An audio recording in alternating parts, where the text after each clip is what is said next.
What's happening? Benton here. Don't mind the mess. Yeah, I'm slowly but surely getting this place cleaned up. What's today? Thursday? Can I get an audio check? Is there anybody out there? It's funny, I went live like day before yesterday. People just jumped in immediately. Is Paul live? What's going on here? Let me see. Maybe he is. Wait for some folks to roll in.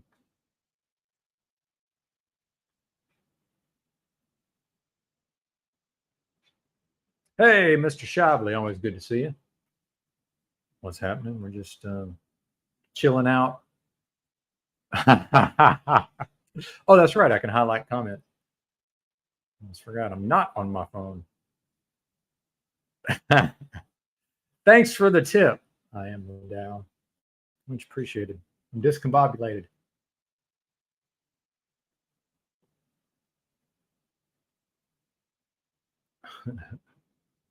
Let's watch an old man use a laptop. Can I get an audio check? I haven't set up this equipment in quite some time, so I'm just getting back into the swing of things potentially. Let me know if you can hear the air conditioner. Kind of curious about that, actually. Yeah, I have to be able to hear the sound of my lovely voice. Although Mitchell was on one yesterday in Paul's live. Told me I have a voice of a psychopath. Well, shit, I've been complimented on my radio voice most of my life. Chamomile, by the way, weaker than I made on the other live streams. So I guess I underestimated the sedative effect. Audio's good, fantastic, no AC. All right, StreamYard's working well with the noise cancellation because that thing's loud, but it's hot as fuck in this part of Arkansas, so even hotter than the rest of the state. So, although that they predicted a heat wave that's never quite come to pass, it's been close, right around 100 for the high. A couple of days they said like 104, and I never say that. I don't ever quote the heat index. That's bullshit. I just want to know the air temperature. I don't believe in that. Heat index. My sister, though, my youngest sister, lives in Phoenix, and apparently it was like above 110 degrees. Although they're probably going by the heat index, but I mean, even still, for like the entire month of July, I think they said. What's up, Mr. Barney? Haven't seen you in a bit. Hope you're well, sir. I've been struggling, but this isn't really about that. What about that backlight? Now I feel like I'm on, not that I would ever be on TikTok, but like those ridiculous TikTok videos where they like point at things that like right as it appears on the screen. I can't fucking deal with it. Hey, what's up, Sister T? I forgot. Is that Piece O? Is that Scott who used to be on Paul's panels all the time? He was in here the other day and wanted some, said he's about to be homeless. So I thought he lived with his mom or whatever. What's up, Capricorny? Good to see you. Maybe I could just sit here and say hi to everybody. I don't know. Right on. Thank you, sir.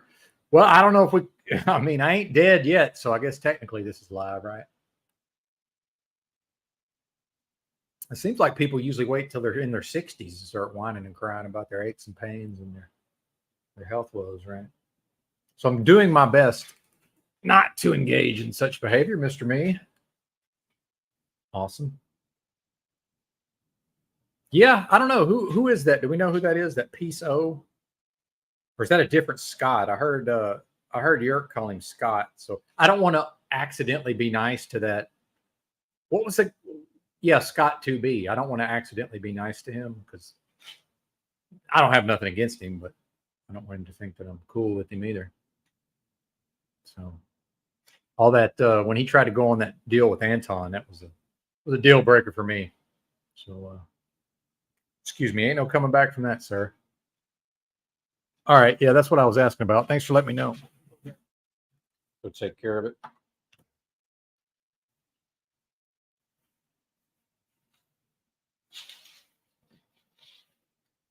Jeez.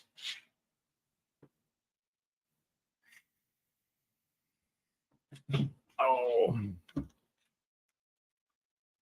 Here in my hovel is somehow Mitchell got the idea that I was living with my dad or something. No, my dad found a girlfriend, man. I can't, not that I was going to live with him, but I don't live with my dad. And if I did, I would be in an apartment with my own space and shit. Like I would actually be paying rent and all that.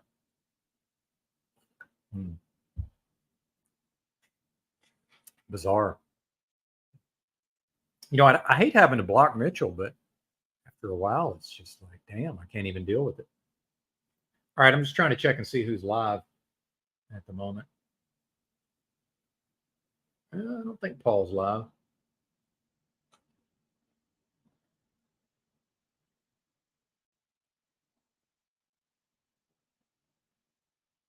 Accidentally nice.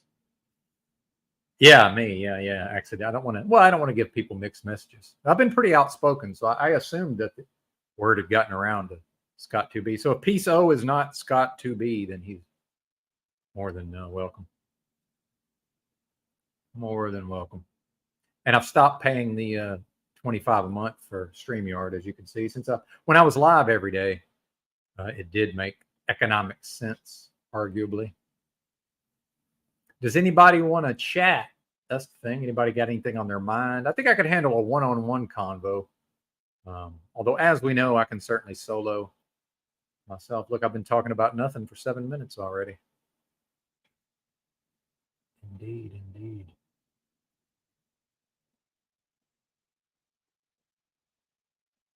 I was in the process of cleaning off all that bullshit off the bed. Never quite made it.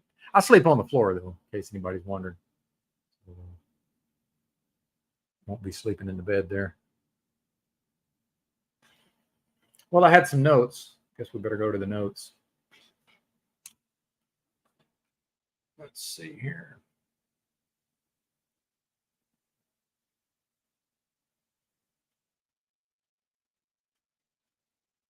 If y'all caught the tail end of Z there, when he had O'Shea on, I thought that was pretty interesting about the cop stuff.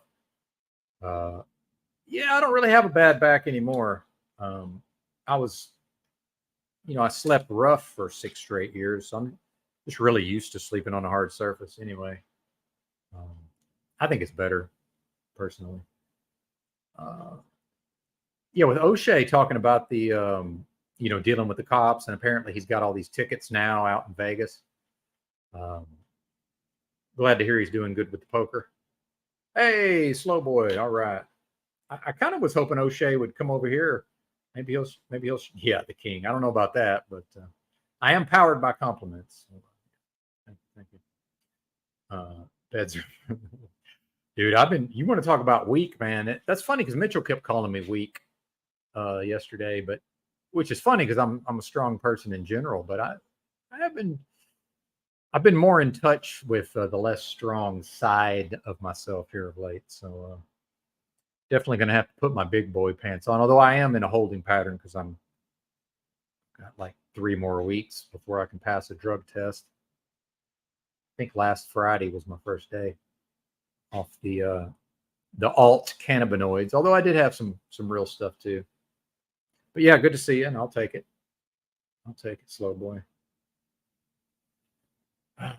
What I'm learning more and more about these live streams, it is a bit of a slow burn to, utilize kind of a well-worn or oft-used term there, right?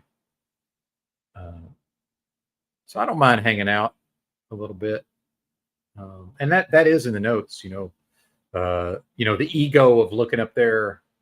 I'm not going to point at stuff, but the ego of looking at that. I guess maybe I could flip my camera. Let's do that. Will that even make a difference? That just looks weird. And bear with me because my attention span and focus are not what they have been. So I will be a little bit a tad all over the place. Touch up my appearance. What the fuck? I've never even seen that. What is this going to do? Good Lord. I don't think I want any part of this.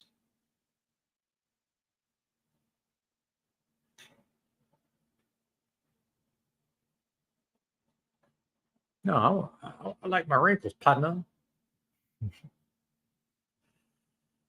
Oh man,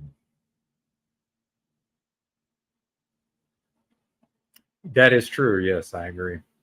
Well, and furthermore, slow boy, I guess I should read the comments out loud because I know not everybody's watching. When you have a low body fat percentage, marijuana doesn't stay in your system as long. I have passed drug tests as a daily smoker, no problem. Yes. And my research indicates that some percentage of the population, even heavy smokers, can pass a drug test after like a week. Um, and then, like with hair tests, I had to research hair tests. Some people, it just never goes into their hair. It's like some people can just pass it no matter what. Bit of an unfair system. And then I constantly get bombarded with this. Oh, well, just get somebody else's pee or synthetic urine. It's like, no, I understand that that's a thing that can be done. I'm just not going to go that route. So, plus, I don't mind hanging out for another 3 weeks. But yeah, that's definitely true. Ah, that's right, Mr. Me. Thanks for recognizing. You better recognize. Oh man. Hmm. What's up, RT? Always good to see RT. Um, yeah, I haven't had too much on my mind lately. And then, part of my hiatus, not that I'm back necessarily, but part of my hiatus was just as much as I have arguably the gift of gab. Um, there's times I just don't have shit to say, really. I haven't had much to say. Mr. Khan, good to see you, sir. Um, but probably going to be back in the truck, but who knows? I mean, I really don't know at this point. Things are a bit off the rails overall, I would say. I'm going to do my best not to whine and cry about things. It's really not that bad. I have certainly lost touch with some of my gratitude, I would say, arguably. So I'm in the process of getting that back. So that's a practice, just like the rest of it, right? It's amazing how within a couple of months I can just become a completely ungrateful, entitled, woe is me, person. Not full time, but some of the time. And I think that is where those practices come in, whether we call them meditation. Again, none of this is advice, by the way. I mean, look at this place. I mean, who would take advice from this person?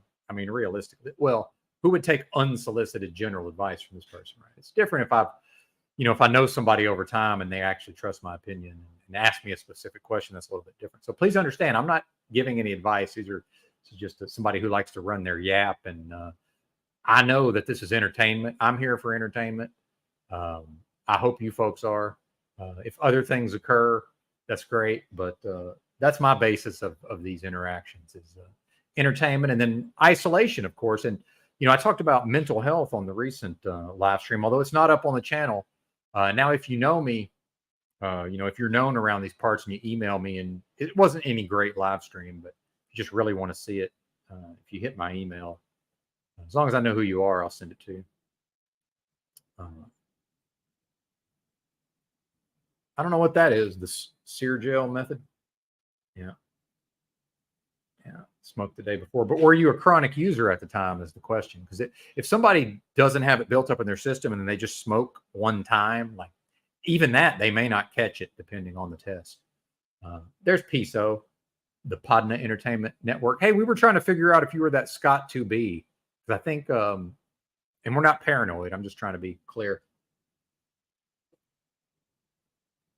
Because I was very outspoken in my opinions about, especially when Scott had his falling out with Paul and went over Scott 2B and went over there with, Anton, was on with Anton and all of that. Adding a vice doesn't sound nice. What are we talking about? Weed? Oh, I've been a pothead since right around age 21, Scott Core. So that's a different than the Scott 2B, right? Because I've seen both names, so I'm just getting confused. Okay, good deal. Thank you. That's what I needed. Okay, thank you. I just want to be sure because, yeah, definitely. See, I've already forgotten what I was talking about. it's a wrap on the short-term memory, which is it's interesting. And I was just talking about mental health. In a lot of ways, I've gone back to like a almost like a miniature version of how sick I was when I first got off of booze and I got through my withdrawals and started figuring out, okay, what kind of foods can I eat, and what do I need to take, digestive enzymes and all these things. And I was, I could tell it had certainly it ended, in fact, it affected my cognition to the point where EBT noticed it. He was like, wow, what the fuck's wrong with Benton here? And I was like, thank you. I'm glad somebody noticed, because every time I would mention like, hey, I can tell my cognition is not as good. People want to, they want to we like to try to support each other and make each other feel better. It's like, oh no, you seem fine to us, but it's like, no, it's not what it was with the, what do they call that? Mental acuity, right? So, I've got my dual monitors, and shout out to who I think was that Shouting at Clouds donated $100 one time and bought the stream a second monitor. So I'm looking at my YouTube feed on my second monitor, and this Kali Muscle. Guys ever heard of this? He's a big black, used to be a bodybuilder guy, for like professional bodybuilder. Anybody heard of this guy? Kali Muscle, Kali. Let me see if I can remember how to use StreamYard. Give me a second. But I'm not itching to get involved in any panels, so.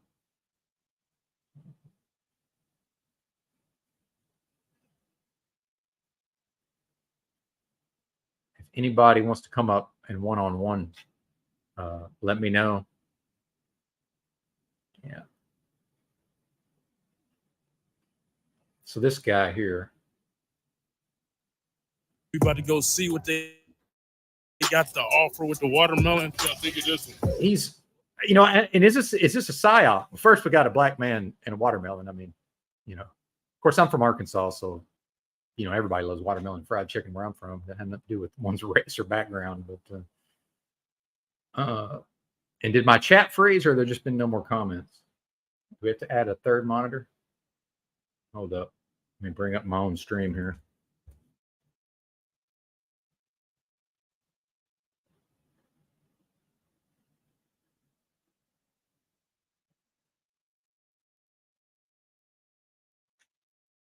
No, somebody got shit to say, I guess. It's all right. There we go. Good deal. No problem. Just a little paranoia. So this guy had a heart attack. Oh, look at this little kid in the corner. I never noticed that. One of his kids, maybe. So this dude had a widowmaker heart attack. Let me know if it starts buffering. I can see it's already telling me I got a shitty internet connection. Actually, let me go ahead. I'm on the Wi-Fi in here in like 10 different devices. Airplane. But it's funny, I was in the main building before when I was renting by the night or by the week, and my Verizon worked really good up front. It doesn't work with the shit back here. So I'm on the freaking Wi-Fi.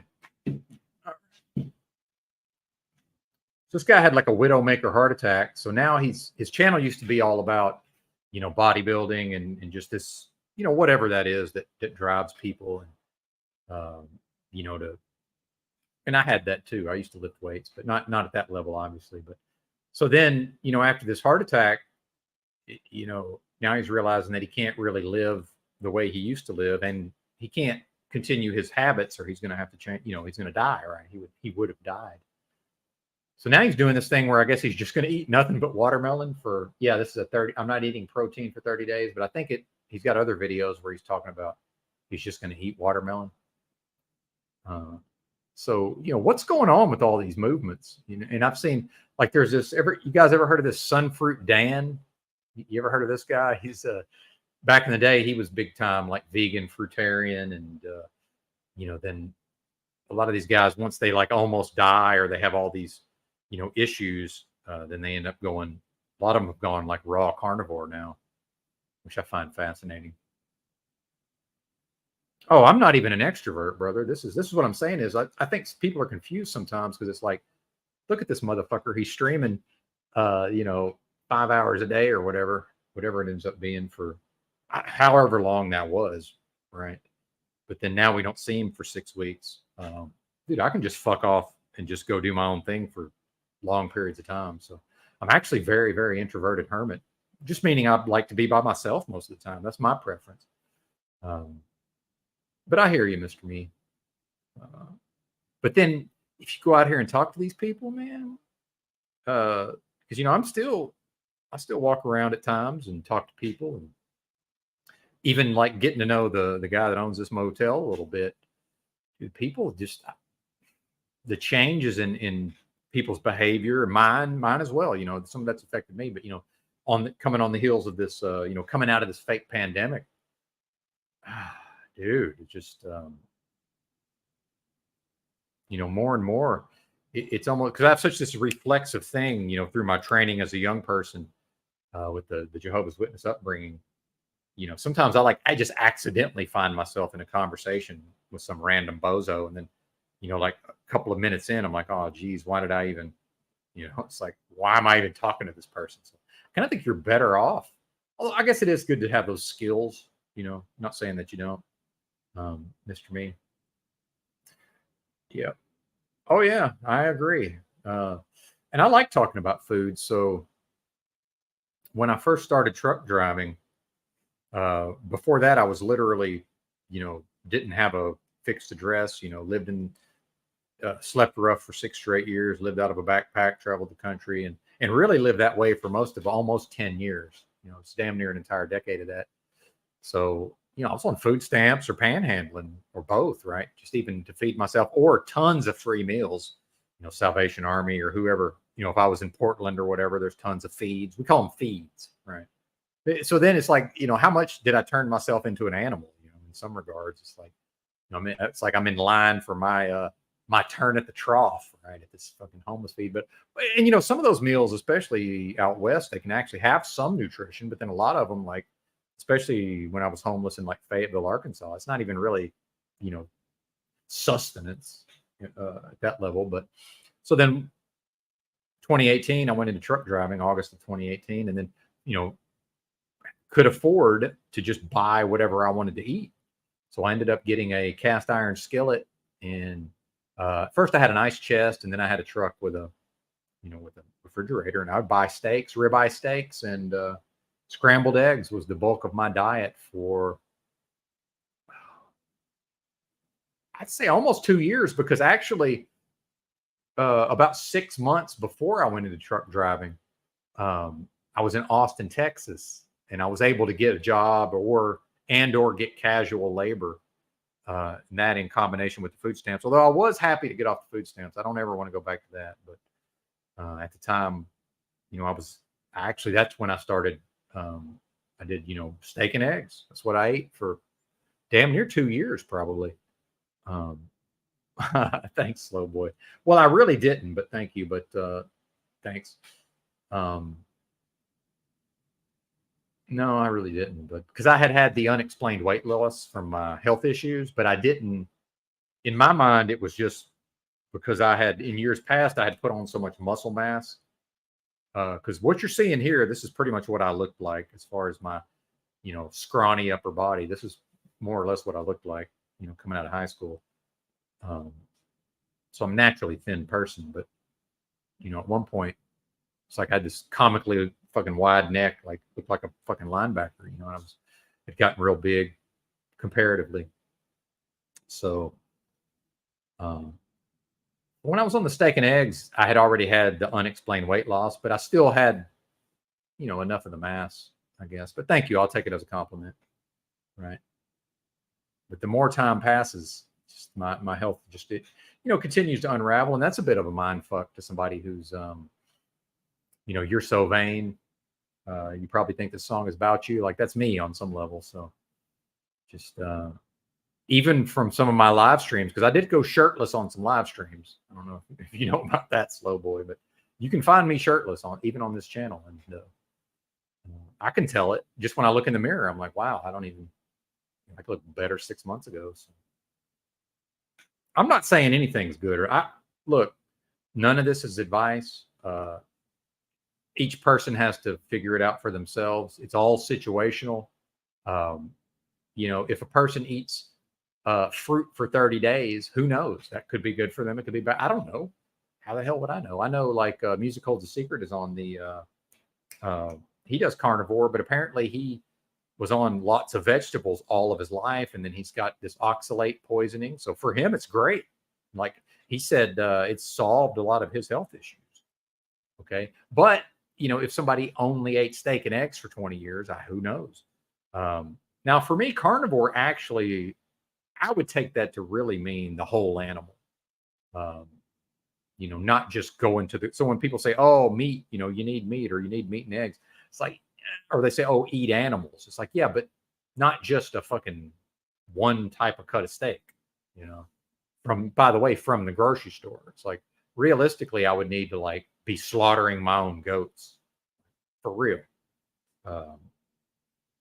Which I just don't know that that's going to happen. Like, am I really going to have to go just live somewhere, like live on a goat farm? I don't know if y'all have known any goat farmers, but I don't know that I'm interested in that, right?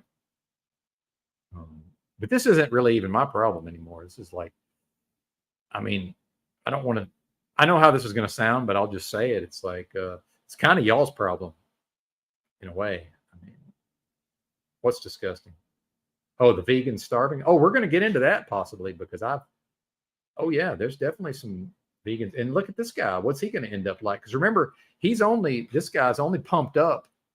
And I think I'm pointing at him. I'm not, obviously, but this guy's, he's only got all this muscle mass and is all ripped up because of how he used to live. And then, so he's now, of course, he's not as big as he was. He can't pass for a professional bodybuilder anymore, on the heels of this heart attack, but he's still way bigger and more ripped and, that real deep, dense muscle than just your average person that goes to the gym. So, it is, I think it's kind of harmful in a way because you see his thumbnail and he looks good, but then it's almost promoting, and it's a subtle promotion in people's minds of this idea of just, oh, let's just go eat nothing but fruit and we're going to look like Cali muscle here. And then this is one of those guys that claimed to be all natural. Like, I don't have a problem. I don't do whatever you want, people. If somebody wants to do steroids, who cares? But these guys lie to sell supplements and say that they're all natural. Well, then after he almost died of this widowmaker heart attack, well, now he's happy to admit that he used to be on steroids. And now he's actually telling people, oh, you don't need steroids. You don't need steroids. They don't work or whatever. And it's like, well, they worked for you, Mr. Cali Muscle, until you had that heart attack, right? What's up, El Perro? Try not to be disingenuous. Wizard, I don't even know what to say. It's probably something wrong with me, but you do rub me the wrong way much of the time. I don't know. It's probably a personal problem. But I don't want to just sit here and, I don't know. I don't want to be disingenuous, but I don't hold a grudge. So, whatever. And you haven't done anything to me. It's just some people just annoy me. And I guess you're one of those people for whatever reason. But good to see you. I don't know. And DD214, you as well. Holla. Yeah. Well, yeah, it is though. Like all of these issues, they were my problem. And in fact, I was kind of early to the game in a lot of these ways. Like, I just got to a lot of these concepts kind of earlier than some other folks. So, I've been down a lot of these roads, although never had any interest in veganism. It's ridiculous to me. I'm from Arkansas, man. That shit's ridiculous. There you go. Well, and I'm a bit of an ass. Well, yeah, that's probably what it is. But I don't know. Just look, it is what it is. I don't even know. Although I will say this, given the choice, I prefer direct communicators who just tell me straight to my face how it is. I prefer that. So even if that person annoys me. He didn't do anything. Absolutely nothing. What do I call it? It's almost like a personality politics type of thing. Roy Duggan. And I don't know if that's how you pronounce your name or not, but I grew up with Hacksaw Jim Duggan. He was a wrestler here in America, in Mid-South wrestling. The Hacksaw Jim Duggan. So that, that's how we would say that in the South. So kind of got that stuck in my head. Well, all right. Thank you out there. I love me too, although not as much lately. I must say, been having the pity party. Oh, let me grab my water. Appreciate y'all's patience with this rambling. Just a ramble. Just a ramble. But what do y'all think about all this?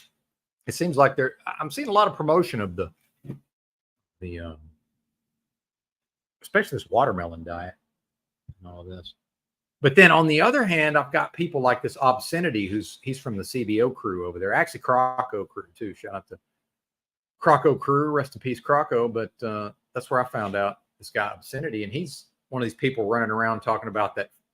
He's telling me, by the way, who's dying of various illnesses not related to fructose, that fruit is killing me. Meanwhile, this guy smokes cigarettes and eats fast food, but that's what's going to kill me, the fucking watermelon. Sure, it's not. I'm not going to die from watermelon. Okay. Thanks, Roy. But yeah, I agree. That's the thing. Me and Wizard agree on a lot of things. That's how I know it's just like a personality conflict, potentially. And then I get into this space where, like, something will annoy me, and then I've developed the ability to talk. I think I'm tolerating it, but really, like, this resentment is building up. So then eventually, it's like they're like, "Why is Benton yelling at that person?" It's like, well, probably because I allowed some resentments to build up, and that's on me. So probably, maybe I won't do that as much. Who knows? But let me find this Sunfruit Dan. You're going to trip out on this. This is a trip. All right. Let's watch an old man try to use a computer here.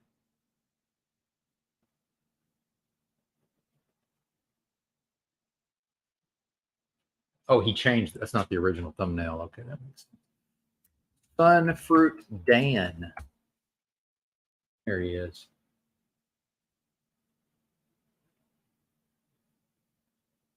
Share the screen.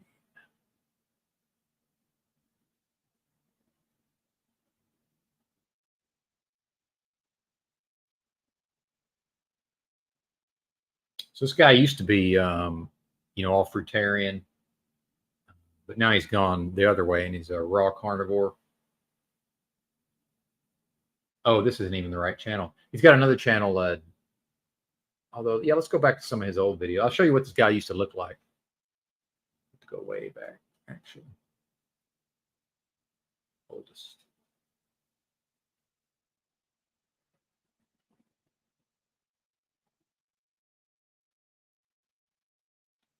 Oh, I think he got, yeah. See, he used to have these videos where he was just like completely scrawny, and I think he got rid of all of them.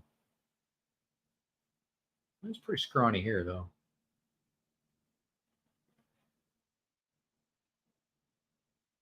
Half breathing method, but I wanted to show you the full method because I only normally show you. Yeah, he was, believe it or not, he was considerably more scrawny than this at a certain point. So yeah, so you can know exactly how to do it because some people had some questions in the videos that I made. Thank you, sir. I want to clear up some of maybe only temporarily. And yeah, I did want to do it on the grass. All right, here we go.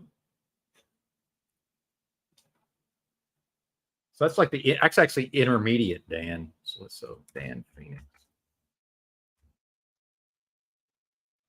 And this is the new stuff here. He's gone the other way with it, and I'm getting to a point, right? Oh, here we go. Yeah, this is it.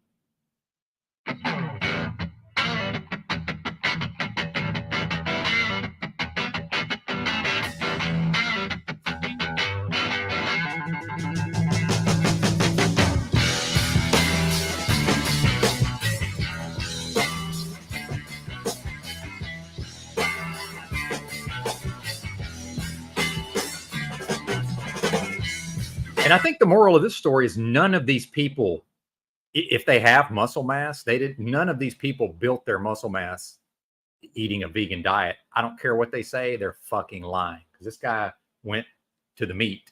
You know, he went to eating meat in order to gain weight. You know what? I've noticed this because of my health problem. You're absolutely right. My voice is not as deep as it used to be. Even, I mean, yeah, I could not agree. And more. And my sex drive gone, completely gone. Yeah, absolutely. What's up, Musical's a Secret? We're talking raw carnivore. We're talking, you know, all of these things. So, yeah, I'm glad you made it. Yeah. By the way, I've never not been a meat eater. There's, you know, if I ate a meal in a given day, there was 99.999% chance there was meat, you know, in that meal. So, but I've known quite a few vegans. But yeah, absolutely, my voice is not nearly as deep as it was. But that, again, that's the due to like the malabsorption and all of that. Let's see if we can remember how to use the internet over here. Hold up. So since he's gone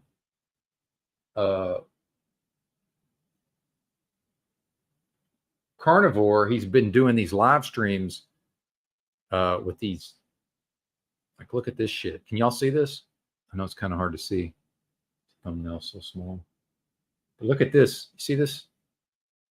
This dude like almost died. This guy that he interviews here.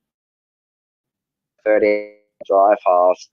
I decided to just have a bit of yogurt, a tiny bit of honey, and some milk. And I wanted to feel the differences between when I'm fasted, because obviously fat will repair like the inner line tissues and like all the fragmented parts of your body, and your brain runs off fat. So after the 30-hour fast, I just had a little bit it was high fat ass yogurt. I had some like a tiny bit of honey, like 5 grams or something, just to give it a bit of like mad. Exactly what it is, and it's not until you put yourself into the mind state of it and actually eat meat that you feel this. So what I find fascinating about this is these guys who were just like hardcore against, you know, eating any animal products, and this is what, because I still haven't even finished this whole thing. I think it's like 3 hours, but you know, here they are just talking about how awesome meat is, right? I just find it fascinating, you know, to hear their stories. Okay, cool. I was hoping somebody knew Sunfruit Dan, because shit, I found his channel years ago, and you know, watching him, it never made me want to go vegan, but you know, it seems interesting. And oh, this guy, I don't know, I got nothing to do. This is the channel I was watching, was this guy on the left. Yeah, I don't know what this guy's deal is. He is kind of entertaining, though, I must say. These are former vegans, raw vegans, who went raw carnivore. Like, they went completely the other way. And this dude, Roy Hunt, I don't even know, that might be his son's name or something. I think it says Dylan over here for his, right there, but you know, for his name. But he apparently like almost died. Like, they were fucking wanting to bring in the priest for last rites and all of this. Like, he almost died from raw vegan, apparently. And I know his teeth, I think he lost his teeth and all this shit. So let me go back a little bit. Let's see.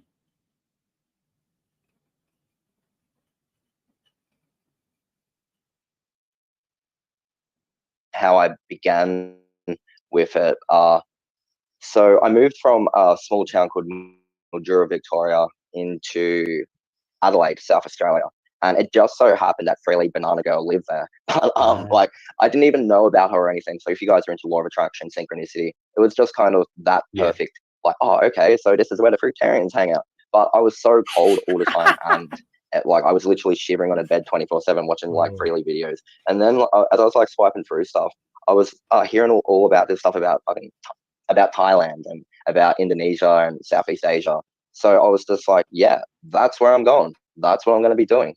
See, I think that's interesting. See, I think a lot of these people get just swept up in these movements, because he's talking about he just started hearing all this stuff. And I think Dan might still be in Thailand. It's like a lot of these for whatever reason, it seems like at some point they end up in some jungle somewhere. Like, I mean, are they just taking the fruit right off the fucking tree? I don't know what's going on.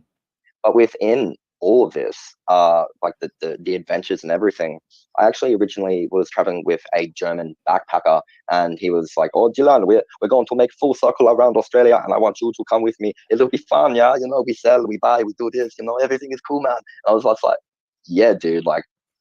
This is exactly what I would love to manifest. It's exactly what my life is about. Let's do this. And I hadn't paid rent at this house for like 2 months. And he was like, funny, his name was Dylan, and he was just a sheer reflection of myself, but just like a more insecure, girlier version of myself. And I was quite buff at that point because I had just come from a carnivore, keto, Rowan Atkins, Rowan Atkins, you know what I mean? Anyway, steak and eggs diet. So this guy went from steak and eggs to fruitarian, and it almost killed him.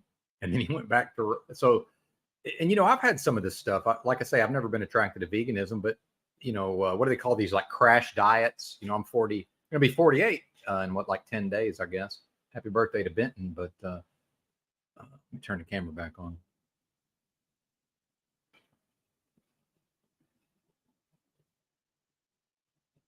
What was I saying? You know, I've been involved in some of these quack, you know, kind of health ideas, and you know, haven't tried a lot of these things, but never veganism. Although if I wanted to, I would have, certainly. But, you know, my opinion is at least half of this shit that gets you know, promoted is just, not only is it not beneficial in the long run, it's actually harmful or detrimental in the long run. So, you know, we can make fun of Paul all we want for, you know, eating his diet, whatever he's doing, but you know, I don't think he's at risk of having to go to the hospital and almost dying like this one guy is going to talk about here in a bit. Although we'll probably never make it to that, you know, that part of the, probably actually never make it to that part. But oh, I have no tattoos. I've never had an interest in it. Yeah. When you want to talk about narcissism, by the way, you know, my view is there's not going to improve upon this, right? There's no, how could a tattoo artist possibly improve? You know, it's best case scenario, it's like a push, right? Worst case, you know, otherwise it's just going to be a detriment. So yeah, fuck no. Fuck no. Thanks. Thank you.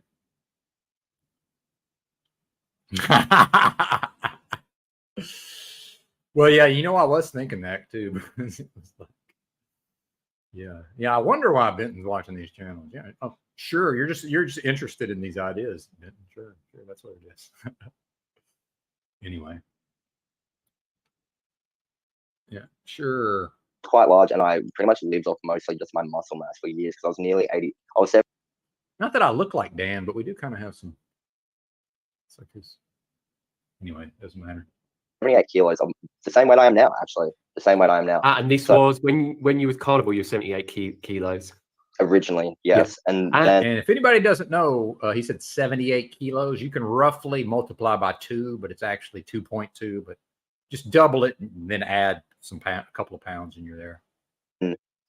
And when did you, just to get a rough time frame, what So year? like 170, which for, and I don't know how tall he is, 170, 175, but for your casual, just average person who then starts hitting the gym and eating steak and eggs, that's a decent size, you know, especially because if you look at me, like if this is more or less, you know, I was 135, 140 pounds, you know, in high school, even going into college, you know, 175, that can seem like a lot, right? But it's, you know, it's not that big, obviously, for like somebody that's hitting the weights long term.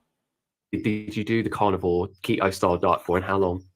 so I only did it for about a month and a half, and I did it around 2012, 2013. That's when I did my 40-day water fast, went carnivore, did that for. By the way, 40-day water fast, dude, people just straight up die from that. I mean, you know, it tends to sometimes be people that are older, or maybe their health isn't that great or whatever, but you know, and I know Drew, before me and Drew had our falling out, he was talking about wanting to do a water 40-day fast, you know, water fast, meaning just drinking water, all, you know, nothing but water, but although maybe some supplements, who knows, but and I did 17 days on the master cleanse, and I love fasting. The problem with extended fasting is and this is all from my experience, by the way. I'm only speaking from my experience. That's easy. And people are like, oh, how I could never fast. I'm so hungry. Actually, in my experience, the hardest part of fasting is the first 72 hours. If one gets past that first 72 hours, it's a piece of cake. And in fact, for me, it got easier. And by the 17th day on the master cleanse, which if y'all don't know, I was consuming only it was like grade A maple syrup, lemon juice, cayenne powder, I guess. A solution of that just to keep the electrolytes or whatever. And I felt fucking great. And I had no hunger. I felt like I could just stay on that indefinitely. But I had a lot of, I was 190 pounds probably at the time too, right? So this is what I talk about, to address something we were talking about earlier. It's never a one size fits all. So if I'm 195 pounds and I want to, just for whatever bizarre reason, I want to do 17 days on the master cleanse, I'll probably fine. Well, same thing with Drew, right? It's like, he's a bigger guy, not that he's overweight, but he's got a lot of bulk on him. So he could probably not eat for 40 days and be okay. However, I think I had some underlying issues, like with my gallbladder, and then the liver and the pancreas and all of that meeting up in that same area. So, and men are not nearly as prone to gallbladder issues as women, but I think I probably had something genetic.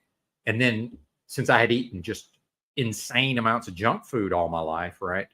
And then sort of cleaned up my act and then really kind of became a health nut on some level. Although, I believed in my mind I was doing all these things that were very beneficial to my health, but looking back on it, I was actually ruining my health in some ways.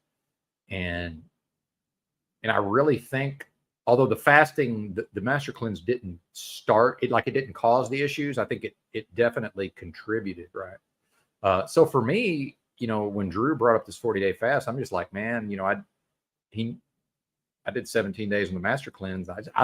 Me personally, I wouldn't go past 72 hours now. So and especially with my issues, I'm not even hungry half the time. So, I could do 72 hours, but I'm not going beyond that, because it's the transition back to regular food.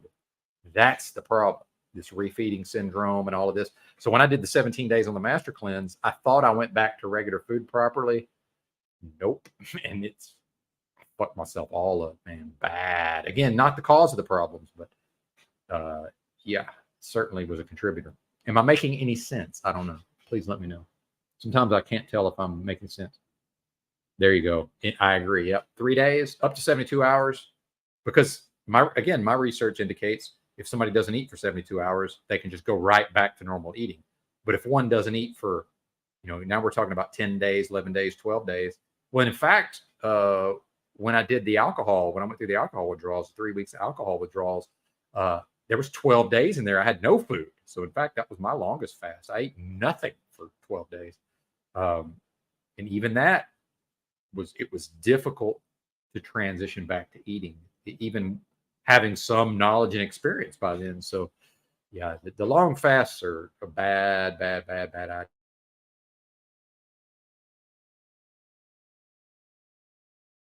Never have a problem. See, that's the thing. Why risk it? Why risk it? That's the way I look at it. It's not worth the risk.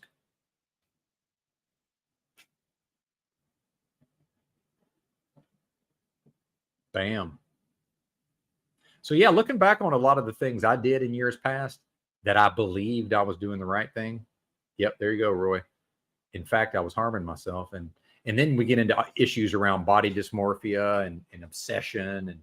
And so once I got onto the weightlifting, and I was really egoic at the time. And I almost never say egoic, by the way. So I was really into my own ego. I was really, big-headed and just, I was almost like an early adopter of the, we've talked about the increasing narcissism in society. And although he's terrible now, but there was several years where Adam Carolla did a really good podcast, and he would talk about that. All roads, lead to narcissism. He's been a very astute observer of these trends in society. In fact, he said, like in the late 90s, he was like, he just said one day, I think on Loveline or somewhere, he was like, yeah, he said, Bruce Jenner's turning into a woman. And he just meant from observing, because he probably saw Bruce Jenner around town. And I don't know if y'all remember when Bruce Jenner was still Bruce and almost killed somebody on the PCH out there in Southern California, texting and driving, and almost rear-ended somebody and caused a wreck. But by then looking very female, but was still Bruce. So he seems to, and in fact, Corolla's first book was called "In 50 Years We'll All Be Chicks," right? The emasculation, society. Basically no longer accepting and embracing, a male for exhibiting, overtly strong, masculine, stereotypically, traditionally male, masculine traits, right? Or what we believe to be those traits. And some of that is cultural also as well. So me growing up in ignorance in Southeast Arkansas, born on the bayou, edge of the Mississippi River Delta, like I like to say, but it just, the culture was one of like hyper masculinity, but it wasn't really like a true masculinity, like maybe some of the stuff Paul talks about. But not only was it tolerated for a male to be that way, it was more or less de facto demanded. And then we get into rites of passage, the passage from boy to man and all of these things. It's just no longer happening, obviously. There we go. I actually don't, but maybe we'll check that out.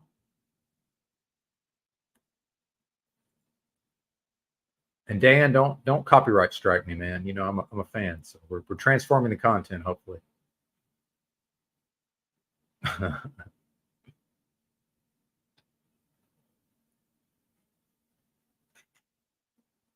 Oh, Jim, are we talking about the fasting?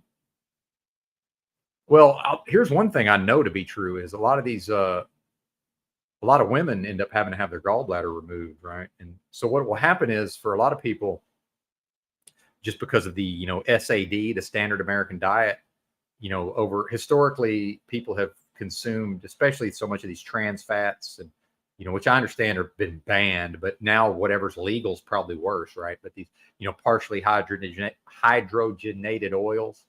I love the faces I have to make sometimes. Like this, that tells you how bad, this is how my accent is really, really thick. It's because I can only pronounce certain words. I can only enunciate properly by making ridiculous faces some of the time. Hilarious. But yeah, so what will happen is, let's just talk about a female, because males are way less, for whatever reason, males are way less prone to this. But I do find it hilarious that I'm like stricken with some of these things that are mainly, that are generally only found in women, right? But and half these herbs I've been taking over the past year, like I'm reading on the benefits, especially a lot of these Chinese herbs. It's like, oh, it's like half the shit I'm on is like for like women with hormonal issues. Good Lord, man, what is this? But yeah, that's what I'm talking about. Seed oils, exactly. And so what happens is, and I don't want to explain because I don't know enough to explain like the whole fucking digestive system, but cut to the chase, the person ends up with gallstones in their gallbladder, which isn't necessarily a problem because, as we know, it's not ideal, but a person can survive without a gallbladder. I'm keeping mine though. But so what'll happen is everything's fine as long as the person continues with that horrible diet in the short term. But then they go on some kind of crash diet, some kind of fad diet, whether it's keto or Atkins or, whatever, whatever it may be, the master cleanse, and especially ladies back then being very much into their weight possibly. Although again, in 50 years, we'll all be chicks. Now men are all concerned about their waistline, right?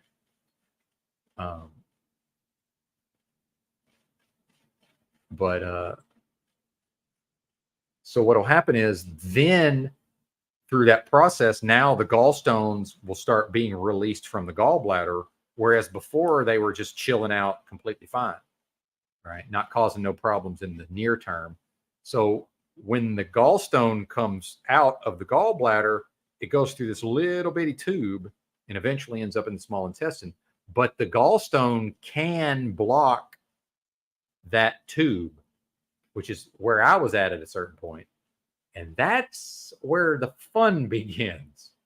And then we get into what's a gallbladder attack, right? Some people can tell you these things. It can just be horrible. By the way, probably the worst thing next to kidney stones, they say, which I know somebody who's experienced that recently. And I've only ever had some of the smaller ones, so I've never experienced like the actual painful side of kidney stones. No kidding, man. I couldn't agree more. Believe me, I've had those thoughts. Yeah, dude. And that's the thing about the Master Cleanse, that 17 days. It's so nice not to have to worry about, like, what am I going to eat today? Oh, well, I'm working today. And then, I don't want to have to eat fast food today, but I don't really want to cook a meal ahead of time and take it with me. And then do I really want to drive to my apartment? Back then living more of a normie lifestyle. Do I really want to drive? All of these things that's constantly in our mind, right? But then, and which is, by the way, that's half the reason people end up in the fast food drive-through in the first place, right? So, yeah, it'd be great not to even have to worry about it. Certainly. So I don't know. What do y'all think? Am I making any sense? Hopefully I am. All right. Anyway, I'm going to hold my tongue. Anyway, thanks for listening. 33 in the house, one of my favorite numbers. Oh, man. Shame on the mess. But yeah, seed oils. But who wants to read every package, right? Who wants to read every fucking? Well, see, this is where I'm at. If it's in a package, I'm not eating it. And now I'm eating canned tuna. Now people are like, oh, the mercury. Okay, this is what I'm talking about. See, they've convinced us, and this sort of ties into what Yurt was saying this morning. If anybody caught that, they've convinced us that it's some of us in some ways that, like, oh, well, fruit's going to kill Benton here. Meanwhile, I'm dying of various illnesses. So I need to be worried about, now I got to worry about the fruit. But then, sorry, lost my point. But then I talk about, I eat a lot of canned tuna, and the first thing out of anybody's mouth is mercury.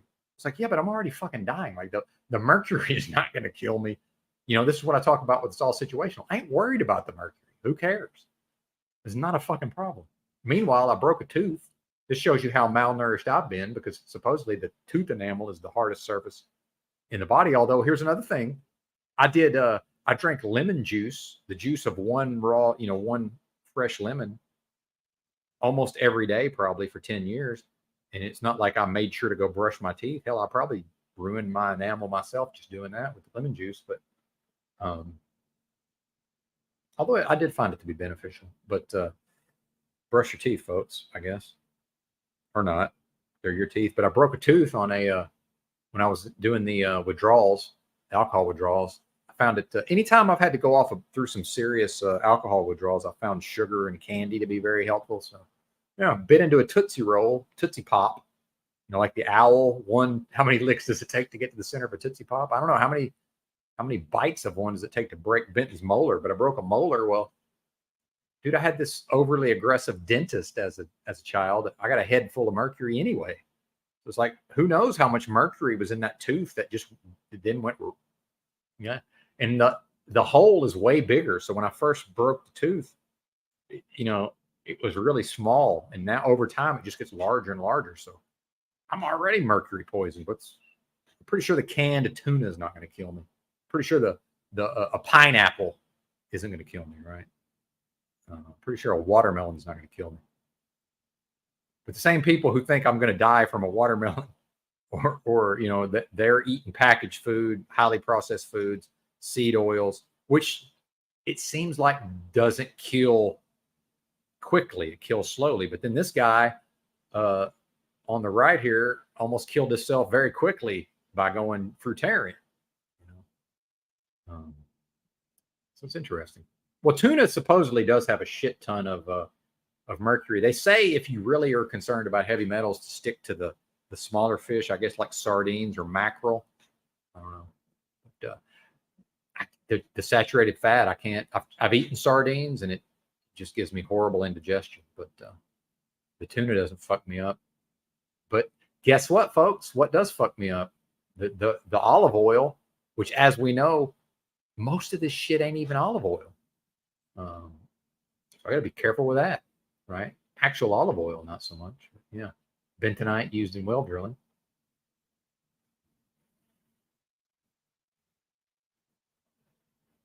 That's interesting. Huh. Yeah. I don't remember being much of an ice chewer, but probably as a kid. I don't use ice now. My ex-wife number one is from the Vietnamese culture. She's born in Vietnam, but she grew up here, so she's fully Americanized. But you know, she's the one that told me that, you know, about the Asians. Most Asian people won't drink cold water or cold beverages. They believe it's bad for the liver, chills the liver. So, you know, once I got into my health kick, I don't pretty much never drink cold liquids. There you go. See, here's the thing is, I don't know if I had cavities. My parents had money. That was the thing, you know. So I know my middle sister had all of her mercury fillings removed and replaced. And she had a bunch too. Been tonight. Yeah, that's funny. Oh, that's a good point too. Actually, that makes sense. Yeah. Yeah. You know, I never made that connection, but yeah, that does make sense. Well, and here's talking about that as far as calories. Have you guys ever known very many Indian people? Like I met I had a bunch of Indian friends who were from America, but their parents were from India. Their parents grew up in India, came here, had all of them, right? And most of them end up in motels and convenience stores. And one of my best friends in college was from that situation. Shit, I already forgot what I was going to say. But if y'all ever notice this, their dads are usually like these like really small guys, but then a lot of them have these gigantic sons. Their sons will be these big strapping lads. So those guys grew up over here with full access to nutrition, but then their dad grew up in India and not necessarily being able to get enough calories, so they didn't fully grow, which I find interesting. Which is probably part of the reason I'm only 5'10", even though my dad's side of the family, pretty much all the guys are tall for the most part. So probably my poor diet as a youth, most likely. Yeah, the silver ones, I don't know what a cap is. Oh, okay, I see what you're saying. Silver cap. But yeah, I don't think I needed all that dental work. I think my parents just had had a high income for the area, and I think the dentist he saw his opportunity. That's what I think happened. Good Lord, 20 grand on dental work. Well, that's probably better than the 20. That's probably better spent than the 20 grand I spent on a small arsenal for a war that I will probably never fight. Yeah, man. Yeah, my life's been a bit of a train wreck. I would say, you know, I'm not using the pandemic as an excuse, but I'm a beaten man in some ways. I'll never be destroyed by this realm, but this realm certainly, I allowed it to beat me down in some ways, in many ways. Fake pandemic and the masks, and I'm not trying to bring up those topics. Lord knows, I'm burnt, man. I can't feel nothing because I know I hear people on some of these live streams getting a little upset sometimes about just thinking about the masks and the masking of the children. And I was so beside myself on a daily basis for probably 2 straight years that I can't feel nothing about it now. No. Die T. Yeah. Not a big fan of the breaking down of the words, but y'all feel free to do it. I'm just expressing my opinion. And this is where, you know, and I guess I was never fully CBO crew. I guess I'm never a crew. The only way I'm a part of a crew is when I started myself. I mean, honestly, that's how I've been my whole life. So, but it is funny, kind of the balancing out for me between the CBO crew and not even just the Paul enslaved, you know, side of things, but I do kind of align a little more with the CBO crowd about the word breakdown. Some of that I enjoy, some of it I think is appropriate, but it does seem to become a tad excessive. And I'm not picking on you, oxymoron. So please, you just happen to trigger me. So I'm not. You're doing nothing wrong. Thank you for being here. Yeah, everything is lovely. And I would like to thank some part of the reason that people listen to me, and thank you for being willing to listen to me. And I am, you know, I do get positive feelings that anybody would listen to me, right? But because one of my common frustrations is that, I do have some knowledge in some areas, and in my real life, my daily life, none of the people that know me ever seek my advice. They never say, "Hey, man, I know you know a lot about this. Like, what do you think about this?" Although they do try to hit me with general questions sometimes, and I'm like, "Hey, I can probably answer a specific question, but I can't really. The autism is not. I'm not set up for just some general question. Well, what do you think about this general topic?" It's like, well, yeah, I mean, give me a week or two, and I'll think about it, and I can probably come up with something. Yeah, man. Now the English language, I do think that's a big part of our, not that there's a we, but this some of these issues that we share in common. I think a lot of that does come down to the perils and pitfalls inherent to the English language, if I'm using inherent correctly. Built into the language. Well, thanks. And I think about you guys a lot, you guys and gals. Although I did successfully run most of the gals off, although Slow Boy Whiteboard's still here. Thank you for that. Oh man. I like that. Mitchell, maybe? I don't know. Because if you mean me, nope. Nope. Because old Benton Benton has never had to worry about a background check or getting a script filled. So now I've talked openly about mental health struggles, right? My thing is anybody that's living in this realm and isn't having these mental health struggles is either on some level, to some degree. I'm not saying full blown fucking having to go to the mental health system. I'm saying, I think if we're all honest with ourselves, okay, that's my speculation. That's my guess. I can't speak for y'all, right? And this is what I find interesting about somebody like myself, where, I will so outspokenly, admit these things about myself that are less than flattering. And I will just put it out there. But then I guess I find it confusing. And I'm not saying you're doing this, Tyrannicide, but I think maybe you are in a way, but you might just be playing around. I don't know. But especially Mitchell coming at me in a certain type of way, although I'm not the only one he does that with, obviously, and certainly he's projecting, but I chose to take my mental health very seriously, which kept me out of all those systems and allowed me to be able to become a truck driver or to get a CDL, because then, they are fairly strict with respect to, has someone had, mental health issues, has somebody been medicated? That is a thing where a lot of people are disqualified on that basis. Again, you wonder why the government allows these people to come from other countries and drive trucks, and they don't read or write English, certainly most of them, and barely can speak it passably. Well, whatever they did, whatever went on in their country, there's no record of that for the most part, So they come over here and it's a clean slate versus, how many folks in America, let's call it what it is, man. How many Americans, when we talk about this instability, because of how dysfunctional society is, well, especially a young male with a lot of testosterone, right? And I'm not talking about me, I'm talking about other people, because I was able to handle my shit, okay, as a teenager. And, I got in some trouble here and there, but nothing too serious. But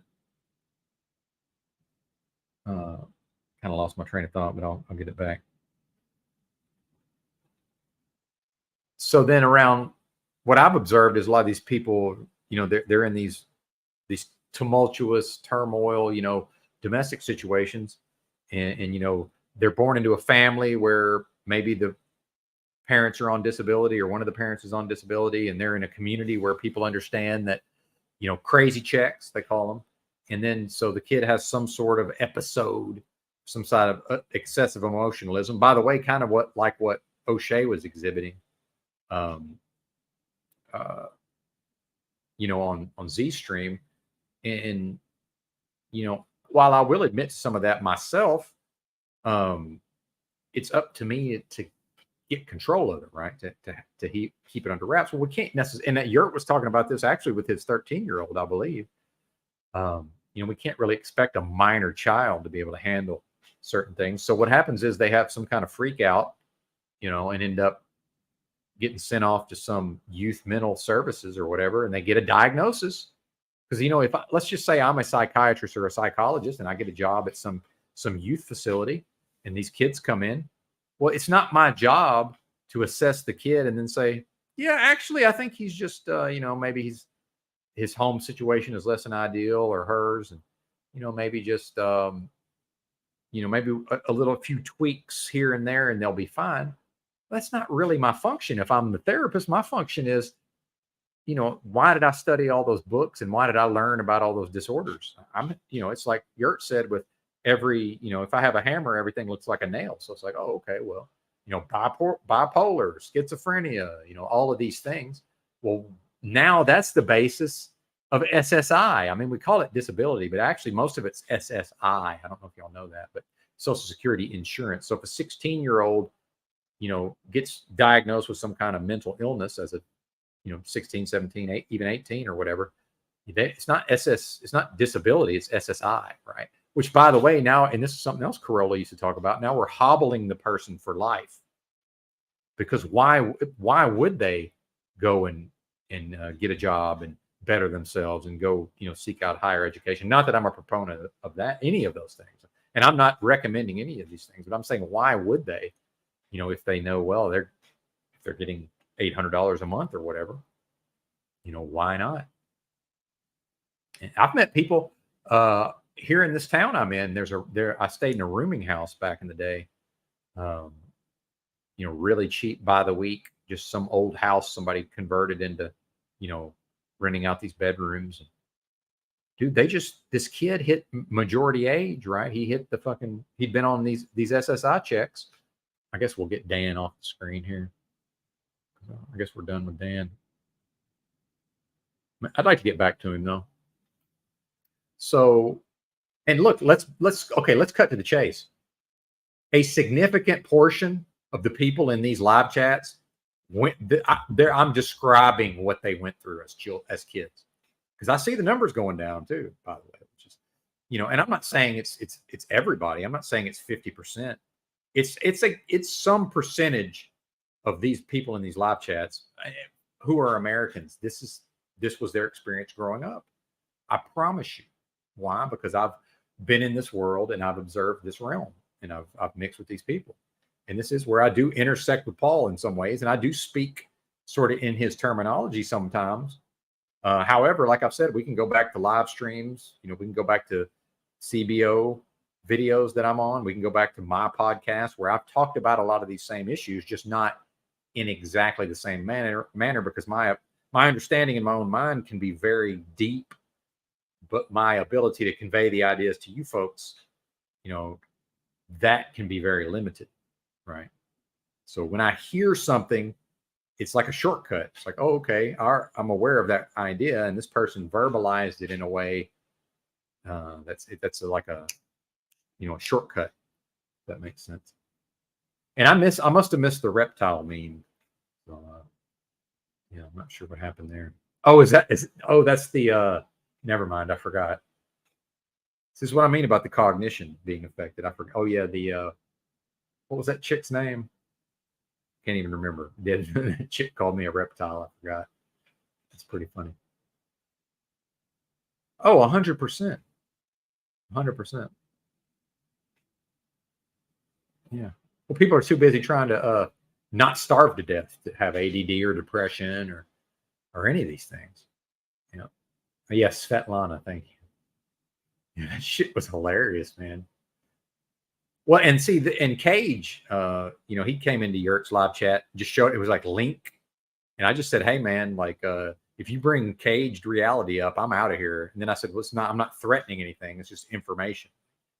And And then he's like, why? What's wrong with me? I said, you're just terrible. He's terrible on panels. But, you know, I think he's got a pretty good dose of whatever mental disorders, whatever personality disorder Svetlana's suffering from.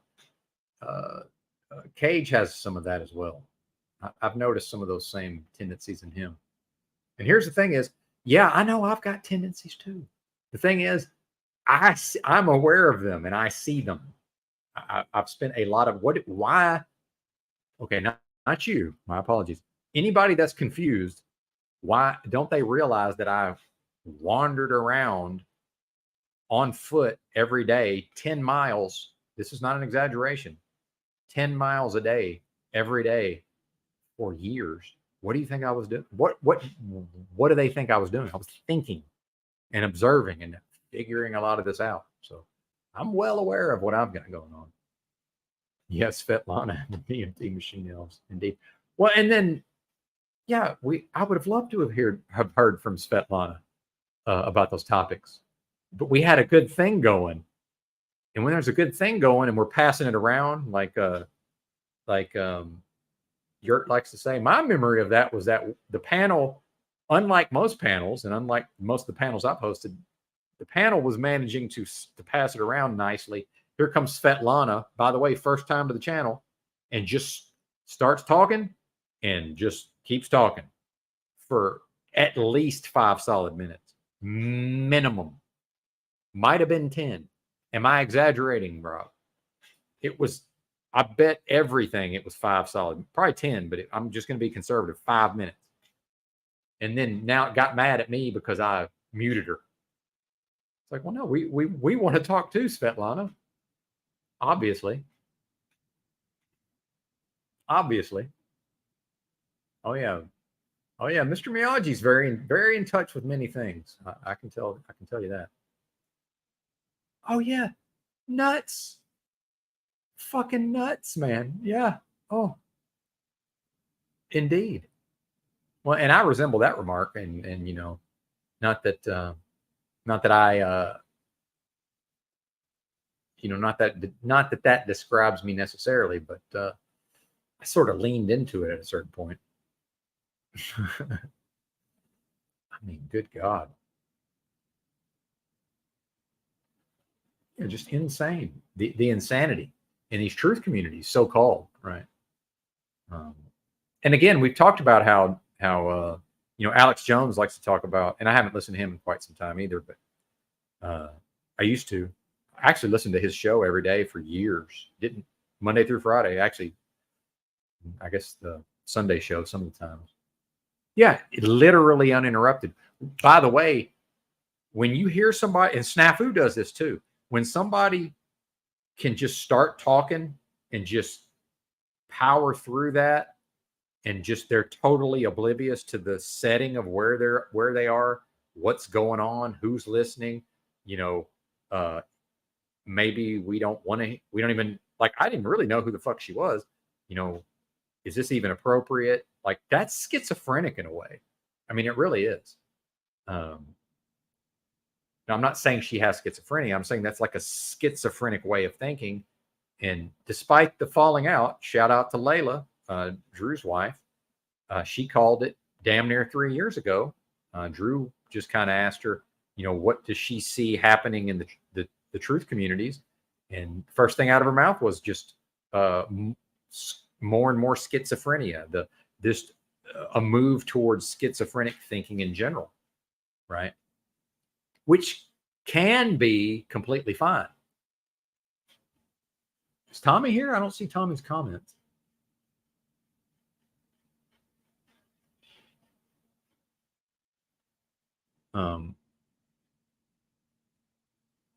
Oh, you're just saying, yeah, Cage and Tommy. Yeah. Well, and I see Tommy as somebody who I believe Tommy has a lot of, you know, insight into himself in certain ways. I mean, he has to. There's no way he doesn't. Now, what his motivations are, I have no idea. But yeah, Cage has no fun or doesn't care, right? Now, is that, which is worse? Is Cage unable to see how he comes across, or does he just not give a fuck, or does he do it on purpose? And shout out to Paul. Paul, I don't know it all. I miss a lot of things, right? Paul's on his recent streams where, Snafu got his panties in a bunch, and then Cage and all of these people. Paul started dropping out because they'd be trying to get in a back and forth with Paul, and then Paul would drop out and just let them have the floor. And now they don't have nothing to say, and they just sit there with nothing to say, right? Which leads me to believe they know what they're doing, and they're doing it on purpose, right? Now, I know I'm not completely making sense, but intuitively to me, I think that is true, right? And then we get into strong personalities. I think a lot of these people, they need somebody like Paul or myself with a very strong personality to sort of bounce off of, right? They're dependent on that. And in fact, that's how we lost, what's her name? Snicker Pie back in the day, because I pointed out, by the way, the truth community, I noticed something about her that is most likely true. And then I said it. And she, by the way, you can't handle the truth community. Cage, if I tell you that you're terrible on panels, right? And I know at least half the people, you see, now I'm getting worked up.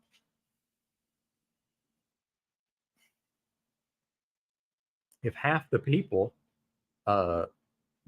agree with that, and that's the truth, and I tell it to him, but now he just immediately disappears, right? He immediately disappears. He gone, right? He can't handle the truth. Well, I can handle the truth. Now, here's the thing is, I'm not, just because you tell me something about me, I'm not going to just take your word for it, but I am going to watch and observe. So Drew told me something about myself during the falling out. And there's not a day has passed, well, not a week has passed that I haven't at some point reflected and considered what he told me, right? Because my thing is, he, as much as we like Drew or don't like Drew, he does have a certain intelligence. He does, there's something there. And, and by the way, I was the #1 fan of his channel for an extended period of time. I don't have nothing against him, but, if he sees something in me and tells it to me, well, of course I've got blind spots. I can't 100% observe myself. So why wouldn't I consider that? Now, I may ultimately reject what I've been told about myself, but what kind of fool wouldn't at least consider that might have some validity to it? So, and I think he was right in a way, but he didn't tell me anything I didn't already know, but he did sort of give me a hint, although I don't think that was his intention. He did sort of give me a hint as to maybe how to more effectively work with those aspects of me, by the way. And then that sort of intersects with this self-importance. And, that's what I was talking about in the live chat yesterday, because I think Mitchell mentioned something about trying to accuse Paul of self-importance. And I'm trying to highlight the kind of the flip side of self-importance. Self-importance is something we just assume it's negative, right? Well, how could it be? Self-importance can't always be negative. That's not possible, because other than God, arguably, everything in this realm exists in duality, as far as I know, right? Now, if my essence or my immanent, IMMANENT, soul, right?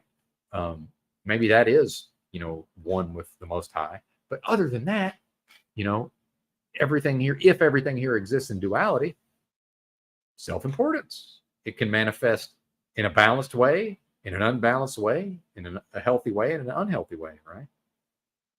It's up to us to work with it. But this idea that just, oh, well, Paul's behaving in a way that's arguably self-important. I'm sure I behave those ways too. And now he's, as if that somehow discredits him at the level of his own humanity.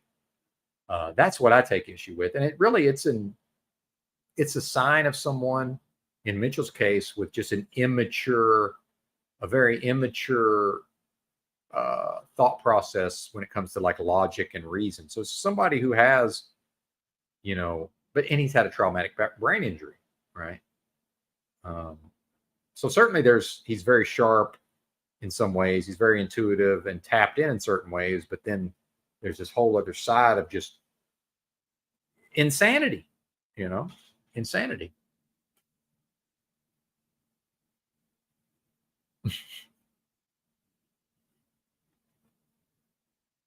Yeah.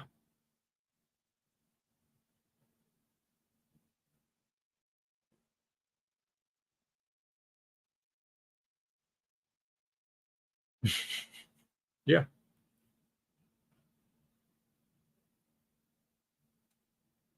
Well, and I think here's the key, Jimbo, in my opinion. Jimbo says he really disliked Paul at first. Now he's a big fan. Paul jumps the gun, misjudged Drew. Well, but Drew didn't help himself in some of those encounters either. But that's just my opinion. But I'll say this: when I tune into Paul, if I don't happen to be like if it's Verily up there, which I don't have nothing against Verily, but if he's up more on the sexual type of topics for an extended period of time, I just go do something else, right? I mean, the guy's streaming every day for hours and hours and hours usually, so I'll just tune out and then come back in later. I mean, that's the way I view it. So, not everything's for everybody, and that a Paulism.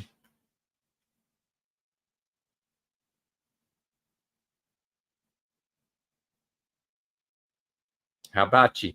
Well, and you'll see, and this is where some of my struggles have come in recently, me personally, with my own, mentals. I don't even like the term mental health because it has such a stigma to it. And I don't mind saying it, but just actually, let me back up. I would like for there to be no stigma around mental health. Unfortunately, there still is one. And the reality is I'm speaking directly into the, Alphabet, Google, YouTube's hell pit here, right? Like this is, Lord even knows, we know this is all going directly into government servers. So, I don't want to talk in those terms directly to the government server. So, but yeah, the mentals I've been struggling a tad here lately. And, some of that is me living in a way where I've got away from some of my healthy habits, such that now we get into a realm where it starts affecting me at the level of my own observing myself. So when you saw I started to get worked up, and then I realized it, and then now pause, take a breath, and sort of get back to that middle point. But then when you see me just sort of lashing out here and there, although that has become less and less over time, that's me, not really observing or not caring. I mean, sometimes I just don't give a fuck. Like the last time I went off on Lou, it was just like, I'm not tolerating Lou's nonsense anymore. Lou's a likable person. I like what I know of Lou, but there's no way he's not intentionally derailing. He was intentionally derailing that day. I was able to see exactly what tactics he was using. I've observed his patterns. I'm done with it. So he's going to get halfway through his first sentence. He's going to be on some bullshit. And I'm going to shut him down. And then, which is going to result in me losing my shit because I become so forceful, and I'll just have to drop off, right? But it's going to happen every time. Oh, we can get into happiness if you want. See, I don't even think happiness is a thing. I think that's something that the system promotes to our own detriment. I don't think happiness exists in the way that we believe it exists. I don't think it's even a thing. Now, I will expand upon that if anybody's interested, but that's my opinion. Now, when I say it doesn't exist, I'm speaking in a specific context. I'm not speaking generally. It obviously exists, or we wouldn't be talking about it. I like some of the Watson stuff, Chuck, and I'm just going to go ahead and say it. I think as a human being, I think he is a joke. I will say that. Now, somebody can be, and by the way, so am I. I'm a joke on some level. I'll own that. Some of the things that when CBO crew is getting their rocks off, making fun of yours truly. Yeah, there's some of that. Yeah, I am a joke on some level. I know that. You think I don't know that? But yeah, and Paul criticized Watson, I think yesterday, and it's something I never noticed either. Very astutely about Watson apparently succeeding in all these areas of his life, but then having these struggles in his romantic relationships. And Paul I think, really got to the heart of the matter there, right? But yeah, I think and I don't know Wes Watson, but that's just my opinion. But I like some of what he says. But I'm, I'm not going to leave just because Paul plays Watson. But if Watson's on something that I'm not trying to hear, I'll go do something else. But I like some of that stuff. Some of it's okay, but I'm never going to Watson's channel. He doesn't show up in my feed, if that tells you anything. But then again, I'm not triggered because somebody's shirtless and got a bunch of muscles.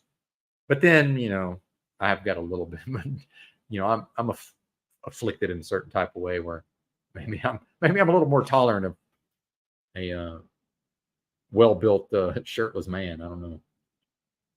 Hard to say.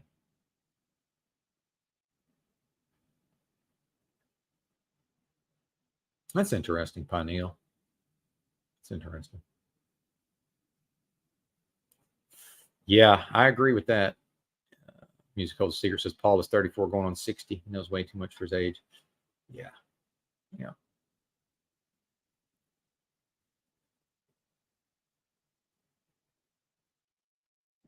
Yeah. Well, Pineal, I think that's I can't advise you on that, but my only thing, if I was you, right, and had that goal about this, health and suicide prevention awareness education, I would want to make sure I was good to go in all those areas first, right? So yeah, as long as you've done the work yourself, which maybe you have, I don't know. Seems like probably you've done some work on yourself. Hard to say. I don't know because I don't know you, but yeah, as long as you're squared away, why not? Oh yeah, for his age, yeah, yeah, yeah. Which, by the way, these are subjects that I've enjoyed a lot and have studied a lot. Also, I've read extensively in these areas: sociology, psychology, anthropology, um, even a lot of gender studies stuff. Which is why, especially when I was in good stead over there in the CBO universe, when I was on when I was on some of his broadcasts anyway. Um, I was able to sort of show off some of that knowledge. A lot of that comes from just lots of reading, right?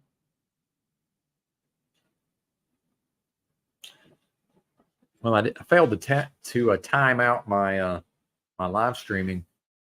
Now I'm going to need to eat pretty soon, but I guess I can push it back. I don't have to eat. I ate my first meal way too early today. But yeah, at 34,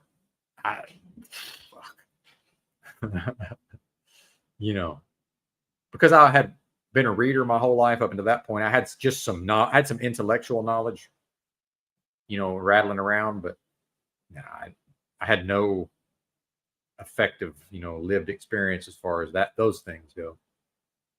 Some, well, that's not true exactly. Some in the psychology, maybe, but more around dating and relationships, which just pimp game ultimately. Yeah, 33 in chat. We're holding it. Yeah, indeed. Yeah. Yep. I've read Iceberg Slim, among other things. If I know something about a particular topic, it's a pretty good bet I've read a lot of books and articles on the topic. Anyway, enough about me. Wait, 1333 and 33 viewing. Now we're up to 34. Pretty cool.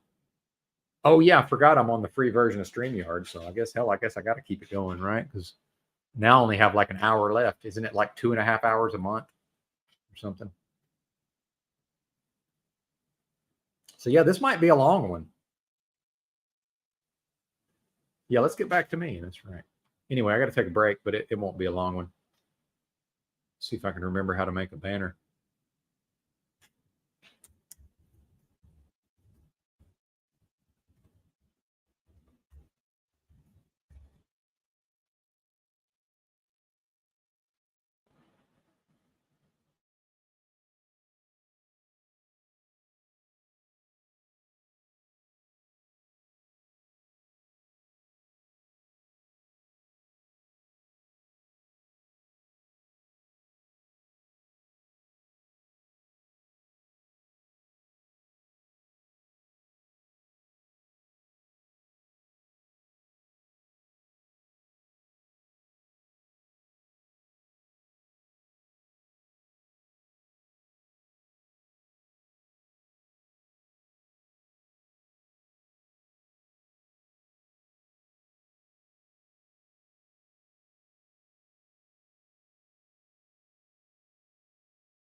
Shout out to the chat, by the way.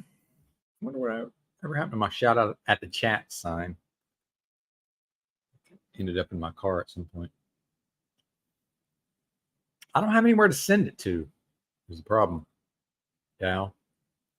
But my email, if you want to make a burner email, because I always have to say that because I'm not fishing for email addresses. So, yeah, if you want to maybe drop me an email or something, I bet we can figure that out, because I'm in this motel for another 3 weeks, and I don't know that I'll stream every day, but I could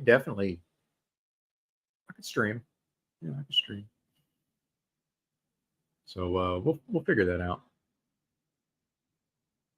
Rainy day, Benton Live. Well, I'm glad, man, because I've needed it, man. Because when I talk about the mentals, and then I talk about this again, I'll never identify as a person who suffers from depression or whatever. But although, by the way, if anybody, we were talking about poker. Poker's been coming up because of O'Shea, and this would be what would be known as a low confidence gesture. So doing this like right after what I just said is like I've said something in a confident way, but actually like I'm not even really buying it, right? I don't know, man. Oh God, hilarious. No, man. Well, yeah, it's such a boring story. It's not even really worth telling, Chuck. But I guess if I'm going to stream solo, God knows how long here. Although if I hear people banging around and I can tell they're just annoyed with me, I'll probably shut it down. But I'm very sensitive to annoying people. But yeah, I haven't worked, and I'm bad with time, so I don't even know. I guess I should start keeping a diary or a journal. Thanks. But yeah, one thing I really noticed as I observed my mentals, if we want to call it, falling off my square, or just getting out of balance, or whatever it is, a lot of that is related to the isolation. So, part of me live streaming every day for so long, even though I probably wasn't aware of it, it's me dealing with my own social isolation. And in fact, I contacted my middle sister and had a really good conversation with her the other day. And I expect to regularly, and we've never, we're not on the outs or anything.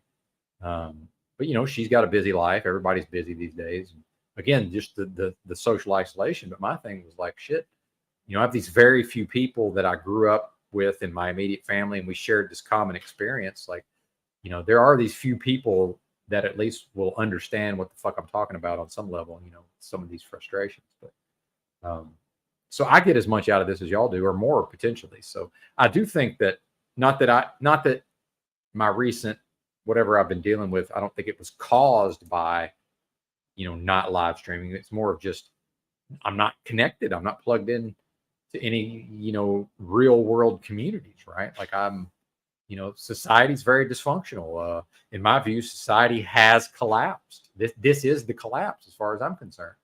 Now it visually it looks like it's functioning, but I don't see it that way. That's not my opinion. I think this is just more or less the whole thing's, the wheels have fallen off. And I don't mean it they're going to, I mean it now. And I could provide evidence. But ultimately I'm not able to convince the audience of anything. If somebody hears me say something and then becomes convinced, they did that. I didn't do that. They chose. I can't convince anybody of anything. It's just not how this works because of free will. So thanks, Chuck. Chuck, you did annoy me initially. I will say that, but you've grown on me. So same thing. So some of these people, some of these people annoy me initially, and then they grow on me. Oh, yeah. See, Rob, this is a great point. It's like 08, 09 never happened. Yeah, people don't have a memory. And and by the way, I started this part of the diatribe. That's what I was trying to elucidate was, Alex Jones. I brought up Alex and never finished my point. Alex Jones talking about the general public doesn't have a memory. And I believe that to be true, but that's the truth communities too. In the so-called truth communities, generally, nobody has a memory, generally speaking. And my dad has, started day trading in the 90s. And so he's watching the financial markets. And hell, I know just enough to be dangerous about just the financial system in general. So I can participate in the conversation, but not at a real high level, as Tommy will tell you. But I know enough to sort of, follow along and maybe make a point here and there. And I brought up the 0809 to my dad, and you know what he said? He said, "Oh yeah, that's right, I forgot." Now I didn't say it, but I'm just thinking in my mind, if this dude can't even remember, and that's his life essentially, is the financial markets all day, every day to some extent, going back to the mid 90s, like what chance is there? What hope is there? Thanks. Hit me on the email though, if you could. That's the best way, but I'll try to remember. And you don't have to, but anytime y'all got any kind of suggestion that's not related to my health, feel free to hit me with it.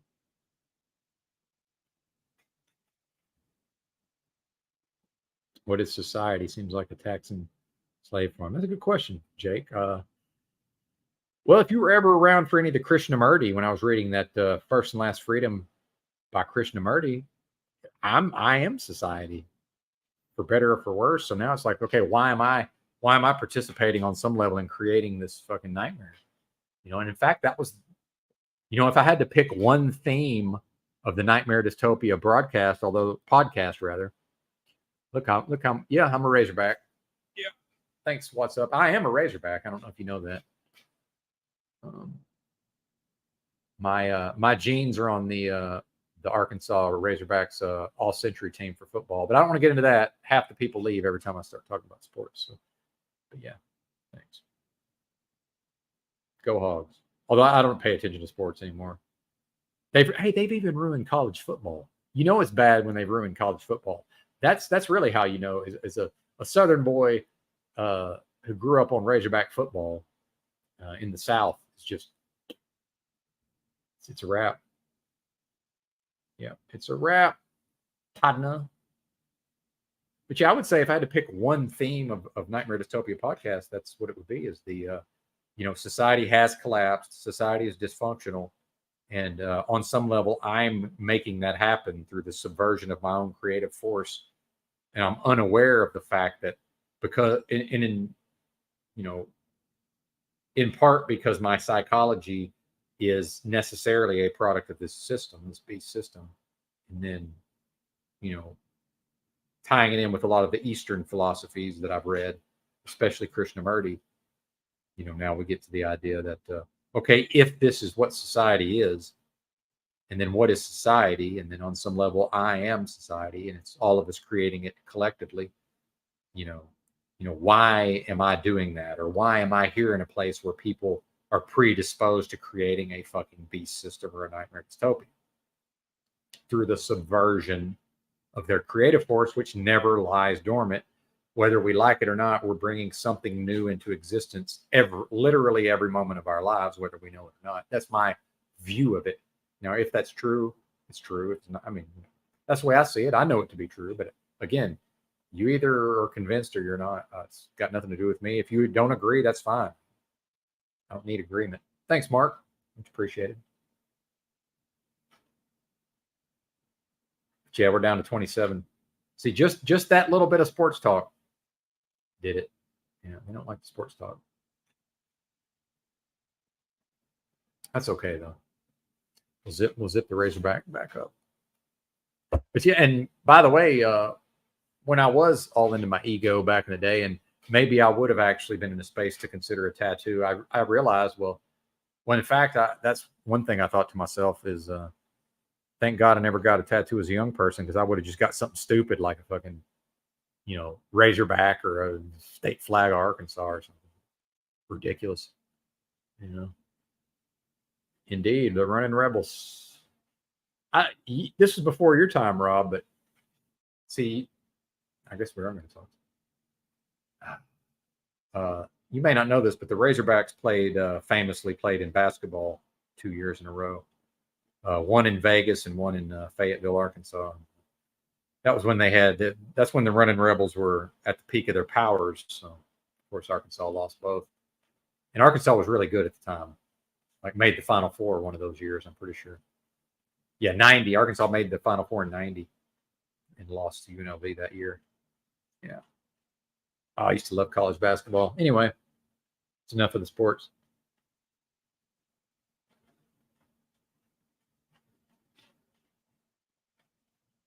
Goldfish memory. What do you mean, that people can't remember stuff, or just the? Well, and I've noticed, by the way, my attention span, since I've been off the rails here of late, I've just been on the phone all day, or on my computer all day. It definitely takes a toll on the old.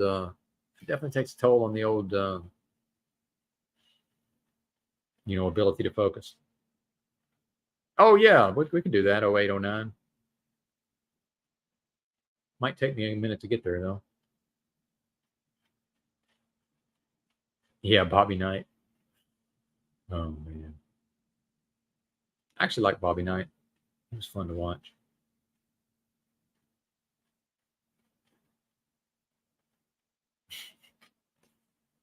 Shout out to EBT, by the way, who's from Indiana. But apparently, here's how much of an asshole Bobby Knight was. Damon Bailey was like this big high school player in Indiana. He was like the next big deal, supposedly, although he never really did much after that. But he was a decent college player, I guess. But Bobby Knight was pissed off at his team and came into practice one day and said, "There's a high school kid better than all of y'all." Told him Damon Bailey was better than everybody on the team, which probably didn't make Damon Bailey's, who was a white guy, by the way, probably didn't make Damon Bailey's time at Indiana any more enjoyable or smooth. Well, let's not forget that Bobby Knight ran off Larry Bird. That Larry Bird initially went to Indiana, and Bobby Knight ran him off. Best player he ever could hope to have. Yeah, ran him off, and then Bird went to Indiana State. Yeah, man. Wasn't life? And I don't romanticize the past. Like, I have no desire to go back to the past because I hear all these old fogies like to romanticize the 80s and the 90s. So like my jam was like, I'd say let's start with like Mike Tyson becoming heavyweight champ and the release of the Nintendo Entertainment System, like 85, 86 in there. I'm just going from memory, but it should be right around there. Up until 95, 96, that was my shit. That's my zone, right? But what I've noticed, people that romanticize the past, they remember the things they liked and they conveniently forget the things they don't like. The economics, you couldn't buy nothing back then. Like, yeah, I could have a job and pay my rent and put gas in my car. Like, those things were affordable. But if I wanted a Walkman or a Discman or a VCR or a Sony Trinitron, like, these things were out of reach to some degree, and that's kind of where the consumer credit comes into things, right? I took advantage of all the consumer credit they would give me back then because I wanted to have a nice, like, home, what passed for home theater back then, and I'm a bit of a film snob, so I had a Laserdisc player. I wanted a decent VCR and all of these things. It's not possible. It just wasn't possible for me economically to buy those things. Now you just go on Amazon, they'll ship the shit right to you. Just damn near anybody can afford it. Even poor people in this country got a car and 4 flat screens in their house. So, like, what are we talking about? But then now increasingly, if somebody God forbid somebody were to get evicted or have to go try to rent an apartment, who could even afford to rent an apartment these days? First month's rent, first and last month's with a security deposit. How much is that? That's 5 G's nowadays, right? So, there's a reason why I'm in Arkansas some of the time, taking advantage of, $800 a month. See, that used to sound like a lot. That ain't shit compared to what people are paying to live, and I'm by myself. I don't care. What do I need? It's not, I don't have a better time because the place I'm physically in is just a nicer place. I grew up in a nice house. It doesn't bother me at all. This room, completely fine. But dude, $800 a month ain't shit anymore. That's nothing. Meanwhile, it's possible I could rent a 1-bedroom apartment in this town for $450. Now, it is a bit of a shithole, but it's not like unsafe. But I don't want to rent an apartment. I have no idea. That's a good point. Music holds a secret. I do know that many poker players, they sell a piece of their action. And we can certainly have the poker conversation. Thanks for stopping by, Mr. Jones. Mr. Jones and me. We're going to be a big star. But yeah, I'm pretty sure that's a thing in poker, is selling pieces of oneself, they call it. So if you, they've had some really good poker live streams lately, this Hustler Casino Live channel. And so if people are playing a really high stakes game, most of those players don't have all of their own action, meaning that they've sold pieces of their action. So if Tom Dwan wins a lot of money in a poker game, he might not actually get to keep all the money necessarily. And I love the poker stuff because a lot of people don't understand it. And then O'Shea's been so involved with the poker, I feel like I could help bridge that gap if he could get out of his feelers. Now, let me ask you this. Does it look like I have dentures? Because this actually my real teeth. I know the bottom ones don't, but yeah, no, because the dentures are usually like, like the same length. Like they're all at the same level all the way across. And that's what's funny too, when I talk about women, and dating and all this, and people are like, this idea of like an incel and all this. I'm like, look, I'm 48 years old. I'm from fucking Arkansas. I got my hair, most of my hair and all my teeth. Like, and I'm employable. Do you really think I couldn't, you know what I mean? Like, this is not a high bar to cross. Now, if I was in fucking Manhattan or somewhere, yeah, it'd be an impossibility. Kind of depends on where one lives, don't you think? Like Mr. Miyagi's got bitches if he wants them, I'm sure. Like, I'm sure he does. Thank you. Well, I'm just curious. I'm definitely not worried about my teeth. Just because sometimes I look at my teeth and I'm like, I wonder if people think that. Yeah, I'm not really self-conscious. It was just more of a curiosity.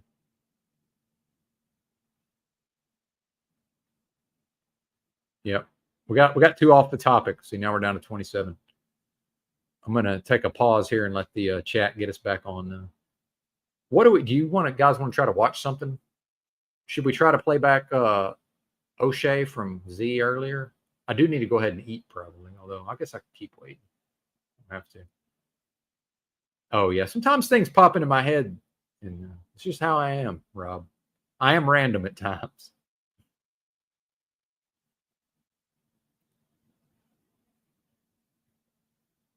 Yeah, see, and I'm glad you mentioned that, Terry Miller. And I'll try to get back into 08, 09, but I think I'm just not. I was in that space, and then I got off of it. It might be hard for me to. What do you mean, Rebecca Joe? It's really not true. I'm in a state of malnutrition, and it affects my cognition. I'm actually when I was at the top of my game, I'm not normally like this, but yeah. You may not have been here. I did give a disclaimer at the top of the broadcast that my short-term memory is basically burnt at this point. I'm scatterbrained, so just so you know, this is not necessarily normal, although it may become normal. But yeah, see, this is Terry Miller. This is one of the major reasons I've never had any interest in owning property. Although me and number one we bought a house together, although we never owned it, right? But this is part of the reason why once I became somewhat educated on how the system works, if I have to pay the government every year for the privilege of keeping my land, it's not my land. It's just not. I don't care what okay. I am unconcerned about anybody else's opinion. In my noggin, speaking only for Benton, if I have to give the government. Now, in Arkansas, it's not much, as we know. It's a very poor state, but one of the poorest. But if I have to give the government money once a year, and if I fail to pay that property tax, if that eventually results in I no longer own the, it's not mine. It's just you're effectively you're leasing it. No matter what, unless a person has a low deal title, as far as I can tell, if the person's on the tax rolls, that is not your land. It's just not. Now, can you do more with it? Obviously, legally, you have more rights on that land, right? Because I probably don't have any rights here in the motel, but hypothetically, if I rent an apartment, I have some rights as a renter. So purchasing property and purchasing land, but being on the tax rolls, you have more access to it. You can do more things with it. But it ain't, in my view, it does not belong to you. And I've never had any interest in plunking down a chunk of change on something that is ultimately not mine. Why? I had no problem, pitching a tent on private property much of the time, because I knew what the fuck I was doing when I was living out of a backpack. Why do I need to buy that property if I'm just going to go pitch a tent on it anyway now?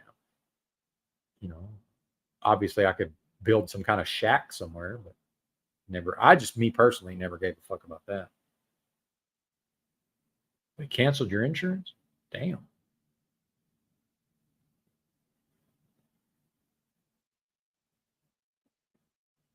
Yeah, I remember you brought this up several times, Pineal.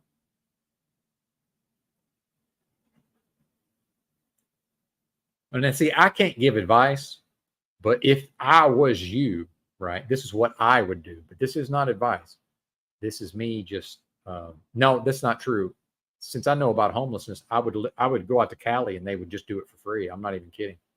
But then you would have to be like, you'd have to actually be home. You'd have to be in the streets and shit. So, don't do that. But okay, assuming that. So if I was you, I wouldn't be able to do those things. So in your situation, hell, I'd probably do it too.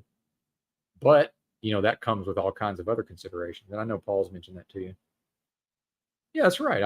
Exactly. You're right. Yeah, music holds a secret. You don't own anything really. You came here owning nothing. When you die, you own. Exactly. Yeah. Well, or I'm going out with what I came with. Yeah. Yeah. I'm leaving just like I came, right? Well, in some ways, I guess not really just like it.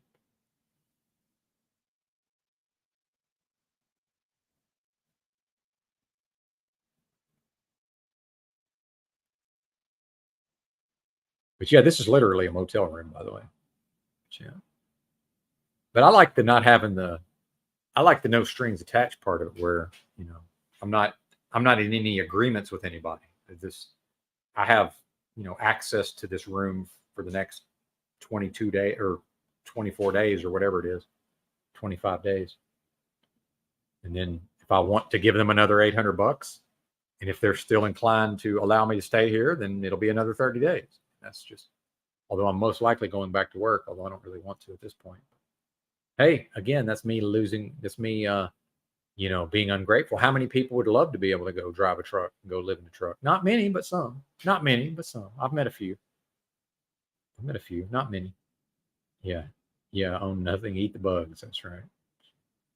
Stewards of our. Yeah. And I was not a good steward of mine, Roy. And that's, yep. Well, that's something else Mitchell got wrong. He was trying to ascribe my health woes to alcohol. Alcohol was a contributor. Alcohol did not create the problems. There was many factors, genetics being one. Well, thanks, Jake. Thanks. Yeah, it's felt like it lately, I must say. I don't. It's felt that way, but thankfully, I can tell the difference between my thoughts and my feelings, right? So, yeah, I've certainly had some very intense feelings of worthlessness and depression. It's been bad, man. It's been rough. And that's why I kind of got off on that Hemingway stuff. If anybody was here for the live stream the day before yesterday, I believe that was. Because if that's how Hemingway felt all of the time when he wasn't drinking, I could see why he drank. And then I could see why, when the alcohol no longer worked for him, why he did what he did, famously. See, I don't suffer from that in the long term. It's not a thing where, that's what's present for me. But I've been in a space lately where it's been occurring some of the time, and it ain't fun. And yesterday I was just like, it got so bad, intellectually I'm not going to drink, but I'm realizing, well, temporarily, if I just go get some booze, then I won't feel this way. But then it's like, okay, I'm have these health issues. I'm obviously not going to put the poison in my body, right? But then, I think some people might just be like, well, fucking, I'm dying anyway, right? What's the fucking matter? But drunks are the worst, by the way. Like this Smith, Agent Smith, would probably great if he wasn't a fucking drunk. I was a drunk a year ago. Drunks are the fucking worst. Meth heads, scum of the earth. Drunks are the worst. What y'all think about that? Partner.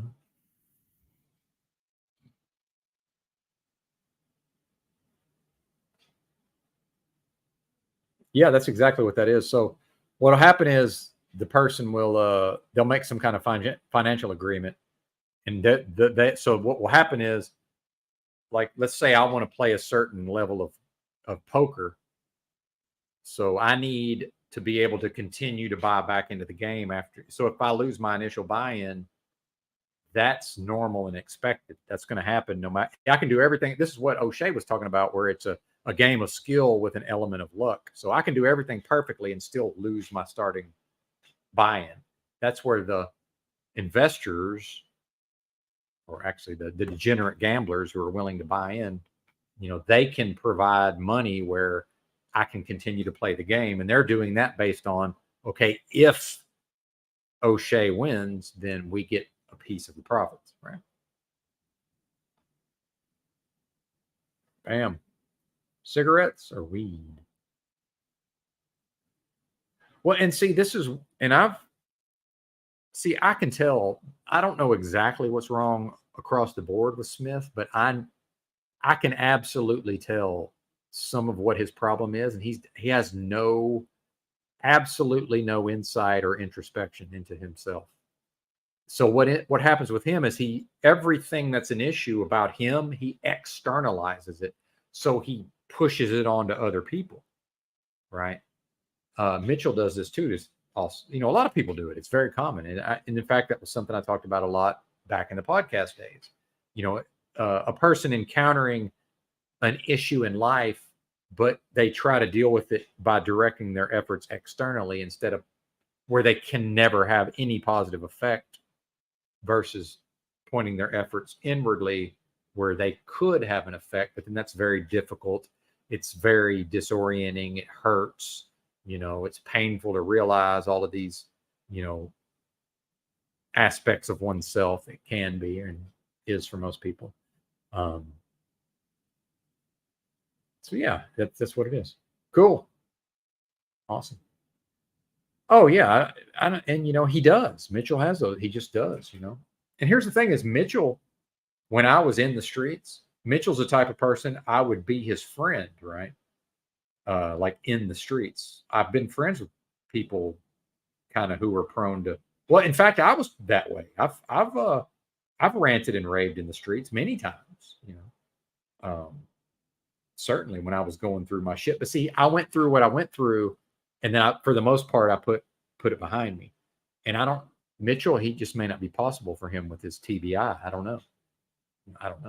Thankfully, I do have a bit of a therapist or an analyst type of bent, to my personality, where I am able to act as my own therapist in some ways, quite effectively. And my psyche, my psychology, my brain is set up for effectiveness in the real world. So when I do direct my efforts inwardly, I am able to be very effective. When I direct my efforts at managing my health for the last year, I can be very effective right up until I'm not. And that's what we've seen with me in this time that I haven't been live streaming is, I maintain my discipline and my effectiveness right up until I stopped. And then when I stopped, the fucking wheels fell off, meaning I fell out of a lot of those healthy habits. But I didn't go back to drinking. Why? Because it can never help. And it's literal poison. But like I've told everybody, I'm a big boy. If I want to drink, I'm going to drink. Well, no, that's not true. if I choose to drink, I'm going to do what I want to do. And I never promised nobody I was never going to drink again, other than myself. Now, do I really want to? Do I want to break that promise to myself? Well, we've all done that, right? How many promises have we made to ourselves that we break? I mean, I think we've all done that, right? Isn't that? I like Mitchell too. Yeah, I do too. You know, I don't like being attacked so vociferously, but sad to say, I've attacked people that vociferously at times. I'm not proud of it, but it's happened.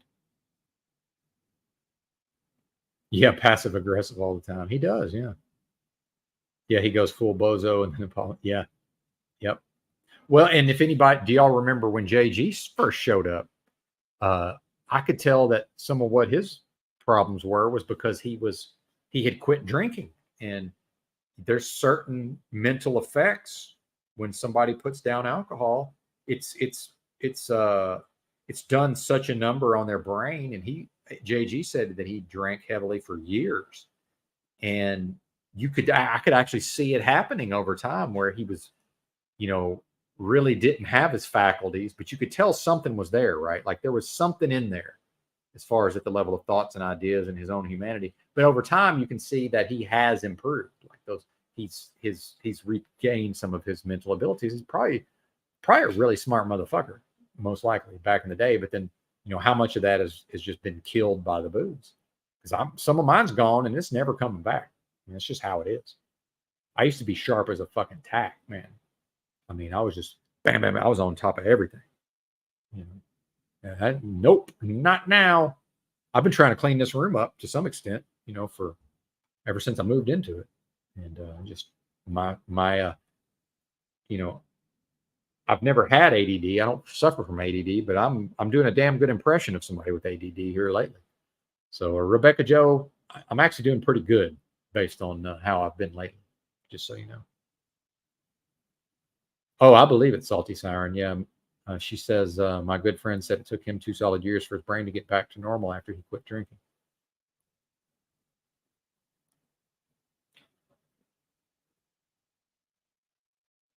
Yeah, the Talcottian approach. I did nothing wrong. Everybody else did the wrong. That's right.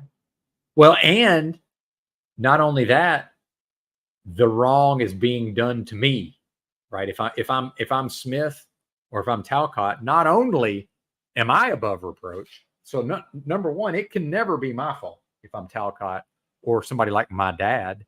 And this is why I understand Talcott, because I've gotten to understand my father, who has a very similar psychology, but Smith also. But meanwhile, I have some of this. So, and part of how I was able to so effectively deal with certain aspects of my own brain was by observing what my father's gone through and then saying, well, the apple don't fall far from the tree. I better see if I have some of that. And then recognizing, wow, I do have, while not the full dose, I have some of it. So I damn sure better get it under control now. So yeah, the Talcottian approach, not only so it's not possible it can never be my fault, but not only are you guys wrong, you're actually wrong in a way where you're doing it to me. So you're not only are all of you harming, all of you are out here creating harm, you're actually doing it to me because you don't respect me. Dude, misery. Imagine living in that space. Just abject fucking misery. I mean, and that is my basis of compassion for somebody like Smith, who does have, I'm sure, many positive qualities. Talcott has many positive qualities, but they can never reach full expression. And now maybe some of this is true for me too. I don't know. I'll be watching and, you know, I'll definitely be paying attention. But now you've said this before, Mr. Miyagi. So does this happen to you regularly? Or I guess in your line of work, maybe it does. But good. Congratulations, sir. And I'm not doubting you. I'm just saying you have mentioned things along these lines. Well, because he probably has demons. I mean, that's probably why. I'm guessing. Again, now we're back to it's the you can't handle the truth community. Right? Now, part of this is the way my manner is not so good, right? So sometimes it's not even that it's not even the message. And I know this about myself. It's not the message. It's the way I convey the message. Believe me, I'm aware of it. But then, like when Wizard just directly tells me some shit, I can deal with it. So I guess on some level, I just assume that everybody can deal with it. But no, they can't. Yeah, exactly. Just get on the page with me, right?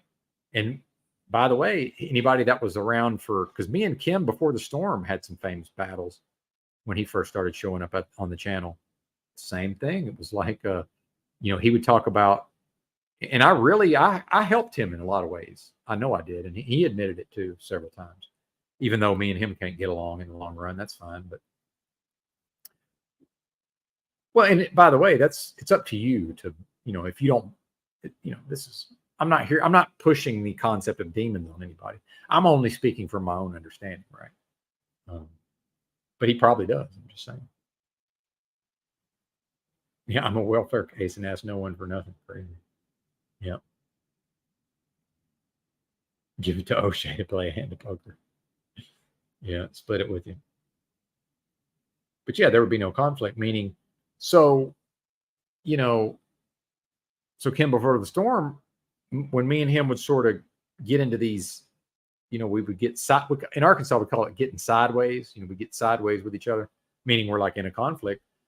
But at a certain point, and we both have strong personalities. So at a certain point, there would be, we would butt heads, but then eventually we would be trying to work it out, and so he would be like, well, I'm just trying to check, because he would interrupt me a lot, but he would interrupt me because he didn't trust me to take the conversation. So he doesn't necessarily know where I'm going to take the conversation. He's not trusting me to be able to have the stewardship of the conversation. So he's trying to interject out of fear and a lack of trust. But then in his mind, he thinks he's doing it because he's checking to see if we're on the same page. Well, I kind of blew his mind because I said, why would you want to be on the same page? Like, what good is that? It's like, I have no desire to be on that. That's not I'm not motivated. Now, if we're working together out in the physical and we're trying to accomplish a goal, that's different. Of course, we have to be on the same page. It's like, how are we going to dig this hole to run these sewer lines or whatever? Yeah, of course, there's going to be a meeting of the minds. We're going to get on the same page, and then we're going to go do the task. We're not doing a task here. So I'm like, why would you want to be on the same page? But the same thing with this is like, yeah, let's get on the same page. But I think people like Talcott can never realize what that manifests as is in a very authoritarian, domineering way, meaning, let Talcott be the one to sort of set the tone and then everybody fall in line with that. Well, that's never going to work. It's never going to work, man. And that's why I can never fully belong to any community, really, other than the ones I was born into. But it's why I can never really, belong to any of these truth communities unless it was one of my own creation, which unfortunately, that can be fraught with peril because I'm not, in any way interested in anything that might turn into cult-like behavior. Yeah.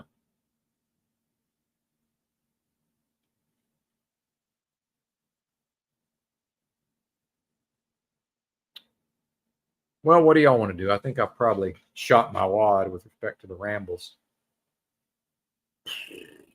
Good Lord, man. What is happening? What's it all about?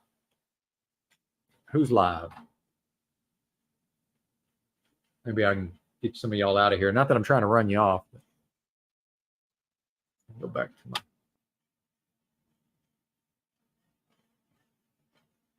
Oh, O'Shea's going live.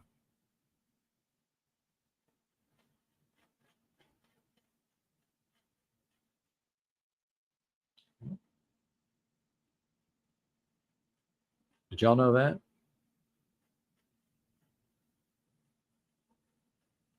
Uh-oh. Oh, I'm not ending. We're not ending. All I meant was if somebody else is live and maybe people weren't aware of it. I'm not quitting, just so you know. Because I got this I'm on the free StreamYard. So I might as well. They got a 2.5 hour limit, but unless things have changed, they let you go past the 2.5 hours. So I'm probably going to go for a while. That makes sense.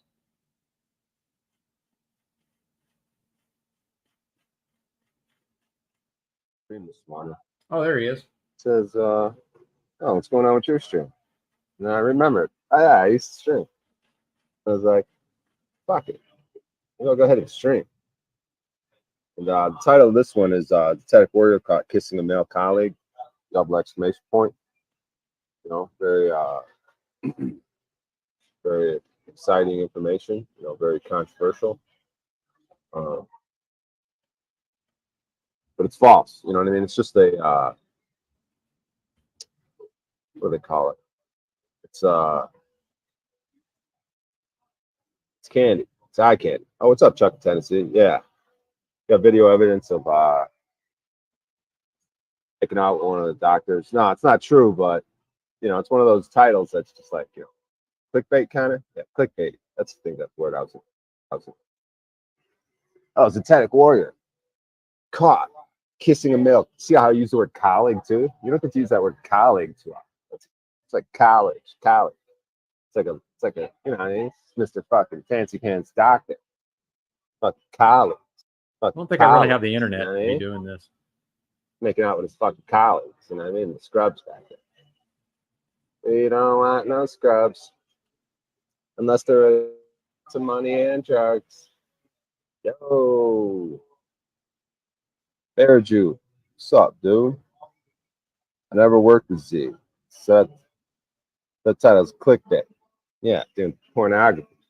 It's Thomas Aquinas doing this fucking male pornography.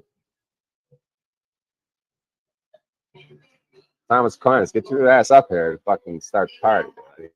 Now, if Thomas comes on, I'm probably going to turn this off. Not a Thomas fan. Completely gay and awkward, but fuck it, dude. You know what I mean? Maybe just like a couple minutes. Oh, there he is, probably. Oh no, it's fucking Wizard, dude. It's cool. Fucking Wizard. Welcome. What's up, brother? What's up, dude? How you doing, man? I got this fucking Maybe I'll leave my traffic mic on. shit 3 weeks from now. First to Are you trafficking, are you? Right. I guess I can't since I'm eating. I can't even speak properly. Babbling over there. Well, yeah, you got them put you in a bad spot because you don't know what they're saying, right? Right, but they don't know what they're saying either. So like we're both in a bad spot. So, I'm just going what do you do about that? So what do you do about that? You just watched my video, right? Some of it. I caught. I think it just. Yeah, you're breaking up. But the thing is that the facts that they're presenting aren't true, and they cannot possibly be true. And you just have to learn how to distinguish what they're presenting in person as averse to what you truly are. You're not the person. You can never be the title. You can hear a name called out, but once it's written down on paper, it becomes a title. Ask any English major. That's an entitlement. Did they entitle you? And if so, what is it that they entitled you to? Did they entitle you to enter into contract? Did they entitle you to be a trustee with them? See, that's truly what they want, people to come and play in the sandbox with them. So as trustees, they need other people to be trustees so they can shift the blame off on them. Because they can't shift the blame off on a grantee and they can't shift the blame on the beneficiary. So they need people to operate and act and look just like them, image and likeness, as if though they're doing the same thing. So what do? You have that officer, he hands you a document, or he stops you and says, I need your documentation. I'm sorry, I ain't got none. I'm not entitled. Now they're probably going to turn around and arrest you. But sooner or later, they're going to comprehend that you're not entitled. You don't belong in the paperwork. Sooner or later, brother, you should realize that too. Should have never filled out the SS5.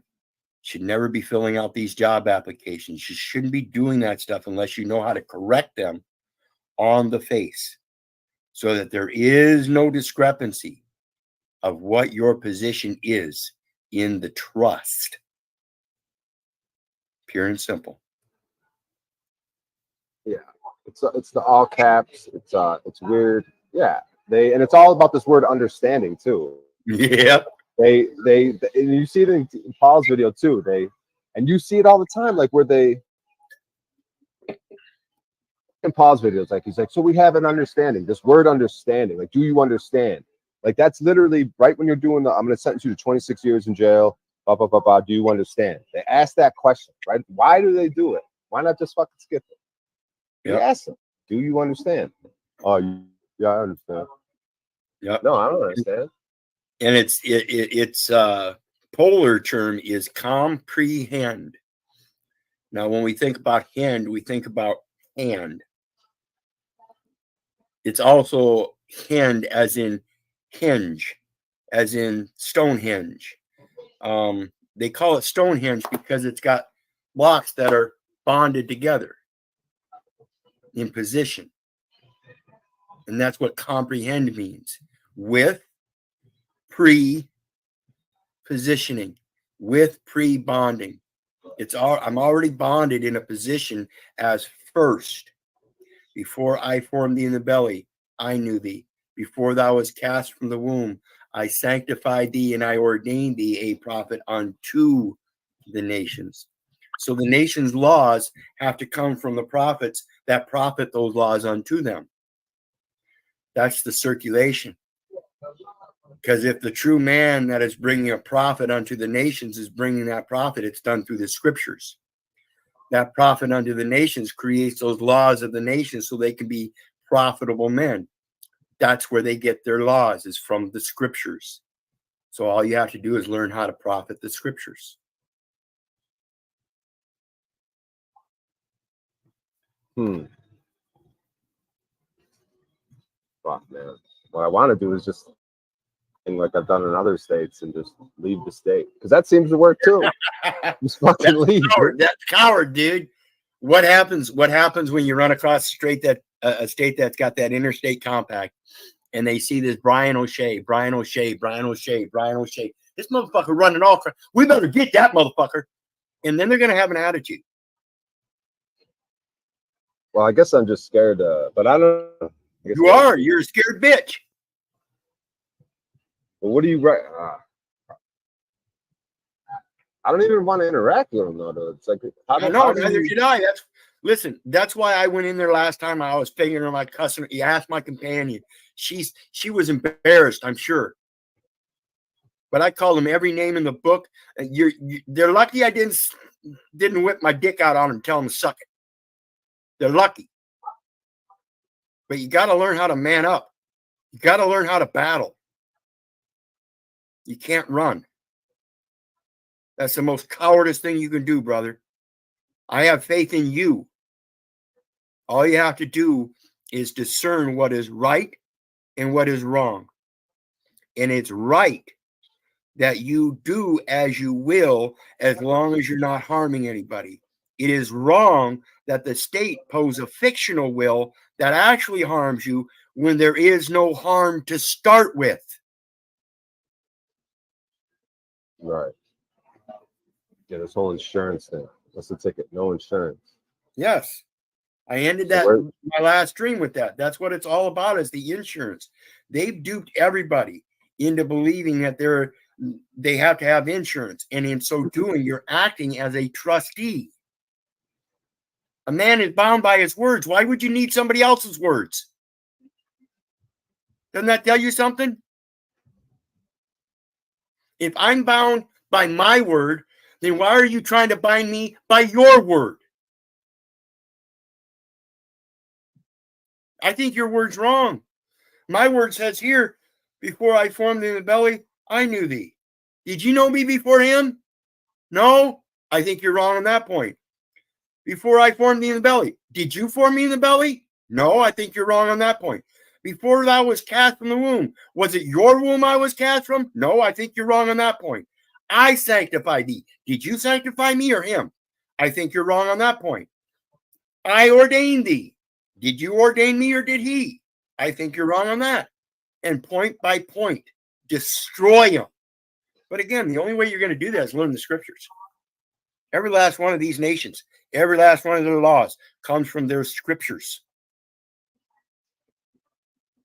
All right, now you're motivating me a little bit because, you know, this shit's scary. I guess anything that's scary, if you lean towards it and like try to learn a little bit, see like you could get good at it. It's probably just like anything, you know, poker. That first time before I ever got on stage, it was scary as fuck. I didn't want to do it. I want to go home and write more. But just lean into it and you do it anyways. Like, I don't want to go to the poker room for the first time, play poker. I don't know what the fuck I was doing. I called them up. What do you do? Okay, when they bet, what do you took the boss? And I showed up anyways.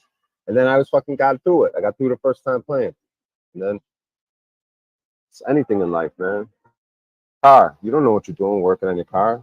But then you fix it. You're like, oh shit. But they see men should be more well-rounded, like we're saying. You should know a lot about us. You should know how to handle yourself in court. You should be able to fix a car, play a little poker, fucking do this, do that. Talking about before, the compartmentalization and specializations. You need a lawyer to help you in court. No, you don't.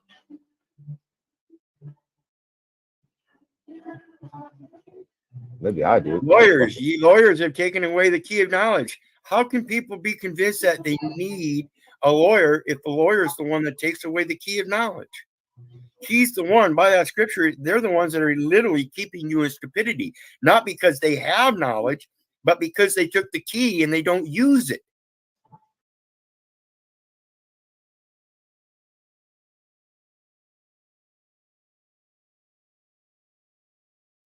Now, here's something very subtle. If you heard what he just said, they're the ones keeping you. No, no, no, no, no, no, no. They're the ones. If I'm the person in that scenario he just described, they're the ones I'm allowing to keep me in that space. It's a subtle distinction, but it's very, very important. Because in one, I have the power, and the other one, I'm a powerless victim. Anyway, let me try not to interject too much. Right. They walk around with their suits all smug in bed with the judges and shit, drinking with them, snorting coke. One big fucking game to them. Yep.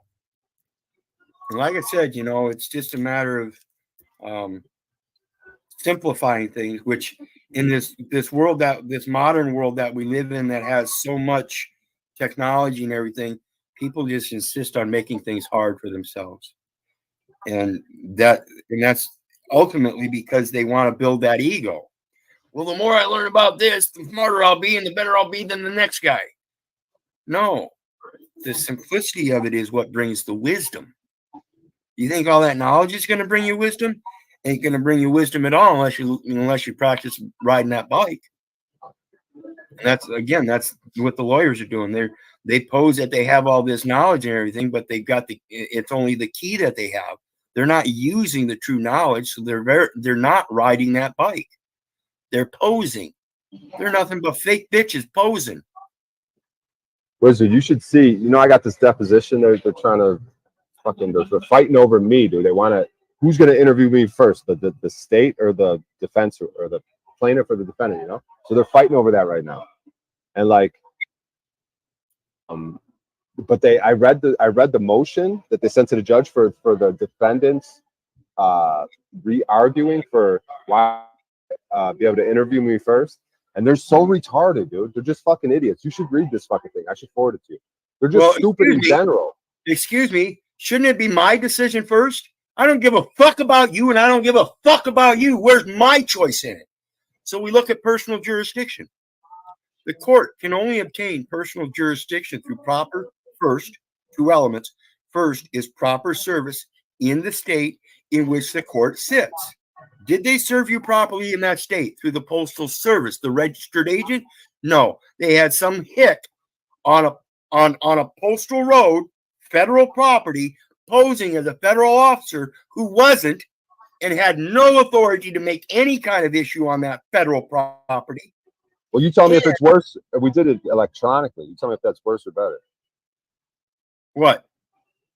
It's more casual because I want to work with these guys. The one side of it, the plaintiffs. No. Appearance is private, not public. You appear in their public venue. That's automatically understood as waiver of personal jurisdiction. That's what you're trying to defeat. So when they took you to jail without giving you the option to voluntarily appear in court, that's violation of process due. Yeah, but this is something different. This is a civil court case where I'm going to be a witness for the plaintiffs. Okay, so witness for the plaintiffs for what? For a wrongful conviction. People went to jail wrongfully, and they're suing. Three people they got the same law. Well, no, they don't have the same law firm, but they're kind of like, they all got exonerated after doing 20 years wrongfully. They got exonerated, all charges dropped, everything like that. They saw there was basically like prosecutorial misconduct, which is clear and blatant. And they're still wanting to interview you? Well, because I'm like one of the key because I originally came out the truth like 20 years ago, but originally I didn't tell the truth in court, but then I did 2 years later, and that was like 20 years ago. But okay, unfortunately, so the folks have been exonerated and they're still wanting to talk to you. Why do you suppose that is, Brian? well, they're going after the civil, they're going after, dollars. They're going to get paid for being wrongfully convicted. So Yeah. and the state has a terrible case. And like I said, the state wrote the argument to why they should interview me first, and they're retarded, dude. They're like retarded. Like I'm retarded, right? So why do they need your interview to place a value on the docket? That doesn't make sense to me. If you want my interview, all you're going to do is raise the value of the suit that you're going to have to pay, because I'm bringing value to the table, and I'm telling you, my time is worth more than all of you put together. Well, because dude, I'm they might not even bringing the truth to this table. Well, I'm helping out the people that were wrongfully convicted. Not help, you know what I mean? I'm doing what's Then help them. right. That's my role in this thing. Then you don't need to speak to it. So you don't need to listen. If those are administrative courts and you really want to help those people, you have to know how to help them get out of those administrative courts. Otherwise, you're still in that administrative court. You're still being puppeted. You still got a hand up your ass. Well, how about they each get their 20, 25 million, a piece, and then they start learning about the courts and shit. How about this is easy money. That's fine.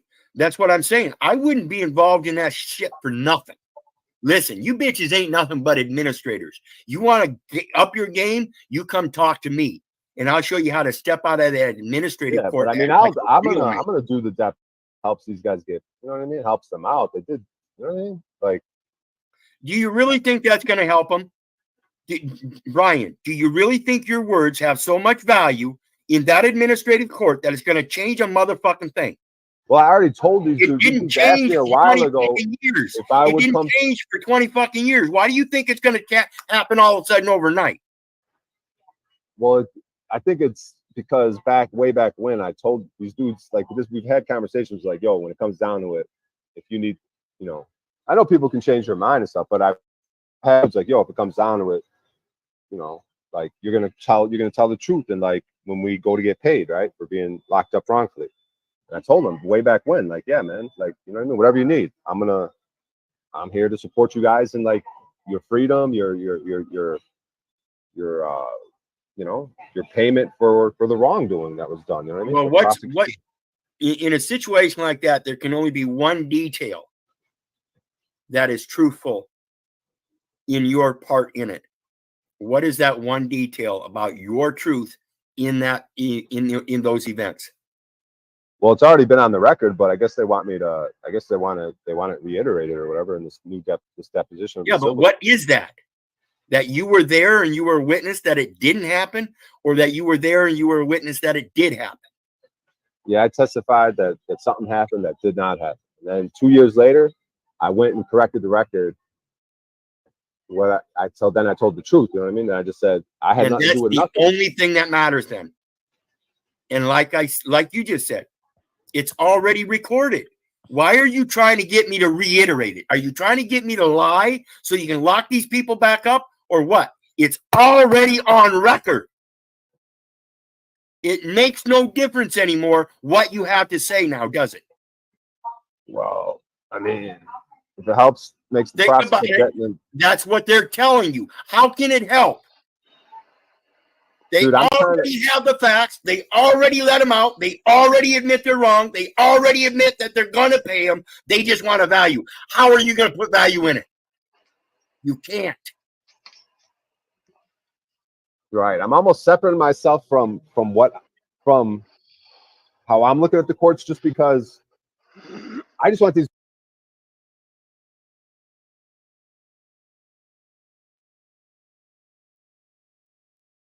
Well, and does he even kick it with these people anymore? Because he actually, and this is always convoluted when he tries to tell the story, but and as you see, he's never really been able to succinctly, but this is exactly what the deal is. A wrongful conviction was overturned and a financial judgment is being sought against the state, I'm presuming. But does he even kick it with these people anymore? I don't think so. Who cares? I mean, look, I don't care however it sounds is however it sounds. If I used to kick it with some people back in the day and some shit went down and they were like, well, hey, you're going to do this or that, right? When it comes time. And if I agree back then, but then it's all these years later and I ain't kicking it with them no more. No, that's on them. It's got nothing to do with me. And now so I actually agree with Wizard here. Brian, there's something he ain't telling us though. This cannot be the whole story. This is not the full story. Can't be.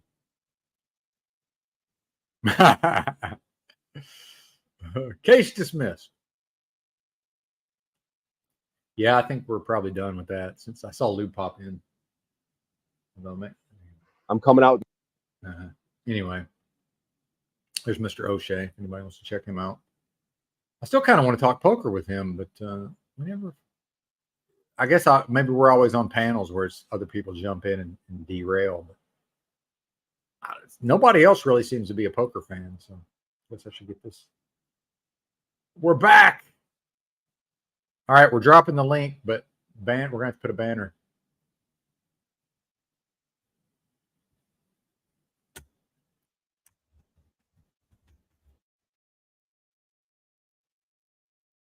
Dropping the link, but if I don't like the person or if I don't feel like talking to the person, I'm not bringing them up. So I'm going to be one of the mean girls today. How about that? And Tommy, I don't have the energy for you today. I don't know if you're around. No offense, no Tommy.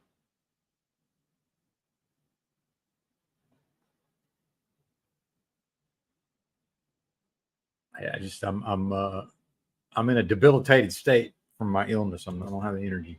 I ain't got the energy for Tommy today.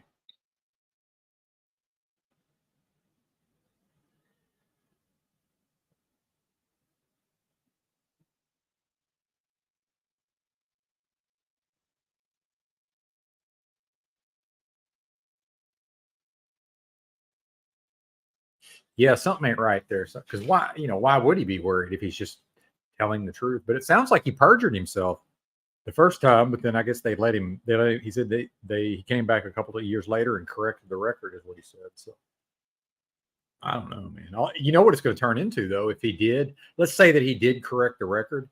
Not that I'm some kind of legal beagle, legal or whatever, because I'm not. But I have enough knowledge that's just going to come down to him getting cross-examined at some point, aggressively cross-examined. He's going to hurt their case most likely because it's going to be a lawyer trying to say, well, you said this, initially you said this, and then 2 years later you said that, and then I think Brian he's too naive to realize that there's really no version of him just saying, oh yeah, well I said it this way the first time because I had these really good reasons, and then I got Paul Enslaved live stream, and I learned about correcting the record. Like, dude, that's not going to go in. You know what I mean? They're not going to give a fuck about any of that. They're going to tear.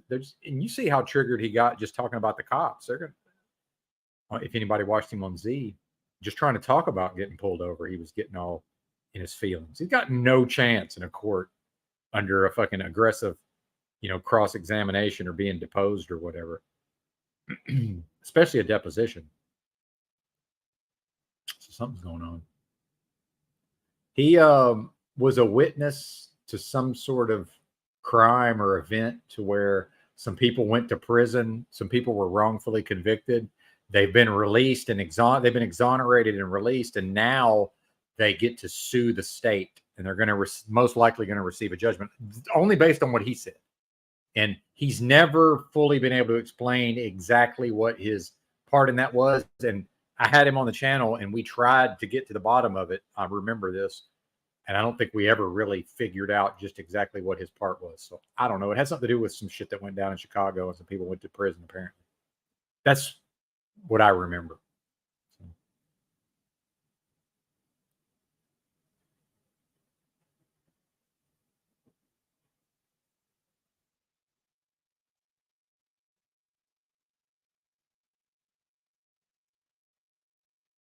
I think I might try to go back to some of this. I don't know. We might not be able to,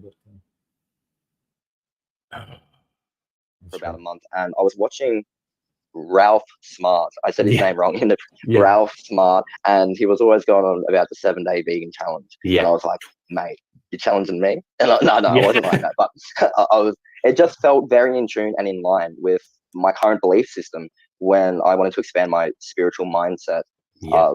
Yeah, and it's funny because my physical body was well there. I had years of gym. I came fourth in Australian gymnastics within the Oh, classes that I wow. was doing. I've done 7 years of taekwondo. I was doing jiu-jitsu, boxing. I've done Muay Thai. I've done Krav Maga, wrestling. So I'm Wow. very physically Yeah. there and always in. And my family run taekwondo dojos over the bridge in Baronga, South Australia, New South Wales. So it's in my blood, in my family, in the heretical line, in the spiritual mindset. You know, it's there in me.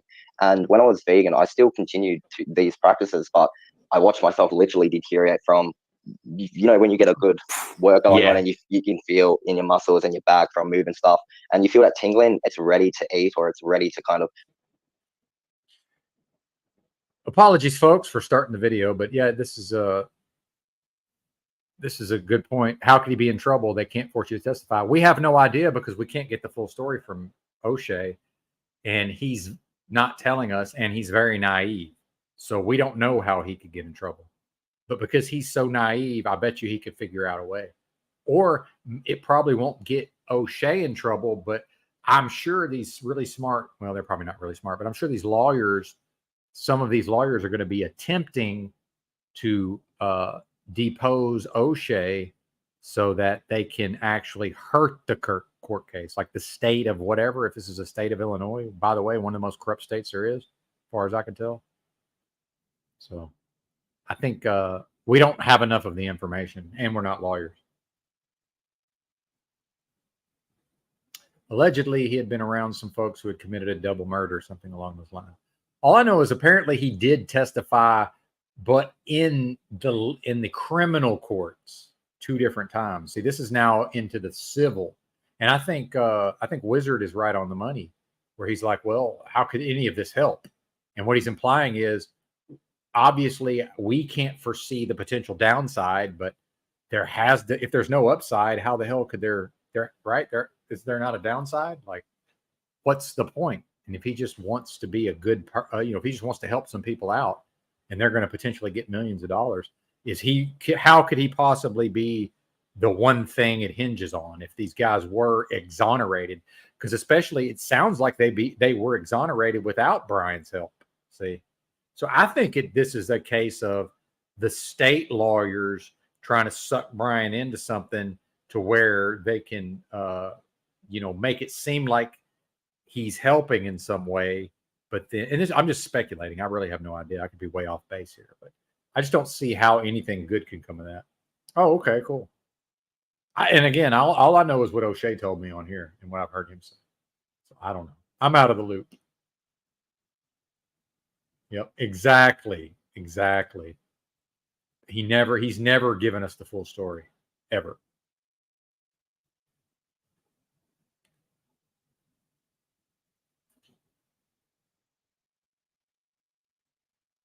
Repair and do its thing, but this does get good at a certain point. It's so long. I don't know where the good stuff is. It's so tingly, and it's like, oh, whoa, like this is intense. Like, and eventually I'd start getting sweaty and sweaty and sweatier and sweatier. And it smelled nice, like kind of nice. Like I know I could eat it, but like it's the mind of how malnourished of what you do goes into a crazy thing. Like I'll talk about that later. But as I was going malnourished and going through these things, not that I ever stopped doing. See, I like the part where he's talking. These guys are going to they're having basically it's a frank discussion of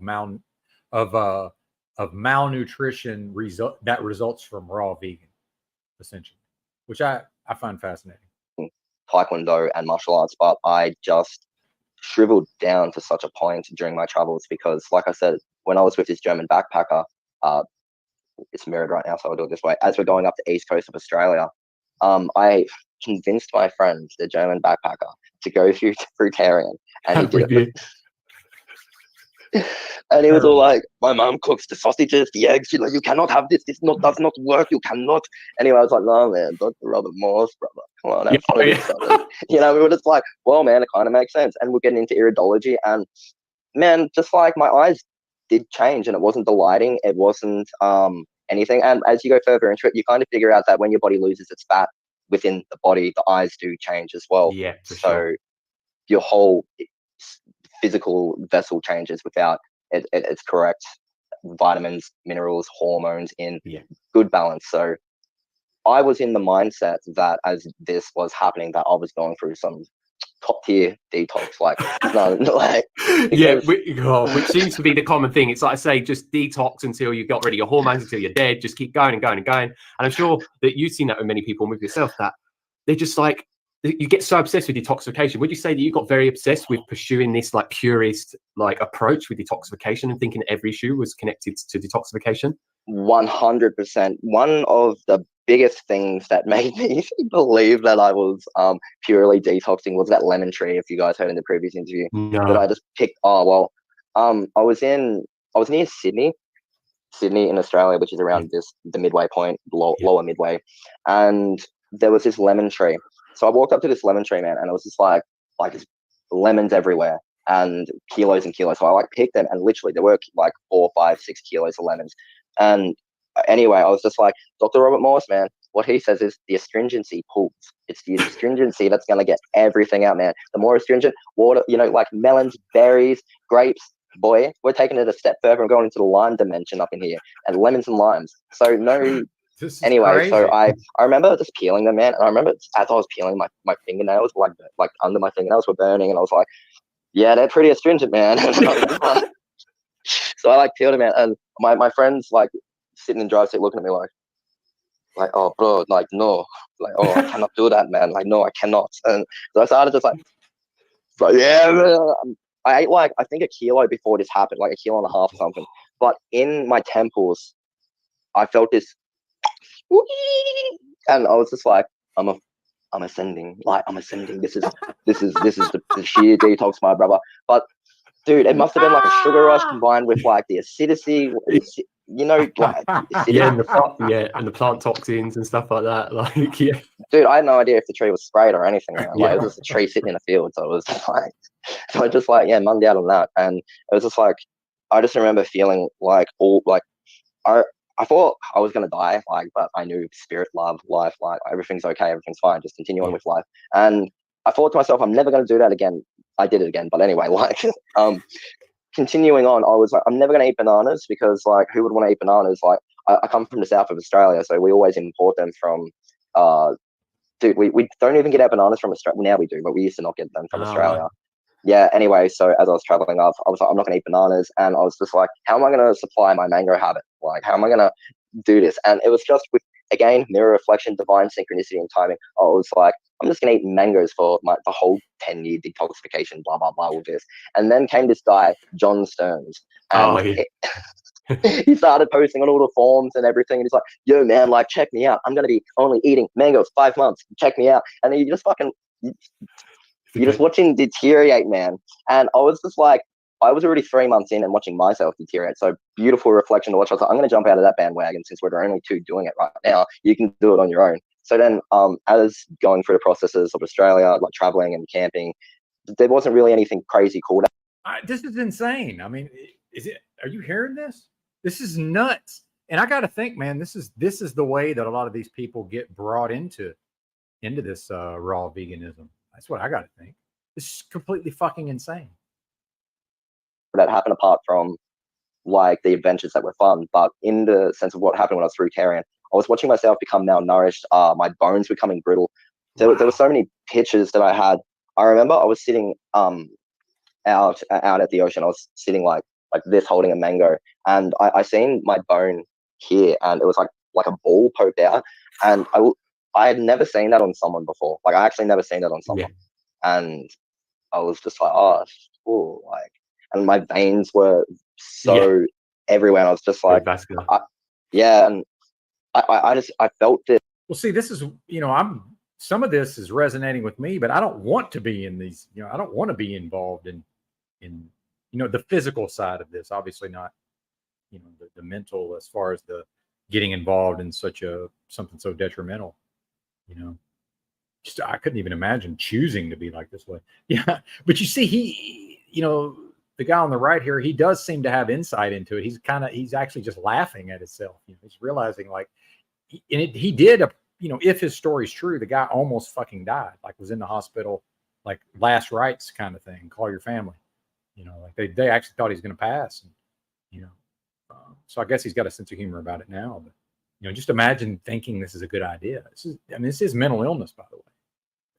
Mental illness. This something telling me I look like a crack whore, and then something telling me I look like an androgynous god, that I should continue and thrive, and that I'm beautiful, wow. and that everything's love and light, and that you shouldn't worry about aesthetics, or you shouldn't worry about looks or vanity or anything. So I was like, well, that made me feel better. So I continued with that. I had severe bulimia. Like, brother, I cannot even explain the sense of like eating disorder. Like my teeth. Yeah. Oh wow. Yeah. Very affected by it. Yeah. Yeah. Yeah, with so many people that eat the fruit-based diet, man, their teeth go downhill like crazy. Some people have amazing genetics and can get away with it, and a lot of people will look at them and go, "Oh well, they've been okay on it for years," but most people don't get away with that. Yeah, that's the truth. That's the truth. I'm Aboriginal and German, and I thought I had really good genetics. It's like, yeah, I've got somewhat good genetics to build muscle and to repair and to do this. But then some people have that like 6 foot, like sheer, like eyebrows and all, and it's just like, damn, like okay, so they got the good teeth as well. And people like, in a sense, Austin, which you had currently made a video about, Raw Bliss 95. Yeah, and you hung around with him. Man, I lived with him. I lived with him. Like, we were messed. I can actually jump forward because I had a Cairns experience. I'll say this really quickly. I was living in Cairns, fruitarian dream. Pretty much I was coaching, doing massage. I was also pretty much just living a fruitarian dream. Also, there was some fruitarian people that started like a fruitarian business called Fruities, which I'll give a shout out to because no, never mind. But like, they're nice people, but like, you're advocating such things, and it's just like that are harming people. Yeah, I've got a huge story with them because that guy was actually a really famous dude at the time who met up with like Harvey. What's his name again? Tyrion Ryder. Yeah. Well, and something else I've noticed that so parts of this conversation I find fascinating because it's sort of proving to me that some of my hunches, about, and I have, not that I ever lived this, but I've been around some of these kind of people, both males and females, out west, and it's not that unusual depending on, where one is. And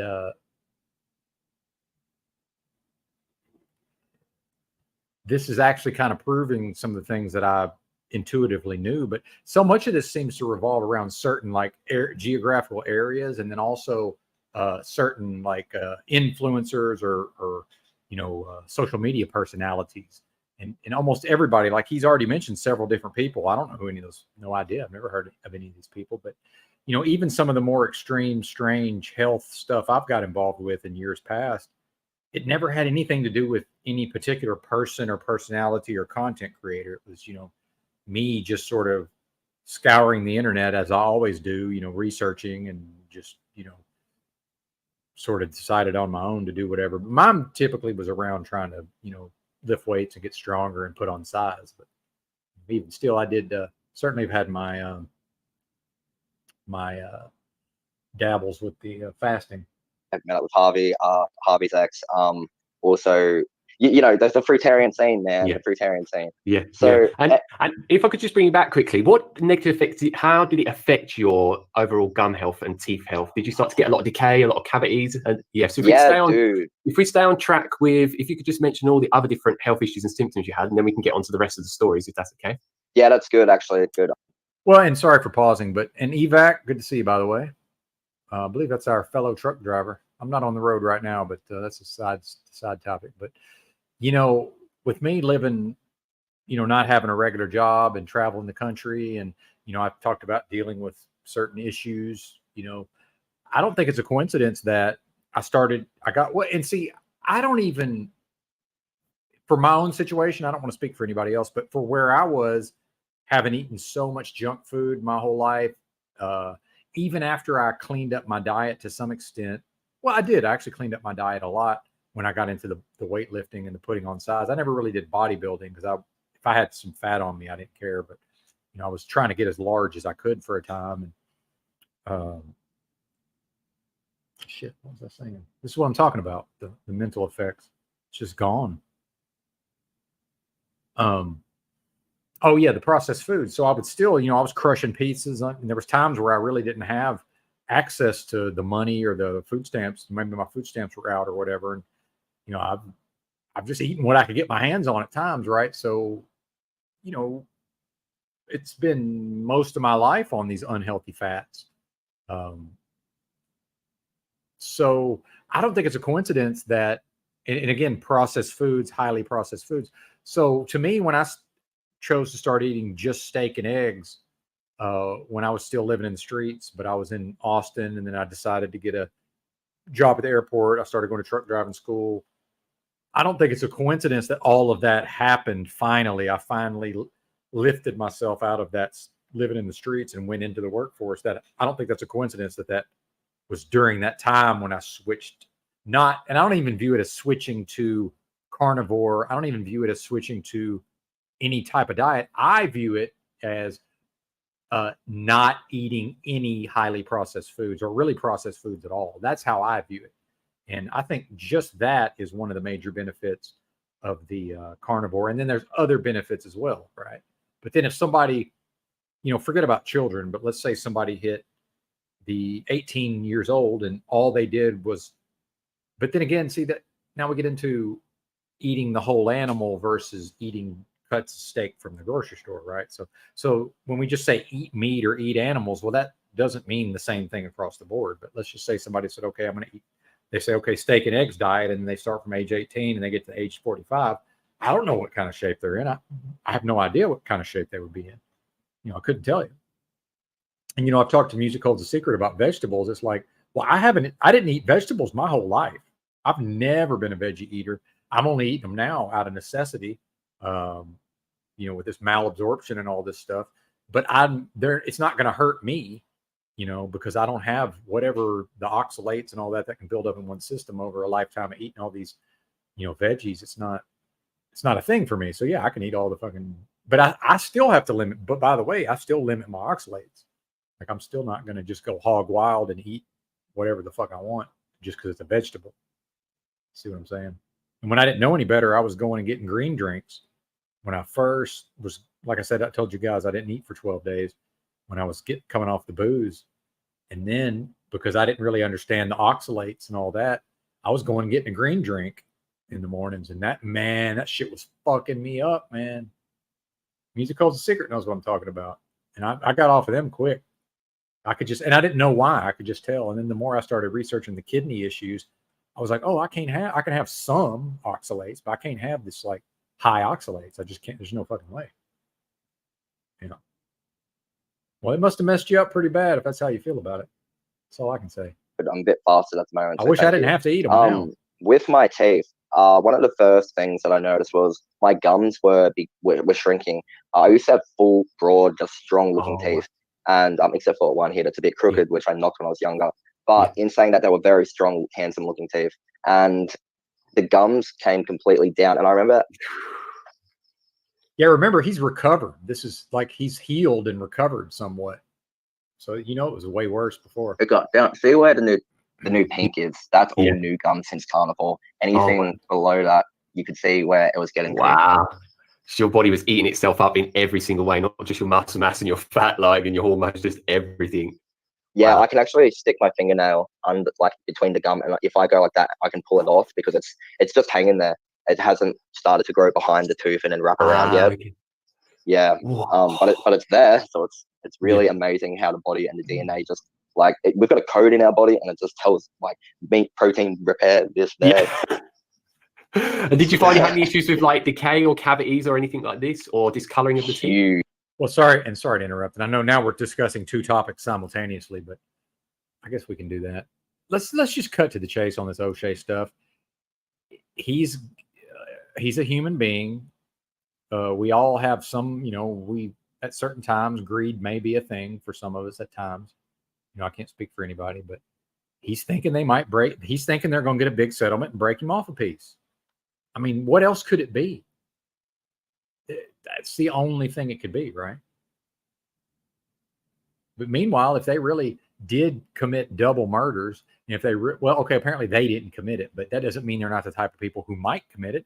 That doesn't mean they're not the type of people who haven't committed crimes. So let's just assume these are, even though they didn't do it, the fact that they were put away for it, that's still, they must have been running in some kind of circles where it would at least be plausible. I'm assuming. I don't know. I'm just guessing.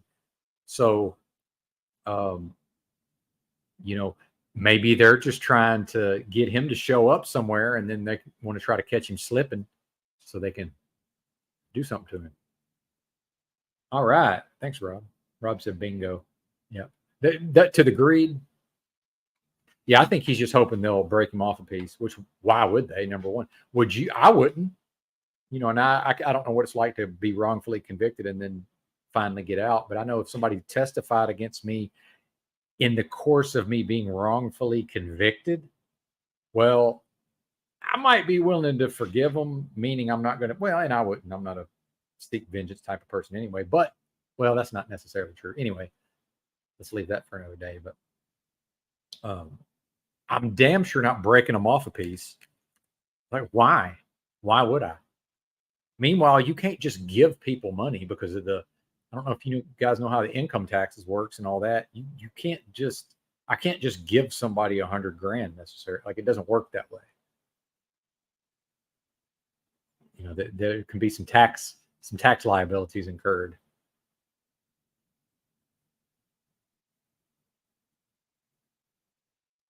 There you go. Evac says vegan, carnivore, keto, tried them all.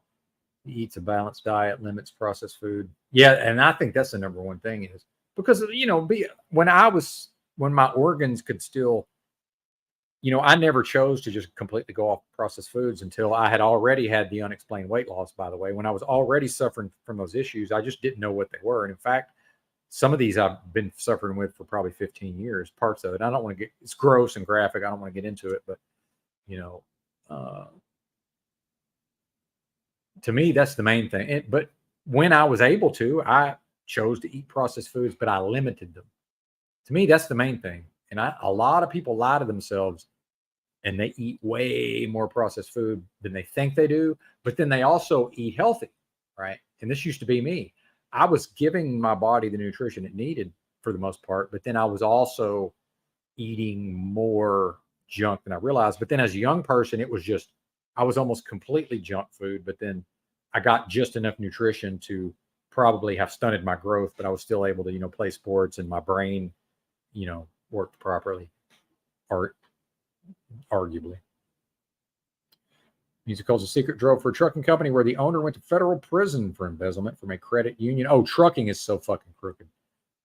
Nightmare industry. I have no desire to go back and drive a truck, but I honestly, I think I'm trapped. I hate to say it, man, but I think I'm just trapped. I don't really, realistically, I don't feel like I have an alternative. And that's probably part of the reason why have kind of been laying about to some extent is I think once I get back in that truck, I'm probably going to end up dying in that. I mean, look, and again, this is not me. I'm not manifesting this. Believe me, I've got a lot of hope. I've got a lot of no, I don't have a lot of hope. I got a lot of positivity and a lot of let's keep going. And I like to do shit, but the reality is that, most likely I'm looking at having to work as a truck driver with really no other alternative, unless something changes, right?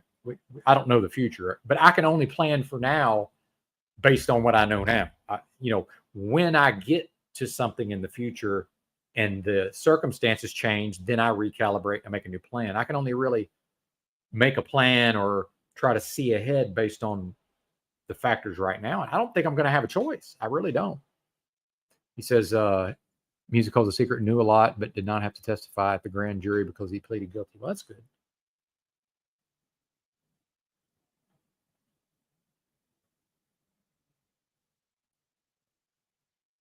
Well, and I agree, and they're getting it now, but I don't. They're probably still not. Dan is pretty. Dan's pretty. The guy on the left, he's pretty dialed in, I would say. But it's the guy on the right, you can tell, is still pretty far out there. But then again, he's the one that almost died. I think Dan just probably likes girls a lot and got tired of being a scrawny toothpick and said, "Fuck this! I got to put on some muscle." And then he started working out, like we showed in that video earlier. And then he realized, oh, I can't put on size with this diet. And then, so I think for Dan, a lot of it has to do with his physical appearance. But this guy on the right, you can tell he completely jumped out the window with all this stuff, right? So I don't think, I think you're right, Miyagi, with the dude on the right. The guy on the left, I think, is recovered. And I think Dan also didn't go quite as far down the fucking rabbit hole. Well, and so you say that, Terry Miller, the body is a temple of the soul, don't feed the temple crap. But can we be honest that almost everybody does to some extent? Now, I know there's some exceptions. I'm aware of that. But me personally, I'm not interested in the exceptions when I'm speaking generally. So in these so-called truth communities, I see people espousing these various, what I call dogmas. It's very dogmatic, health issues generally. And I'm not talking about anybody specifically. I just mean generally. I see people espousing these dogmas and ideas. But then I know, man, because I observe people, a lot of these same people are smoking cigarettes, and that's their business. And they're doing whatever else they're doing too. But then they're also at the fast food drive-through some of the time, which is okay, right? But I think those same people believe that they're not feeding their temple crap when in fact they are feeding their temple crap at least some of the time. Because I know that's how I was. And I viewed myself as somebody who was a healthy eater, but I wasn't. But I also knew that the processed food was bad for me. I had just, in my mind, I was able to get away with it, especially with my high level of physical activity on a daily basis. So it wasn't like I was suffering, and I looked fine most of the time, right? Until we got into the later stages of this thing. Oh yeah, you're right. Or Music Calls a Secret, it's for some reason generally tied to aesthetics. So I agree with you on the one hand, but then I do disagree a little bit because I see a lot of these young people, and these aren't the only young people I've ever encountered who've gotten sucked into this. And the way they described this at the start of this video, it's like somebody sort of presented him with this idea, and he's over in Thailand or in Australia or whatever, meeting all these cool, I call them like funky type of people that are like, all kind of into the same vibe and high lifestyle. And then you get the social dynamics and the peer pressure and the wanting to fit in. And then, like he said, oh, you're challenging me. It's like, basically, it's like the guy almost like challenged him to do raw vegan. He's like, oh, you're challenging me. Well, I'll show you. Yeah. And he did. So you see this guy, he has a certain type of mentality because he showed him so much that the dude almost died from it. That's how serious, that's how much he showed them. Right. Oh, I love beer, man. But any amount of alcohol is poison. One beer, poison. Now, can you get away with some level of poison? Can I go, can I drink a tiny amount of poison and be okay? Yeah, of course I can. But it doesn't mean I'm not drinking poison. Now, drink all the poison you want, Terry Miller. And I've drank quite a bit of it too. But that's, if we're going to, the truth, if it's the truth community, there's no amount of alcohol that does not represent poison being introduced into the body. But yeah, I love beer too, and good stuff. Yeah, I tend to drink, but I don't want to romanticize that anyway. Oh yeah, being naturally skinny really masked the problems with my diet and health. Got away with eating poorly for far too long. Yeah. Well, especially guys who make proper hormone levels, you know, the testosterone will eat up a lot of that fat, you know, even if one is not having all the proper habits, especially in our younger years. And my diet was just a complete nightmare pretty much my whole life. Terrible. Yeah, no Bud Light. Yeah. Bud Heavy's tolerable, but no Bud Light. And that way, I'm not even talking about the recent events. I'm just talking about the beer itself is terrible. I like Modelo, actually. Modelo's a good beer. My favorite's Guinness, of course. Huge discoloring, huge decay. I had this is a crazy story. When I was living in Singapore. One of my friends that I was with, we were sitting. I mean, yeah, let's go to Singapore and eat fruit and you know, hang out with a bunch of scantily clad you know, women, and not the locals. I mean, like other Americans or Westerners, right? You know, beautiful women because they haven't, you know, ruined their fucking health yet. And when a person's young, they can get away with a whole lot of things that are not a good idea. Down, and I was just in so much pain, and I could feel my tooth just. It was so dull, and it felt like, and I was just. I'm like, nah, I've got to rip this out. Like, I can't go to a doctor or anything in Singapore. I haven't got travel insurance. Yeah, now he's talking about pulling out his own tooth that he was only losing because of this diet. It's like I'm living like Austin at the moment. Like, literally, the food prices, this, that, looking for the cheapest market and everything. Yeah. I taught him that shit. It's weird, man. It's weird. Anyway, so I decided to grab some pliers, some like scepter pliers, and I put it in. I didn't know the tooth is that long. Like, it's about. I didn't realize. I thought it'd probably be about the size of my fingernail or something like that. Logic at that moment did not exist in certain physical aspects. I had a very strong spiritual mindset of how the world worked and how love, vibration, and being. Anybody seen Bum Fights? That old ass Bum Fights. I think it started out as like it was even pre-internet. I think it was VHS. You could buy it maybe. Although I might be getting that confused for something else. But yeah, in that Bum Fights, they pulled out that one. They gave that one bum like $20 or whatever and yanked his tooth out. Anybody remember that? In the moment, because I always manifested awesome stuff. It's just my focus was on those things. Yeah. Anyway, in saying that, I was pulling my tooth and I shattered my tooth inside my mouth, and I remember just exploding, and then there was teeth inside my gums and everything, and like it was blood everywhere, and I was just cleaning myself up, and then I took a photo I grabbed my phone and took a photo, and there was a watermelon seed rotted that I had no idea how long it sat inside, like the tooth. No, and it was oh my god, it was disgusting, man. When I took it out and the smell of it was just like, you've been there for, I don't know, over a year or something, man. Like over. And the clarity mindset feeling when I took it out was like life was brought back to me, and I was just like, I've not felt this since I was before fruitarian.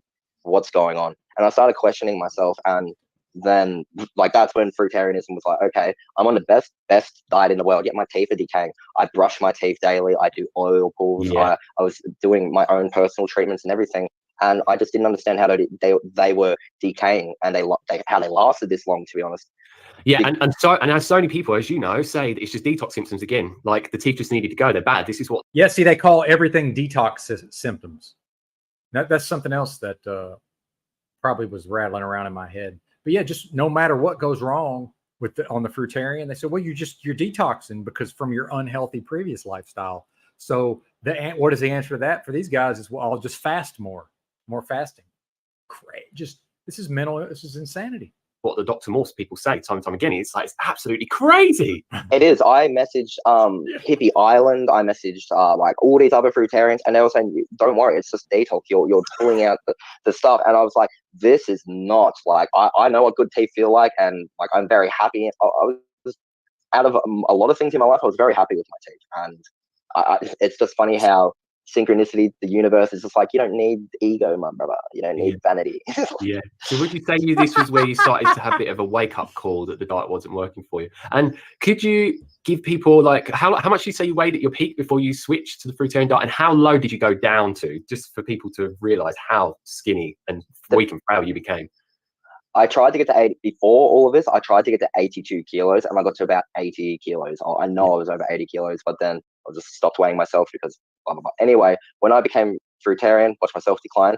Well, and see, this is what I'm saying about the phytates that rot your teeth. When I was a child, I didn't eat vegetables.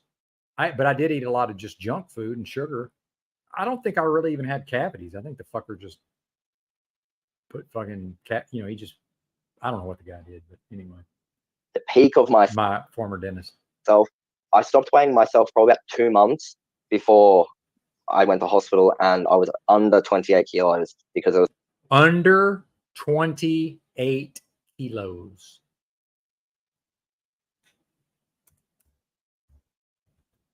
$61.6 pounds. just under the 28 kilo mark. And I was like, yeah, I'm not going to weigh myself. That's a really, yeah. Wow.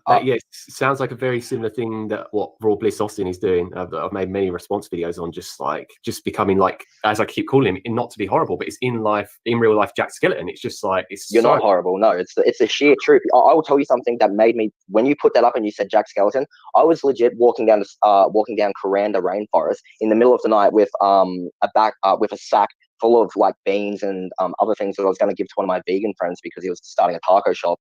Anyway, I was going and I just had a sarong on, and a lady was walking down in the middle of the night, and she just screamed and screamed and screamed, and she was literally like, like, what's wrong? And she's like, oh, I thought you were a skeleton. And oh my god, like, I thought she was a ghost, like, but I just kind of like, oh my god, when she said that to me, my heart just went like into my stomach, and it was like reality, just like, wow. Yeah, and then I went into my friend, and he had like one of those long body mirrors you could stand in, and I stood up, and I turned sideways, and it's like I had no core muscle. I thought it was 2.2. Is it 2.54? Okay, let's do, because 60 pounds sounded a little, that didn't even sound possible, so maybe you're right. Where did I get 2.2 from? Okay, well, that's 71 pounds, so either way. I thought it was 2.2, but that's what I thought. I don't fucking know. I'm an American. Don't ask me about. I'm doing pretty good compared to the other Americans with respect to the metric system. So, like, I stood up and it literally would go inward, and it was just like, and I thought I was like, because I would flex in the mirror and like, oh yeah, my detox is going well. Not like I thought I was muscly. Like, I remember what it was like to be muscly, but I was like, yeah, my detox, like, look at all that, my lymphatic system, and like, and. Well, see, and what I find fascinating is he liked the way he looked. See, and it has to be a eating disorder. He actually I like Sunfruit Dan too. What's up, Dick in the house? Yeah, man. Yeah, definitely. And I was watching him back when he was still like really scrawny and stuff. But I've never had anything to do with veganism, me personally. I've known quite a few vegans though in my time, in IRL vegans. It's just, would you say there's a lot of like cognitive dissonance, and even though you thought you was in tune with your body, you were not actually in tune with your body, and it was just a lot of dogmatic programming ideologies? Yeah, dude. Yeah, it was 100% dogmatic, 100% brainwashing, cultivating lies that are like finely scripted that get you in every area. If you're doing this, or this, don't worry, they've got like these points added as well, like the in between. It's like every little section from like the berries or this or the ripeness or the astringency. It's like it's literally had hundreds of years of dogmatic stuff just like put into it to like what, to like, I don't know, how many people did it get to? Like, I don't know, a couple thousand? Like, yeah, but it's like, I'll talk about that later. But anyway, with the deterioration, man, one of the things, my neck, like, I'll relax my neck. My neck, man, got to here. I remember I could put my neck around and I could almost touch the back of my hand with my neck, like that. Yeah, and like I'd go like that, and then I could almost touch the back of it, and I was like, wow. When I was living in a rain, crazy. It is, man, it is. And let's rewind back a bit, actually, because when I went to the Bali, like Indonesia, the fruitarian Southeast Asia dream, I started doing that like everyone else did. And after about 2 years of traveling, I met Austin, and Austin was in Bali, and I was like, bro, I'm in Singapore. Let me go back to Bali. I'll meet you. Like, you can come stay at my place. Like, we'll do everything. Anyway, we ended up just couch surfing the whole time. He didn't want to like pay for anything or do anything. Yeah, And it was- that's what I've said about Rob Bliss in my videos. I just started to realize that he is living like a person that's from a third world country, has hardly any money, and he's so stingy. And it's like, man, you're a Western person that has the potential to earn so much money, and it's like, come on, man, like you need to be earning more so you can eat more and actually build up rather than just disappear into an abyss at some point. Dude, you know what he told me? I don't know if he just said this because we create our reality, and depending on our belief system and how much we believe in it and the focus on it, it creates. And I don't know if I was just a part of the projection of when he was like rapid fire saying it. But he told me that he had worked at a sandwich shop back in Washington, and he worked there for a prolonged period of time and saved up around 10,000 USD. And that is what is funding his travel. Yeah. And that was back in 2017. So I don't know how you could spend $10,000 in like, man, I taught him the $300 a month thing. I'm being legit. So if he's saying, like, not if, I've seen him say, like, you can survive off living $300 a month in Southeast Asia. It's just like, well, legit, but you can only do it in Bali, and you can only do it at a certain time of the year. And you can, it's like, yeah, I live there. So I was able to help tourists or fruitarians. Like, oh, if you come at this time of the year from like September to August, blah, blah, blah, fruitarian season. And just, I would help people out. Season. And Austin and I, man, like, he's a character, brother. He's a character, legit. Like, he actually is a really nice, funny dude, but he's just so warped into the mindset, man. And people and personalities, you know, that's something else I take out of this. How many of these harmful, you know, movements revolve around these certain people and these certain personalities. And in that way, it allows it to overcome his personality. Because when we first met, dude, he hated Dr. Robert Morse. Like, I remember him saying to me, he's like, do you like Dr. Robert Morse? I'm like, oh yeah, man. Like, I don't mind Dr. He's a shrill. He's like, man, he's just a money maker. He's like, notice he doesn't eat the fruit. He's like, you notice he's always fat. He's like, man, you notice that Earth flat Earth. And I was just like, yeah, true, man. Yeah. So then, like, he's like, man, anyway, like, you just got to not do the thing, man. There's other people. Have you seen Casey? And I was like, yeah, you're like vegetable place, man. And I was like, no, I like Casey. See, this kind of reminds me of being a teenager, you know, like 16 years old, or, you know, even in college. And it was more like what kind of music, you know, certain bands or, you know, certain pop culture type of things. And for these guys and probably a lot of other people in certain spheres, it ends up, seems like it revolves around these weird, these whatever you want to call it, you know, dogmatic beliefs around food. Crazy, man, but like, yeah. So yeah, it's interesting. So you met a lot of other people that are very similar. Would you say a lot of these people sort of validated your deterioration as well because they were going through a very similar thing, so it became normal to you? Man, I was God to them at a certain point because I was going breatharian. I had the mindset, the power. You know, I was just like, liquidarian, let me take a step further and rewrite this. You don't go fruitarian, liquidarian, breatharian, and all that. It's just like, man, I nearly did 3 full months of breatharians, and by the end of that, man, my body stopped healing. He said he did 3 or 4 months of breatharian. Oh, it's that skinny. So, and by the way, we were joking about breatharian earlier. I was like I was helping schools and teaching English and just helping clean up, do like just general help. Anyway, the kids just looked, it was crazy, man, because I look back at the photos and it's just like I'm a skinny, frail skeleton. Like, you can see my bones and everything, the lines of my bones and stuff. And these kids are like, they're not plump or fat or anything. They're kind of malnourished themselves, but they look way better than me. And Well, thanks, Terry. I mean, hopefully that's something good. But yeah, I've been wanting to show you guys this for a while now. And I knew that, you know, maybe it wouldn't be that big of a deal, but as far as the, you know, the amount of people that would find it interesting, but I always know if I find it interesting that there'll be at least a few people that also find it interesting. But, and the channel is Dan Phoenix is the name of the channel. You could just, I found good success just typing like the name of the channel and then just typing channel. So I take like Dan Phoenix channel, but I think his came up even without typing in channel, but because the guy on the left is Sunfruit Dan, but then he changed once he started eating the meat, and I guess his balls dropped and he started putting on a little bit of muscle. He's Dan Phoenix. So but the Sunfruit Dan channel is still there, but I guess now he just has sponsors. So he does a bunch of sponsor ads about like atomic or Lugol's iodine or whatever it is. Wow. Yeah, man. Yeah. Wow. So yeah, yeah.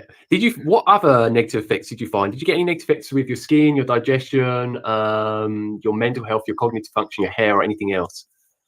Man, I used to have hair down to about here, and then just before I was vegan, I got it cut to about my jaw, and then it grew to about here. It hasn't grown any longer since I went vegan. Like it actually has. It's grown a bit longer now that I'm carnivore. So I must have done a lot of damage to myself or something, man. Because I've only just realistically started feeling good in about June this year. Oh wow! And when did you go back to like this full carnivore diet? I went bone, blood, everything, man. Carnivore from day dot New Year's, man. It was synchronicity. Like, yeah, we're in the hospital 2 days before, and then it's just like everything in my mind and body and soul is telling me to eat meat. Then I messaged Cole Robinson, and then Cole was just like, "Fucking, well, he didn't do it like that. To be honest, he was actually just like, bro, you really?" He's like, "Eat some meat." He's like, "You need to eat like 150 grams of like raw liver, and you need to eat like 1 to 1.5 kilos of raw meat." And I just like went straight to it, you know, and just Wow. done it. And did you find a lot of your symptoms started to go away that you had inducing you on the fruitarian diet? And yeah, was there, yeah, and one sec, I'll just go back. Yeah, was there any other symptoms or issues that you had going on? Were they the main things? And was you able to still sustain doing all these martial practices and exercise practices that you've been doing before? Man, there's actually so much to talk about this. Actually, there's so many symptoms and issues, and I'm glad. Sorry, yeah, I keep branching off, and then you keep coming. It's good because this is a really good time to talk about it because I'm at a well mindset that I can actually correlate these things perfectly. And teeth were one thing. Muscle deterioration, fat gain was legit impossible. Hair growth, hair deterioration. My hair it didn't really deteriorate so damagingly, but yeah. I do a lot to my hair, so I would always apply oils or spend time in the sun or not use hot water or cold water and massages. My own not my own treatment. I treat my hair. And my throat, I remember my throat a lot of the time would start to close up and feel so weak. I could feel my organs start to feel really weak. I got anal prolapse, man, from the fruit tank. Yeah, and I remember prolapse. I was squatting on the toilet and I just felt like a poo come out, and then I was just like, yeah, okay, like, you know, not thinking anything, and then anal prolapse, he said. I went back in. I was like, and then I squeezed again and it went out. And it legit just felt like a poo, man. It just felt like I was taking a shit and then taking a poo and then sucking the poo back in. And I put my hand down and I just felt this soft, squishy, and it had like bumps and lumps on it, man. Like not hard rocks, but just like boils or swells. And like, I was just like instantly when I pushed it, it was numb. And then I felt something like at the top of my head just go like, and I was like, so I remember just like tucking it back in, and then I'm gonna fast for like I don't know 3-5 days or something. Yeah, see that's always the answer. Oh, well, it must be detoxing, so time to fast away the anal prolapse, so I can just heal this. So I ended up doing the fast, and it kind of done something. Like it didn't repair the muscle so much or the tissues or anything. It kind of just put things back in place and like held it there. And so when I would go use the toilet, it would come out like a little bit, not all the way. And not until I went carnivore is when. So these are like personal things that I actually never told anyone that I was dealing with, like anal prolapse.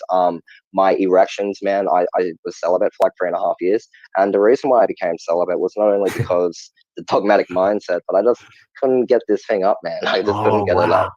Wow, and it obviously messed up your hormones in the process. So yeah, dude. And I was in Coranda, Queensland, and I remember I was scrolling through something on Facebook, and then like a picture of like a picture of a woman in a bikini was shown, and I forced myself like I haven't masturbated in a while, and I haven't put my focus into a woman or a relationship. I've been very focused on food and this spiritual idea.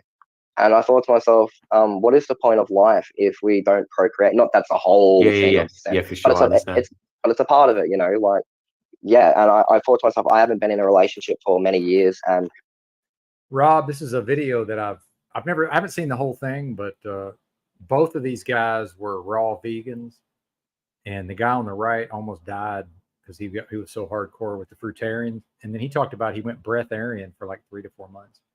Now, I'm not saying his entire, you know, he could be exaggerating or he might just be, but there's pictures of the guy where he weighed about, apparently, he said he got down to like 62 pounds or something crazy like that. And he almost died. And But they both are now, raw vegans. I mean, sorry, raw carnivore now. My last relationship, I was with this girl, Tully, and it was, man, I was vegan at that point, and she watched me go through like, and we've known each other for 13 years, and we still talk now, but we didn't talk through the whole time when I was vegan, man, because the stuff you say and do when you're vegan, and the idea that you're better than anyone that eats meat, even though well, anyway, I haven't done that in a while. I'll give it a go, man.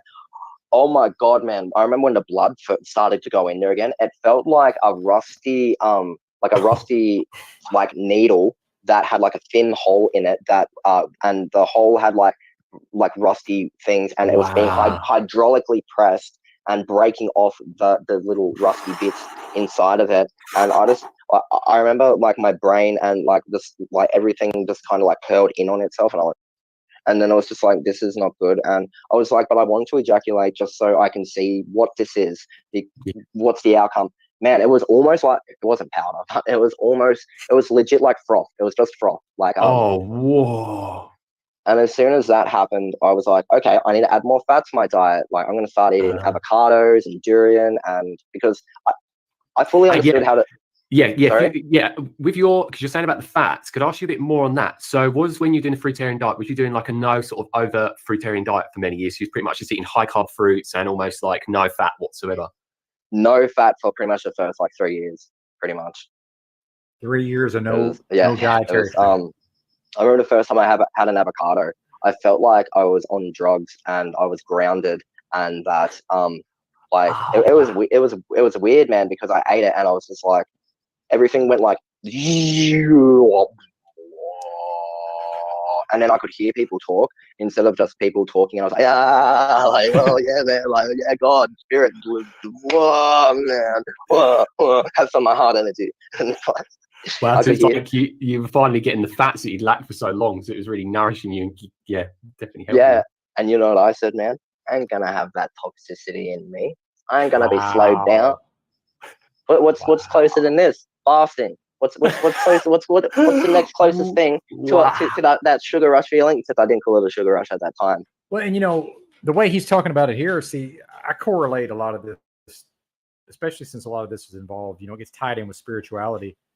A lot of these are people that would probably describe themselves as like, oh, well, I'm not religious, but I'm spiritual type of people. And, I think it does become,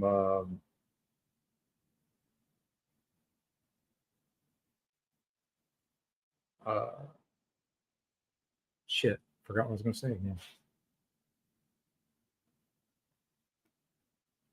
But for them, it becomes, God dang it, I completely lost my thought. Yeah, what's closer? That's what I'm talking about. I'm still struggling, folks. Bear with me. I'm struggling. That's fasting because you're eating your own body fat. Oh yeah. The monks and ascetic practices, right? So that was like, if you read the story of the Siddhartha or the original Buddha or whatever his name was, supposedly around that time there was a lot of the like ascetic practices. These people intentionally living these like harsh lives, and even sometimes like, forcing themselves intentionally into discomfort in order to reach some sort of, ecstatic state or some sort of, otherwise difficult to access vibing high type of state. Right. And I think that seems to be what this guy's describing here. So I stopped eating avocados, man. I was like, I'm not going to have that. Even though you got some amazing benefits from it seems like you did what I did, which was like, you pretty much demonized all other foods, even like raw fruit-based fatty foods. Yes, straight up, man, straight up. And because Dr. Robert Morse told this little boy that overt fats ain't going to help him detox. So I was just like, yeah, man. It even got to an extent, man, where I just stopped eating the fiber, man, and I just started chewing the fiber and then spitting it out. And it was because I couldn't digest the fiber, man. It was just like I had this loose, flappy little thing that would come out the end of me, and it would just like I had to massage myself to get the stools out and everything. Or this is how I got into urine therapy. I won't get into that, but that's how I got into urine therapy. All right, O'Shea. It did help me. So after all of that, with having anal prolapse and those symptoms, when I was in Indonesia, I got into a motorcycle accident because someone had stolen my phone, and it was such a anyway. I left my mobile phone on my scooter. It had like a little pocket where you could just sit your phone and like GPS and stuff like that. Yeah. I left it there for a quick sec so I could jump off, grab some fruit, and then jump back on. And I turned around and I don't know why, but like I turned around, didn't grab my phone, and then I decided to have a meal with my friend out the back of the shop. So I decided to do that. Anyway, went back to go get my intuition was like, you don't have a phone anymore. And I was just like, oh, okay. So I checked my bike and I was like, there was no phone. And I walked up to the lady and I was like, and then Melly has a Poncel and she's just like, Tidak. And she pulls out a credit card and she's like, Apa itu? And it's like, Tidak. Like, no, that's not what I'm looking for. I said phone. I'm looking for a phone. Like, I speak Indonesian. I've lived here for, a year now. Like, she's like, I buy fruit off you every day. Like, why do you treat me like this? Like, why are you helping a bro? Anyway, so I had another phone. I checked on Google Maps, and I was watching it live, like doing a thing. Wow, just on the phone, yeah. So I jumped on my bike and I just like smashed it down the road. I was just like, oh, like there were like 70 kilometers in like these little streets, man. Like jump and dodging around. And I was thinking like this is like some movie James Bond stuff. Like I'm 100% getting my phone back. Like I'm 100% getting my phone back because of all the cool tricks I was doing. Like, and then the universe was like a bird would like go, ah! And then it's just like I would hear that it's like turn left, and I'll go, and then like a car would like ooh, and I'll dodge it, and I was like, oh yes, I was having fun. And then next thing you know, this old man pulled out of his bike, man, and I just smashed straight into him at 70 kilometers, man. And I flew off the bike, and the bike shattered. His bike shattered, and I slid across the road, and he did as well. He snapped his arm completely, and then I came off pretty scot-free, man. I had a few scratches and grazes. The universe, like I don't believe in karma, but I believe that we manifest our feelings and our thoughts. So I didn't hold any negative things against it. So did that old man manifest a broken arm? So anyway, these ladies picked us up, put us down, and then cleaned us up, and he was like ruined. So they took him to the hospital, and anyway, they picked up my bike, and all they did was have to kind of knock back the wheel and like adjust a couple of things, which I've done a lot of mechanics at myself. But anyway, we kind of just put it back together, and then I rode home, and then I didn't get my phone back. But it was just after that, I realized why that happened is because I didn't heal after that, man. Like I had these grazes and these bruises, and I just did not heal. I was like, I'll just fast, man. I'll just fast for like a week and I'll heal. But then I was like, my mind was like, eat, and I was like, all right, I'll eat some durian. And I ate a lot of durian, man. Like when Austin says that he's eaten like 5,000 calories of durian. Dude, man, you know what it's like to eat durian. You know what it's like. Yeah, I know. Like, and you're like. And now they're talking about durian, which I don't know anything about. But apparently, did you guys see this vegan influencer, this lady vegan influencer that supposedly died recently? Apparently, that's what she was eating mostly, was like durian and jackfruit or whatever that is. I don't even know what half this stuff is. Your mind boggled like on the 6th durian or something that's like montong this big, and little loco. Yeah. Anyway, I ate durian and I did not heal. Man, I'm being legit. I did not heal, and it was just like I started pussing at the scratches and scabs, and like it started like spreading and getting bigger, and it started getting water tension, like edema type swelling. And so I was like, all right, I'll fast. So it was like, oh my god, it was a horror treatment. And forth. Yeah, it was, man, a horror treatment of like a little bit of healing from fasting, and then a lot of sugar and infection, and then back and forth, and it's slowly after like 6 months, man, like done its thing, and like it was just like a soft bit of skin that you could probably stick your nail in and peel, and then like it just pop. And it's healed now, but I've just got a big scar on like my leg where it is, and even on my knees, man, where they hit the road and stuff. So I don't really know how Austin. I do know how Austin had healed his toe when he broke it in Indonesia. It's obviously because his body took his nutrition from his fat, from his organs, from his bones, from anything that to put it back together. And I realized that the more I damaged myself, I wasn't healing. And wow, so your body was just getting to a point where it was just breaking down more and more and more. You're becoming more deficient, more malnourished, and everything just started to fall apart. And I guess the universe was trying to tell you, like, look, there's something going on. Like, how much do we need to do to you to wake up? Dude, I was even like you were saying, what sort of did it stop me from doing taekwondo or the martial arts and everything? Yeah, it did, to a point, because in Queensland, I was standing in the shower, and I normally like lift my leg above my head and kind of just give it a bit of a stretch like that. and say like that's the bum line and everything, and that's where the leg. I went like that, and I felt like and oh man, I dropped to the ground, and I just remember it was just like a really bad Well, and you know what the answer to this is going to be?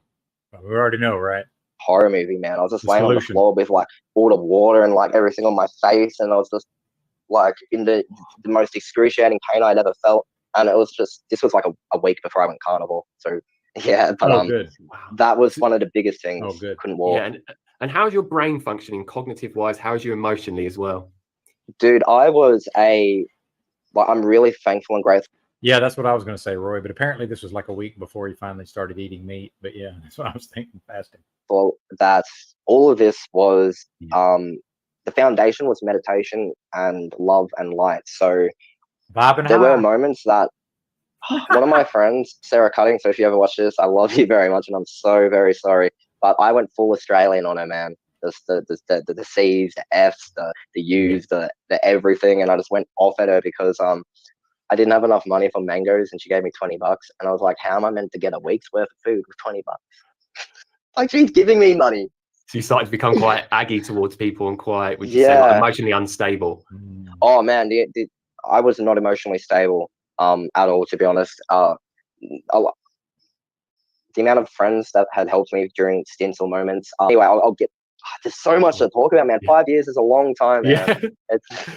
Yeah, and it's crazy because I was watching a lot of your stuff, dude. And not that I ever like disliked you or anything. I always like felt your vibe and thought you were really cool, and like I wanted to meet you and get to know you. And it manifested it, man. Which is cool as. So that's really cool for me, man, because I looked up to you a lot. Not in the sense of the fruitarian, but you had a very open mindset. It was very inspiring, and it was very fun, loving, caring, and you had a very country mindset. Like I think, yeah, one of my mates said he grew up with you in the same town as you, and he actually is my mate. And yeah, he said, yeah, he went to school with you, and it's like, so that's why, man, you grew up in like a little town in that bottom end of you know what I mean, man. Yeah. Anyway, dude, so that really helped me and inspired me a lot because I was watching a lot. Here, I'm going to show you guys this picture. It's from the thumbnail. I showed it earlier, but you couldn't really see it. But I tried to zoom in here. Give me a second. Oh shit.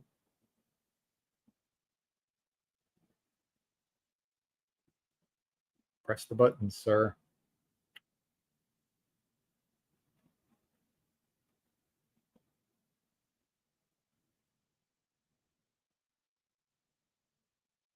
Damn it.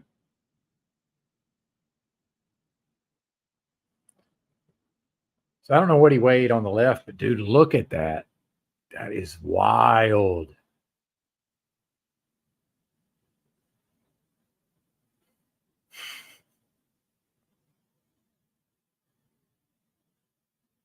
Y'all seeing this?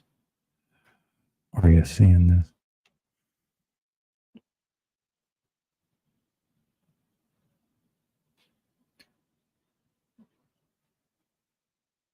SMH.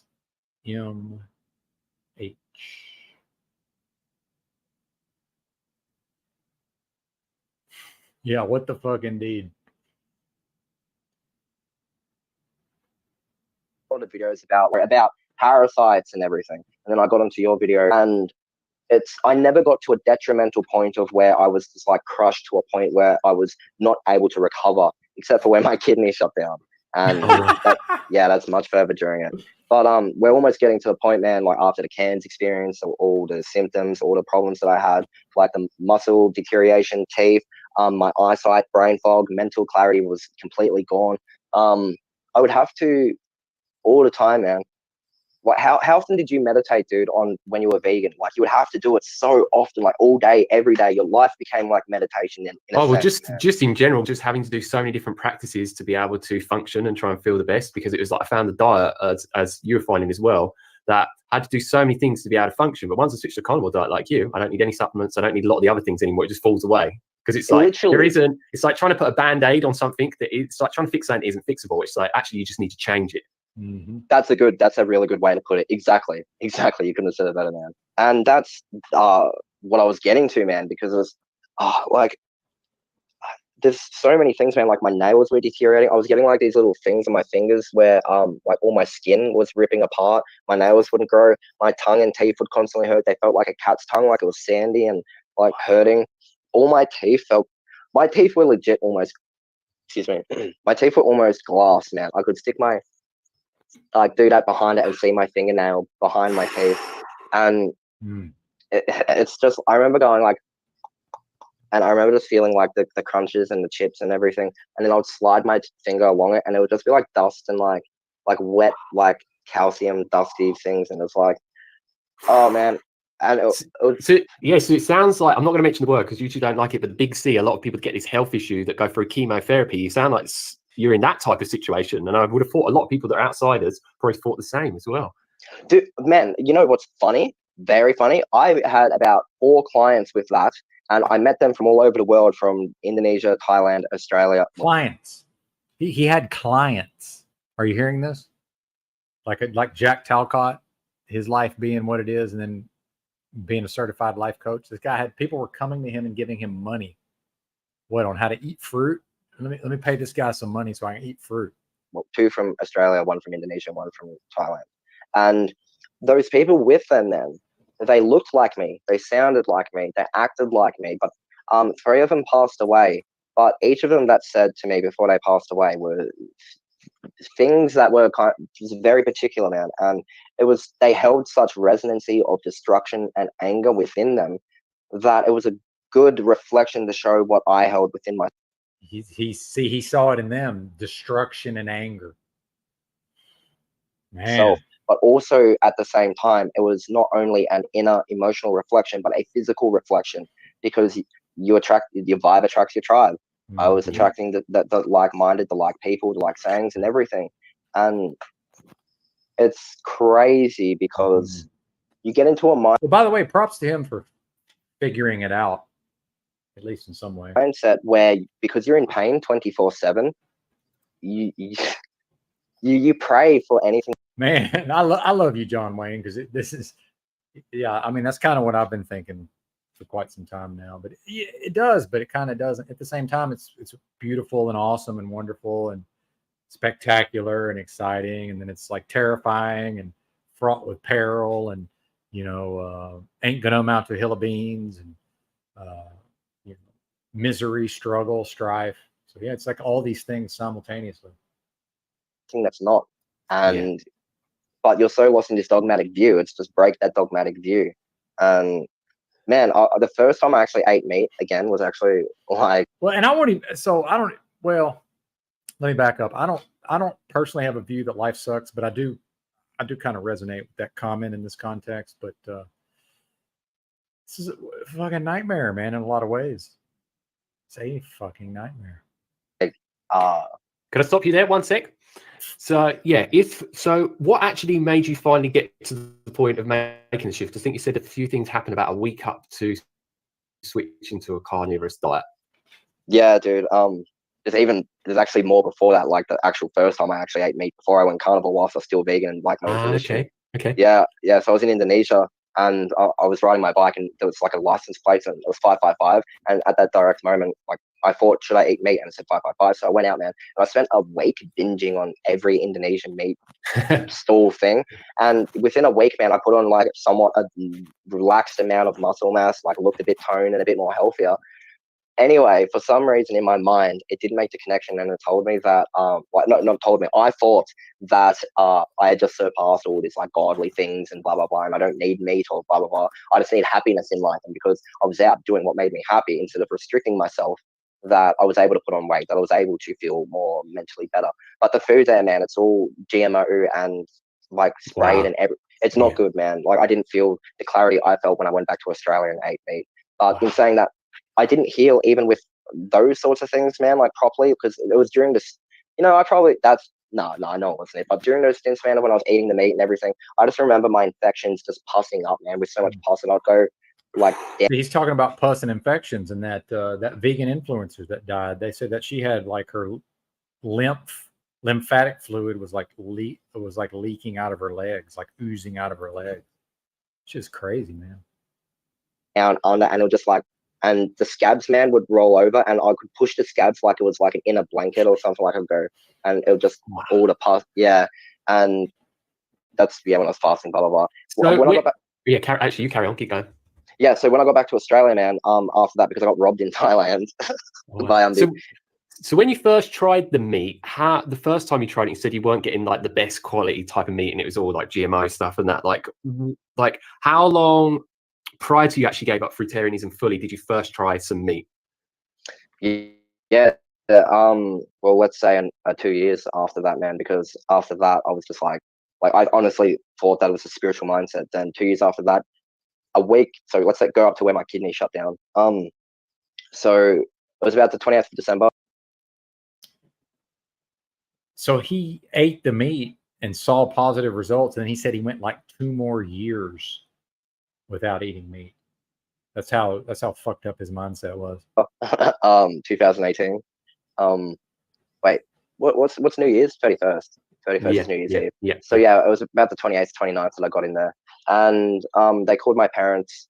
They did all the tests, everything. Called my parents, and they said that I had refeed syndrome. So because my kidney had shut down, when I refed, my body wasn't able to absorb its nutrition, so it dumped the nutrition within the body. It wasn't able to excrete it. So that's when I got edema, and my body was legit filling up, like from my toes to up. The more and what that is I'm not a doctor. This is not medical advice, but my understanding would be the lymphatic system. You know, the spleen and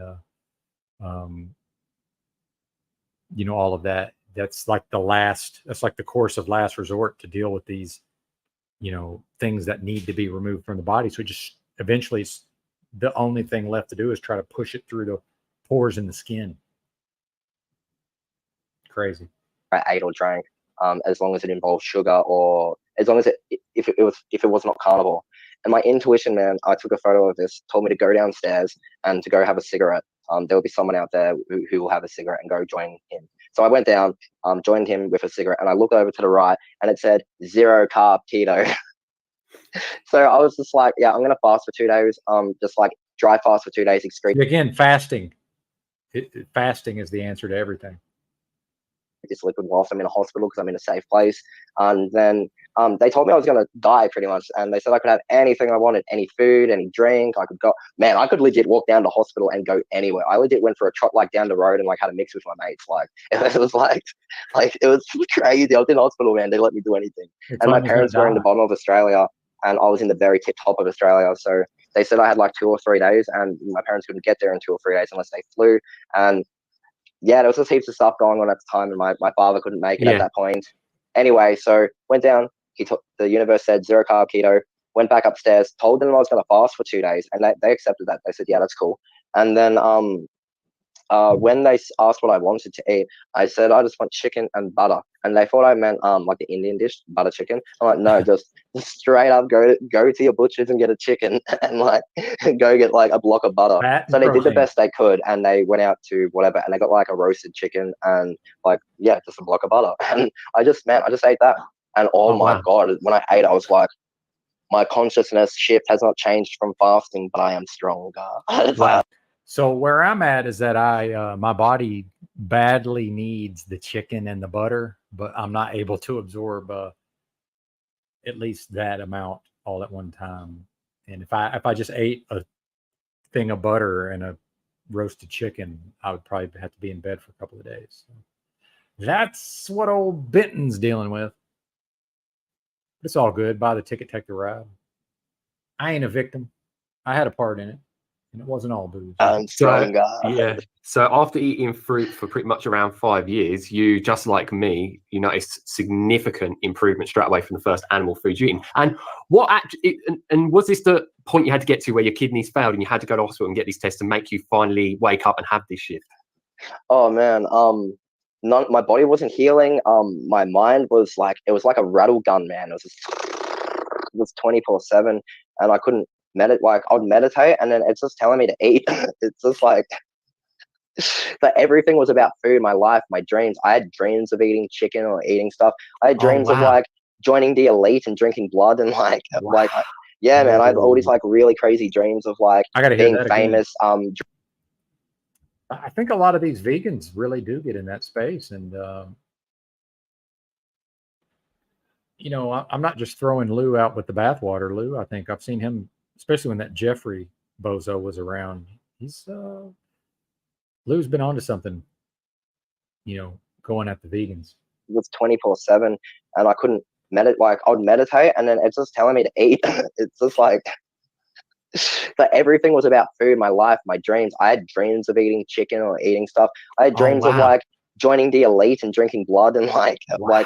yeah, man. I had all these like really Wow. crazy dreams of like being famous, drinking blood, eating raw meat, and like doing all these things and blah blah blah blah blah. And it was just like I thought they were just like, oh, Illuminati getting in on my mind because I'm all skinny and frail. I need to spiritually protect myself. What are you doing to me? And yeah, man, it was just think of like in a sense of resonancy. We resonate with stuff. I watched things about Illuminati elite when I was younger, and I resonate with that sort of stuff. I come from an Aboriginal background, so we were pretty much a meat-based diet family my whole life. So it was very my dad, when he first heard that I was going vegan, like when I told him, he was just like, we don't do that, like what do you want? Damn, O'Shea's got 30 in the house over there. He's doing pretty good. But we might have to check in with him here in a second. About like we're Aboriginal, like what do you mean? Dylan, you're only like 4 generations away from being out in the bush. Like, what do you mean, brother? Like, and it's just like, no, Dad, like time to change, man. There's a skyscraper and like windows, and it's door handles and stuff. Like we use door handles now. Anyway, so out of all of that, man, like you said, you found it such a significant very fasted right now, significant change when you ate your first animal product, and the mindset within it, the feeling that you get, the clarity, the groundedness, like I cried, man. I don't know if you cried, but I got so emotional. So emotional.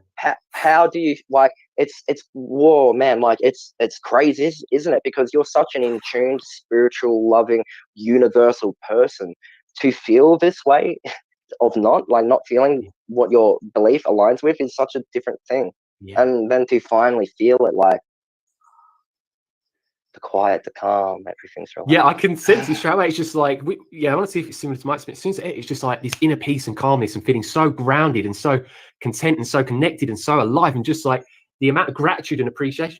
And they're talking about from eating meat, by the way. It's just like, whoa, like, oh my God.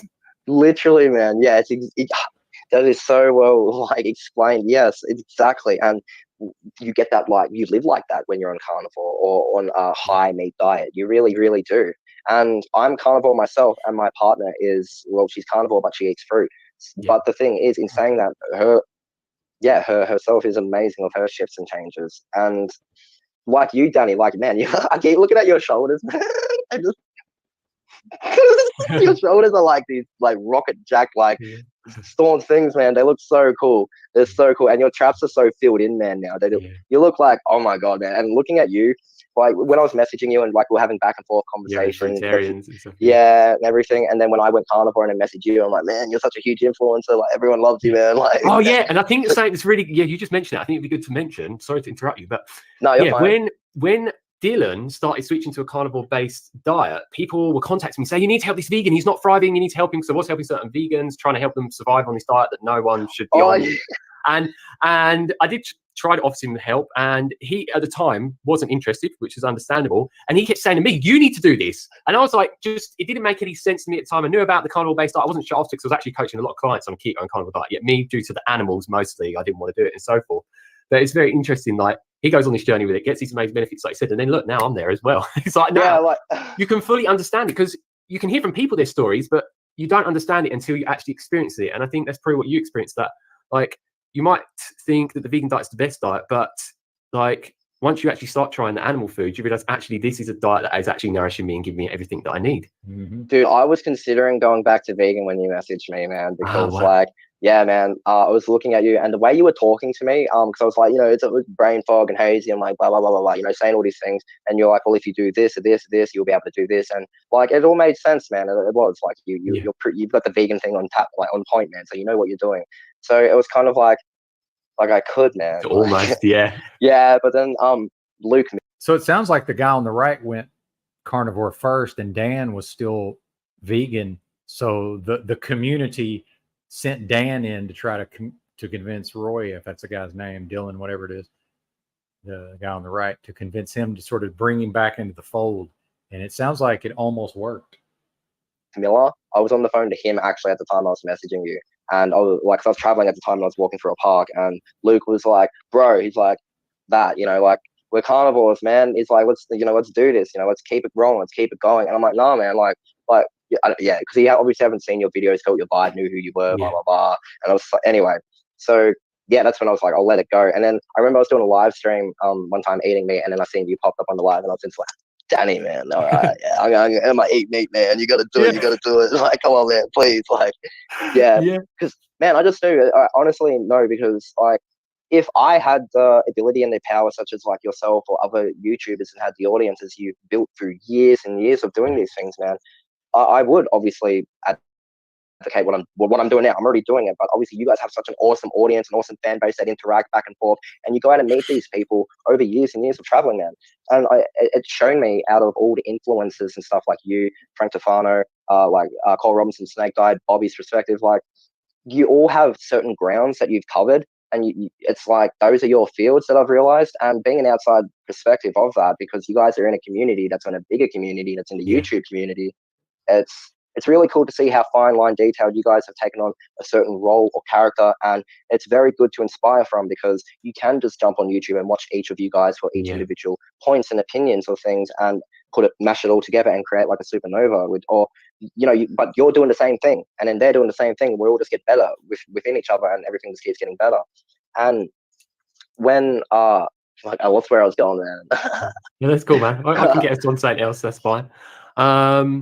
So yeah, what was all of the benefits that you started to notice, and how long did it take you on this carnivore-based diet to start to fully recover, where you start to function optimally? So you started to get benefits quickly, but it didn't resolve, obviously, everything overnight. Certain things can be resolved very quickly. I know from my experience, some take longer.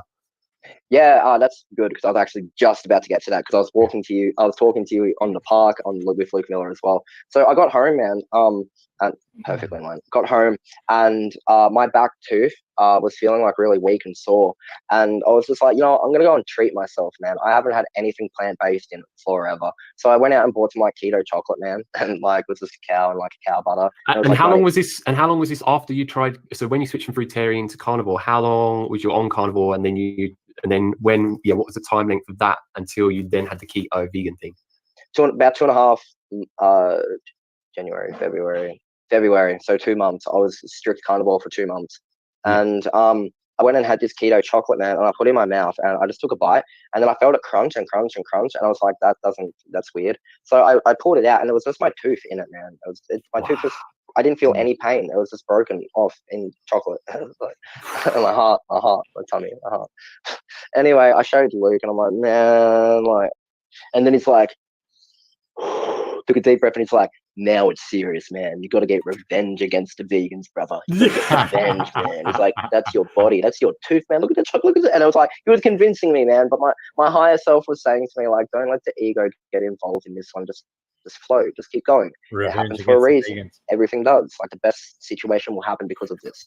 Yeah. Anyway, so sorry. And would you? Yeah. So you was on the carnivore diet, but then there was something in you that maybe wanted to make veganism work. So then you thought about doing it. You tried one thing, it messed you up. And would you say it was like, it wasn't necessarily the easiest switch to make due to all the programming you had, and emotional attachment and maybe identity around the diet that you've been eating previously? Yeah. Like, dude, I love it. I really still do love animals. Like, I do love animals, but I understand and you accept it. You don't have to you don't have to love it, but you can accept it. And anyway, so the idea that I was one with the universe did not feel complete till I ate animals, and that's the truth.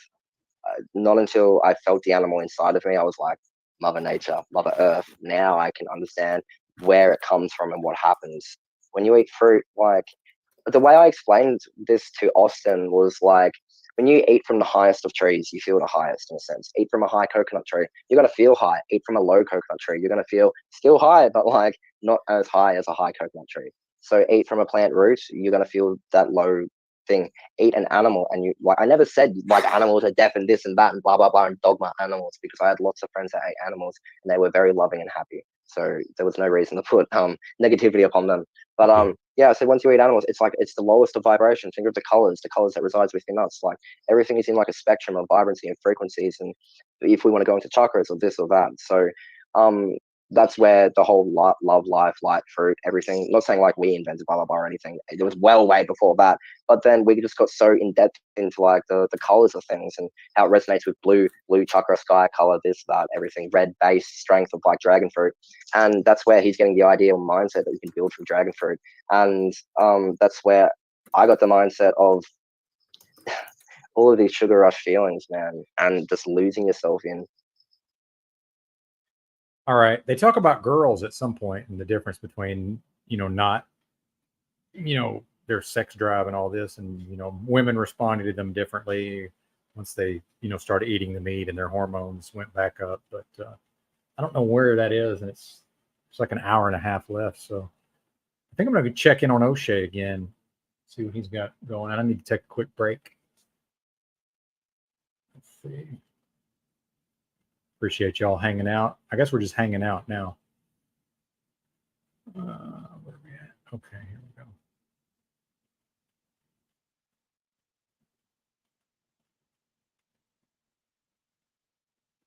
Being, just by existing, right? Just by So you're standing racist there. and sexist? Oh, come on, man. You hear what I'm saying, and you know what I'm talking about.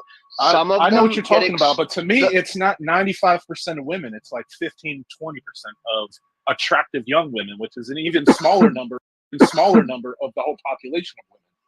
Well, I don't know what the percentage is, but I can guarantee you that they all feel it at some level when they're young, right? Why am I letting you two ruin my fucking broadcast?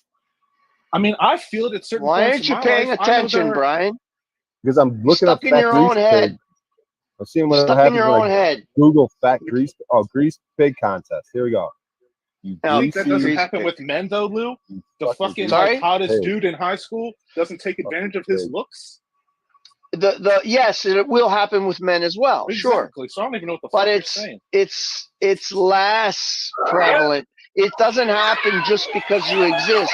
You have to do something.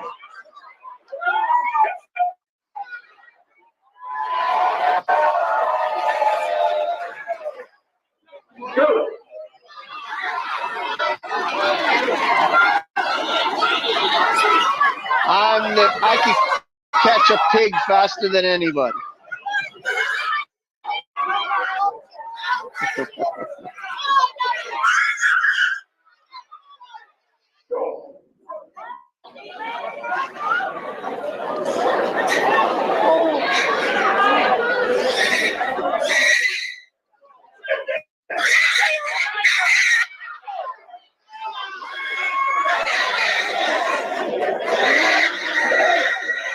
Brian's leaving. He wants to see how long we'll stay here watching this. You know that, right, O'Shea? No. I'm just fucking with you guys. It's just funny. I'm trying to be like Paul. Trying to be Paul, funny. Play a grease pig video. It's funny. Yeah. The comedian. The comedian. Right. The comedian wants to be like Paul to be funny. There's an actual video of a grease pig contest. That's the name of this video. What?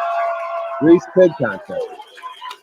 You fucking scumbag. You just chase that pig around and put it in a pot. You piece of shit. Fucking motherfuckers. You should see the way the fucking chickens are treated at the place that sells the grocery store the eggs you bought. Not my chickens. My Yeah, chickens are saying. loved. I love my chickens. I pet my chickens. They come to me when they see me. Even the day that have I'm going to chickens kill on their them. property and they're fucking aggressive. Some of them are aggressive. Some are like pets and they're friendly. The old rooster, the toughest roosters can be aggressive. But if they're aggressive, all I do is just cut their horns. They have these really sharp claw horns coming out of the back of their leg, like coming out of it right here. And when they're long, they're sharp like a mother. If they hit you with those, I had one put 2 of them into my leg. They're freaking bad. Ever since then, and I get aggressive roosters, I just cut those right off. So they can't stick them into you. So they can jump and hit you with their feet. It's like, it's like a woman going like this, trying to slap you, right? It doesn't feel like nothing. And after a while, when they know they got no horns, they stop doing it too. But they can't protect the chickens. Hey, So how do I? Hey, what type of stuff can I share and not share? And feel. What'd you say? Can I share? Can I share stuff from the I'm Not Norm, the Norm Macdonald clips from his channel? it depends they'll what probably he strike feels. it. Let's do commentary on it. Let's do commentary on it. We'll like stop after 10 seconds and talk about it. I heard You there's hear me something talking to on do the that. phone? Well, if you All right, let's have try that. something We'll going play it for 10 over it seconds. as well, if you speed it up, Brian, a little bit, and you have something going over it, like some kind of sound in the background, like you could pick a song that's not copyright and have it playing in the background, then you can just listen to it because there's something overlaying it. Really? Yeah. Sounds like something a fat liar would say. But let's see, free music. You're gonna make me freestyle here in my manic state, dude. Yeah, you just put it loud enough to hear, but not loud enough to disturb your ability to hear it. If you're not And you making talk. money, it doesn't matter. Yeah, and if you're not making money also, right. But Norm Macdonald's team could strike it. You never know. But I don't think they do. No, I can't get music on here. I can't get music because I can only share one stream at a time. Share one screen at a time. So you guys But I can hear think that you music could. sometimes. Everybody does it. Like when I Z don't know how plays to the do that. freaking clown music. Well, they probably do. They probably have some OBS setup, or I don't know. Oh, that wait, random music is oh wait, the free royalty-free music. Oh, I have it on here on StreamYard. Right?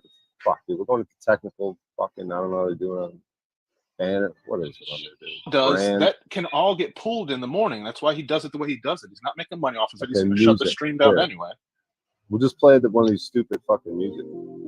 Brian, can you open my? I remember I was trying. You're crackling again. Can you open my other account? What, this one's still on?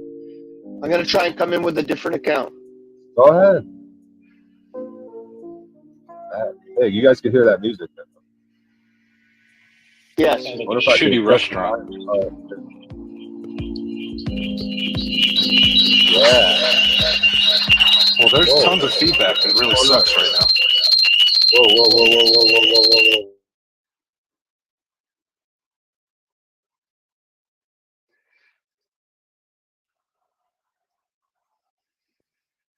What was that about? When I turn the music up.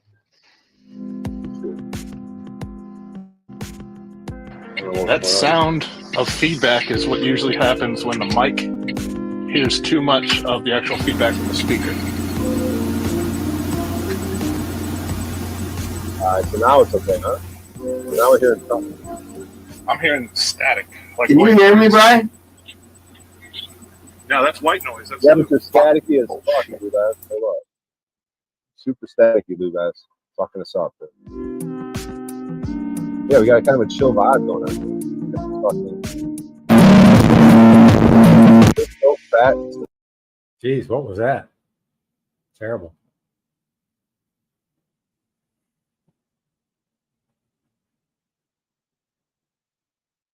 Terrible. That's right. Fucking lube ass. Big drink tea. What's happening? He was in over the head with a coconut. Yeah, probably.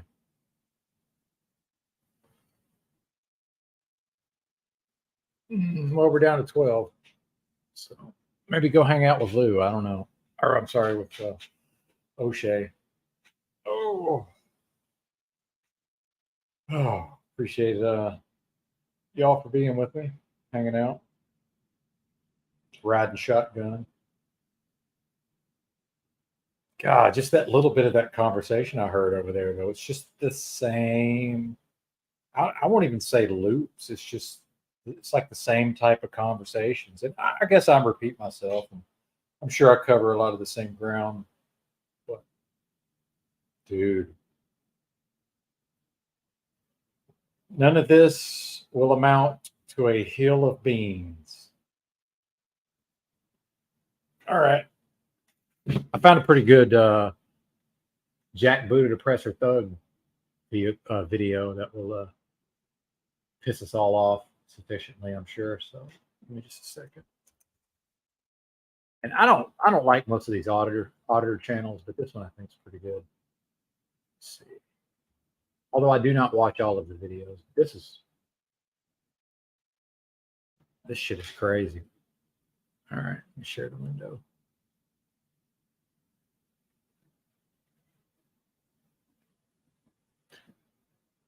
But yeah, Big Drink T, living his best life, as I like to say. Yeah, this shit is crazy right here. The video is called "Officers Conduct Huge Traffic Stop Off a 6th Grade Level Educational Mistake." It's Arkansas, right? I think she typed in AZ instead of AR. I mean, AR. So sorry. Yes, A. She typed in AZ instead of AR. Yeah, I'm a basketball coach. I got concealed carry and everything, bro. That's why we told you. Y'all put a gun on myself for no reason, dog. I don't understand. She said her. Oh, let me go ahead and shout out the channel because I think I've played his content before and never gotten any kind of strikes or warnings. So the channel, if I can zoom in here. Well, how did I used to do this? I know I had some kind of way of doing this. I guess I better just go to his channel. Yeah, here we go. This is the channel. If you guys can see this.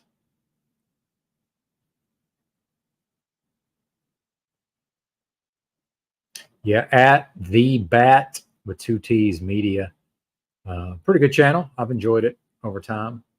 I think he lives somewhere. I'm not sure where he lives, but I know he's down in Austin sometimes. Yeah, Frisco, Texas. Indeed. So go check him out over there.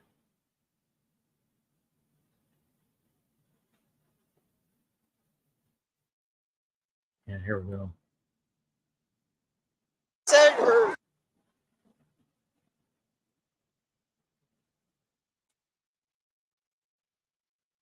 Oops. Zoomed in too far.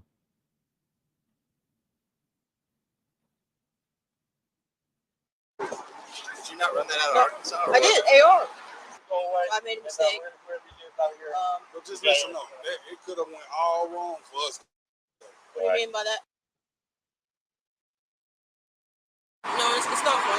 And I'm gonna, whatever happens to me, I'll deal with that. On July 23rd, 2023, a family traveled from Arkansas to Grapevine, Texas for a kids' basketball tournament. According to the press release, Frisco police officer McQueen, who was not named, observed a black Charger with an out-of-state license plate leaving a hotel. Due to recent burglaries and vehicle thefts in which Chargers are frequently stolen, the officer conducted a computer check. Instead of running the abbreviation AR for Arkansas, the officer mistakenly ran AZ for Arizona, causing an incorrect registration return in which the officer assumed that the vehicle was stolen. Frisco officers conducted a high-risk traffic stop and ordered the family out by gunpoint based on assumptions and lack of knowledge that any middle schooler would know. Whatever is in your hand, put it on the roof. That's fine. Open up the car from the outside. Yes.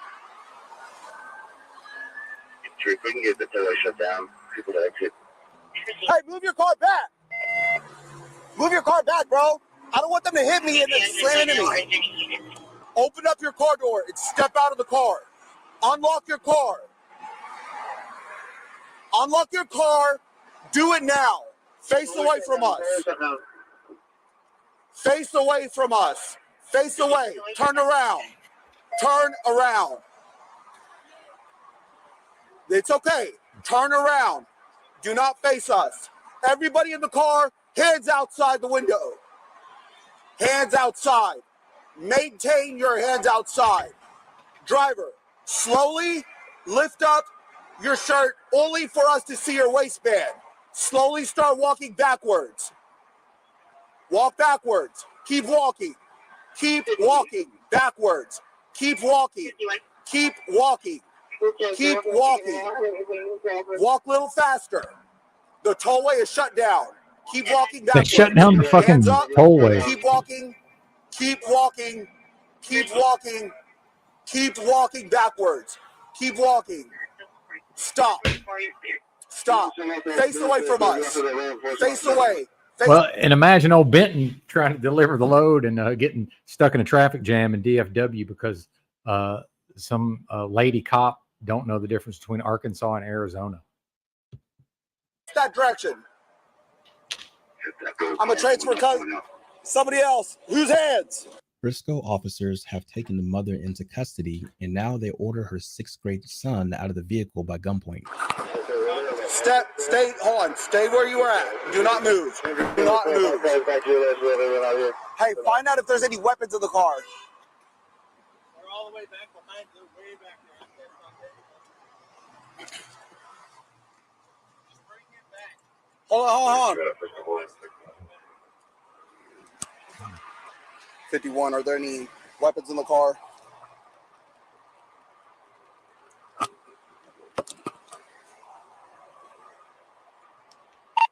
$50. Villa! Hey, are there any weapons in the car?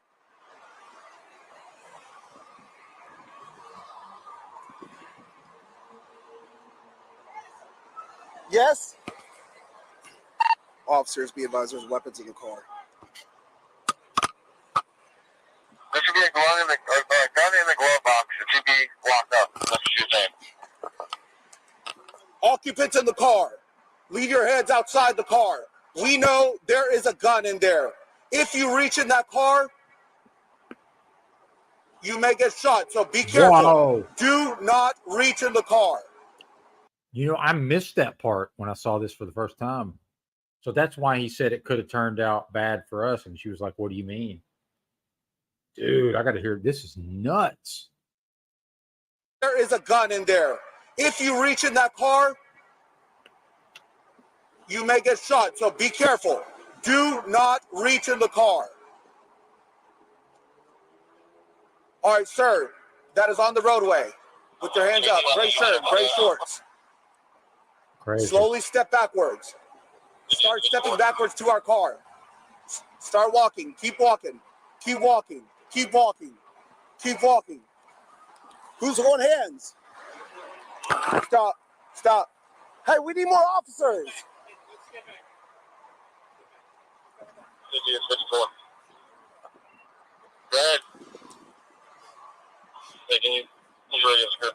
The media release mentioned a driver and a backseat passenger were ordered out of the vehicle. While that's one way to downplay it, the driver is a mother who was ordered out by gunpoint and placed in handcuffs in front of her family. And that backseat passenger was her 6th-grade son that was ordered out by gunpoint and placed in the backseat of a police car. A sergeant realized the mistake and ordered officers to stand down. It's important to note the press release did not mention the incorrect registration return came back to a stolen black Charger out of Arizona. It specifically states the error resulted in an incorrect registration return, leading the officer to believe the vehicle was stolen. Instead of just apologizing and making things right, the officers tried to justify their mistake and further cops-plained about complying as if that was going to make the family feel better. The apology by Officer McQueen really gets under my skin. There's no doubt this experience will cause emotional and mental trauma.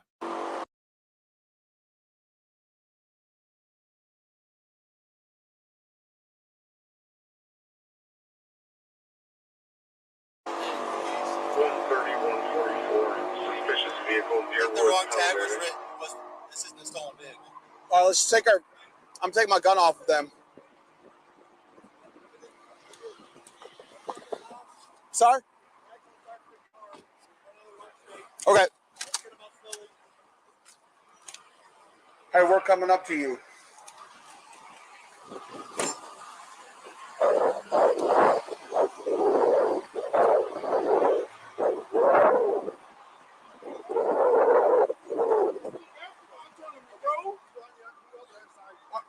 Hey, listen, sir. This is my wife's car. We just in a basketball tournament, bro. Yeah. Man, my son. That's my son. I don't know. Don't worry about it. Listen, bro. We just here for a basketball tournament, bro. We just learned right now. That's why we stopped. Man, don't do this to my son, bro. Please, I'm coming out, bro. Come on out. I don't know. Come on out, please. Can you fit that way or no? I can't fit that way, bro. Come on, man. I'm a basketball coach, bro. I don't know.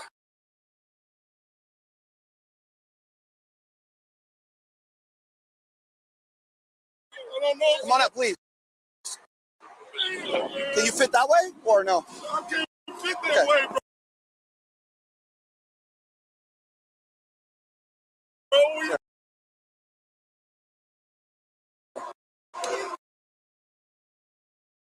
come on, man. I'm a basketball coach, bro. Oh, no, No, it's okay. Look, listen, look at this, bro. Listen, bro. We are legit. I'm a basketball coach. I got concealed carry and everything, bro. That's why we told you. Y'all put a gun on my son for no reason, Can dog. I explain to you? We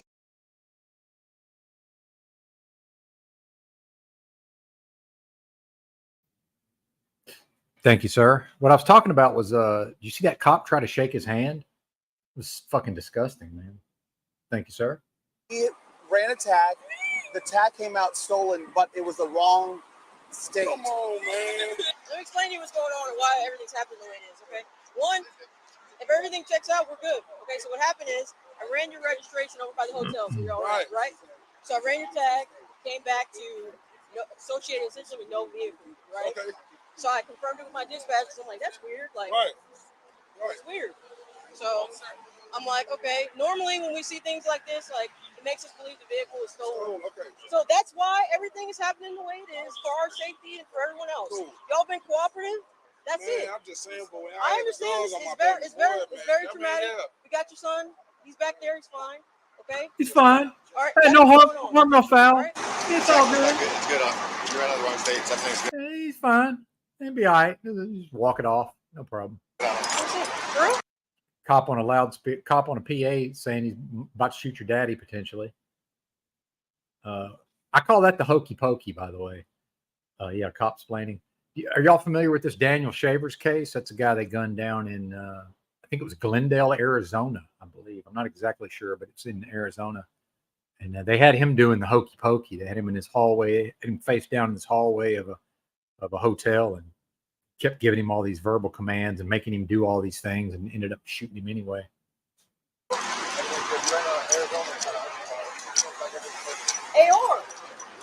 AR is Arkansas, right?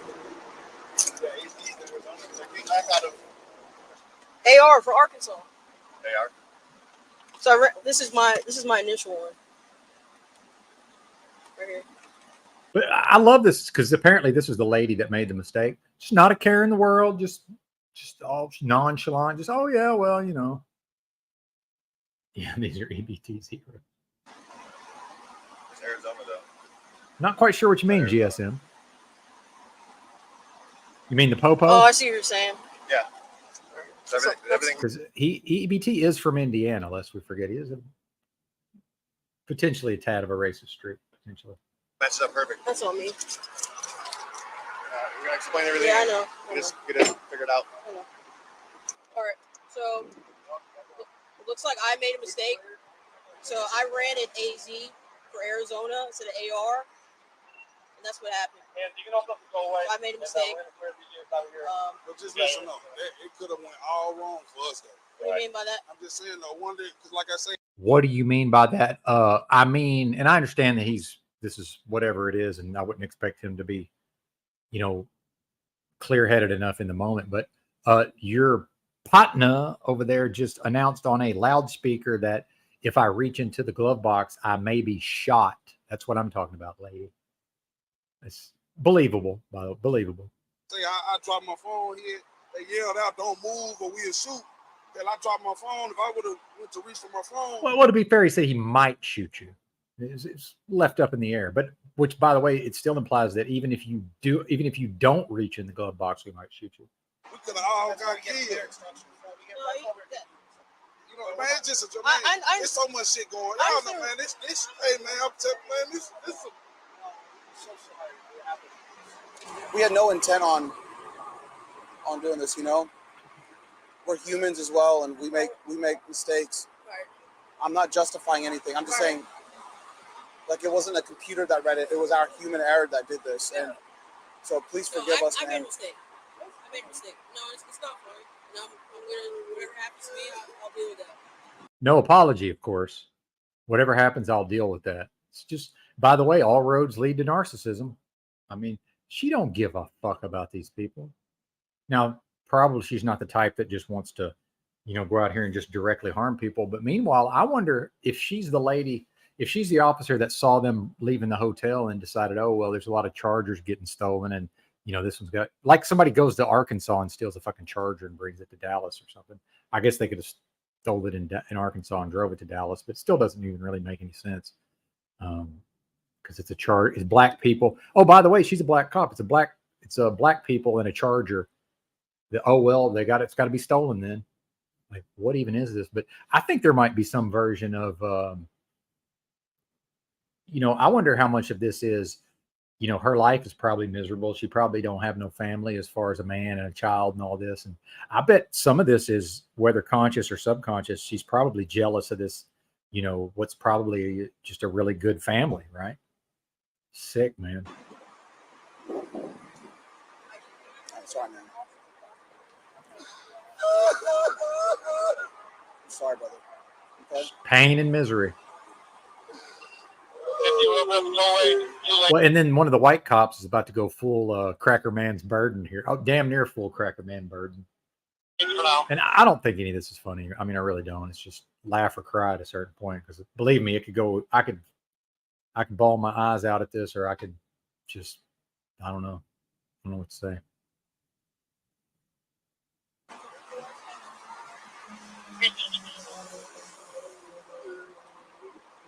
Look, man, I'm gonna be honest, man. Being on the scene, knowing that children were involved, that's why we were moving so slow. We were apprehensive, brother. You know what I mean? We weren't trying to be all fast and stuff. That's why.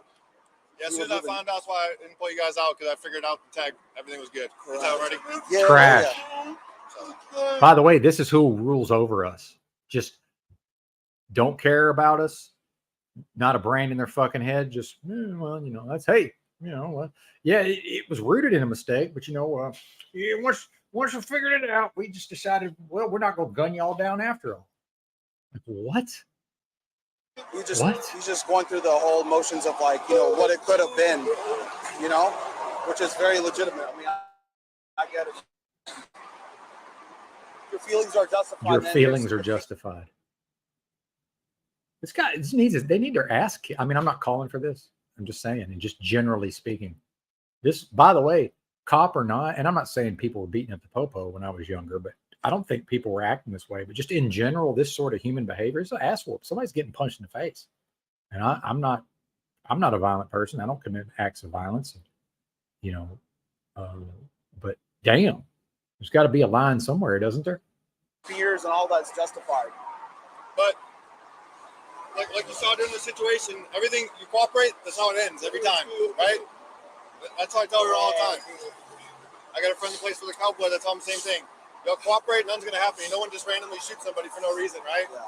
That's why we said, please don't reach to the car. We know. Yeah. So the one guy's trying to say, hey, as long as you cooperate and you're not doing nothing wrong, you can't possibly get hurt. It's just, listen to this guy. There's a gun in there, and y'all did everything, right? You know what I'm saying?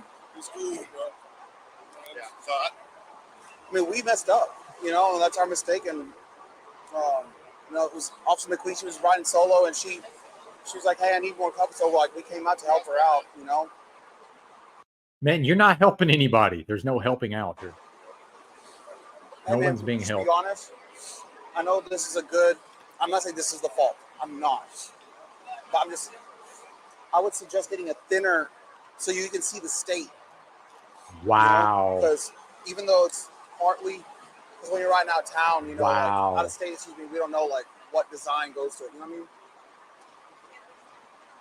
Bro, you don't see Arkansas played every day in Dallas, but it's not fucking unheard of either. It's the next state over. I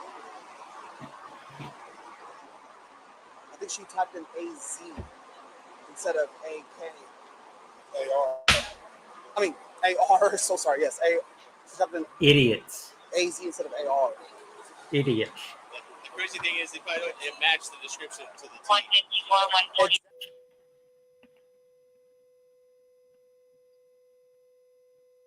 To an Arizona tag, to a black Charger, stolen.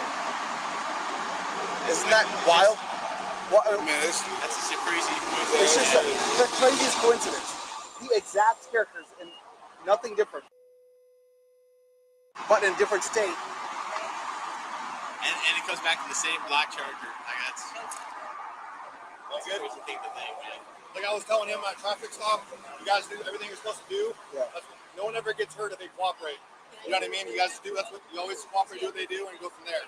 The officer made a mistake on the plate, was ran differently, so it's a mistake. We apologize you have to go through that. Obviously, it's a traumatic situation, but anytime you cooperate, you'll be good to go. Like I said, I have a good friend that plays for the Cowboys. I tell him all the time, no officer's going to shoot you or hurt you if you don't do nothing wrong. If you cooperate, No officer is going to shoot you unless you do something wrong. Listen, look at this guy. Is this even a human being?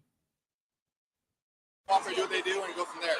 The officer made a mistake on the plate, was ran differently, so it's a mistake. We apologize you have to go through that. Obviously, it's a traumatic situation, but anytime you cooperate, you'll be good to go. Like I said, I have a good friend that plays for the Cowboys. I tell him all the time, no officer's going to shoot you or hurt you if you don't do nothing wrong. If you cooperate, you're good to go. If you don't do nothing wrong, if you do something wrong, you're still.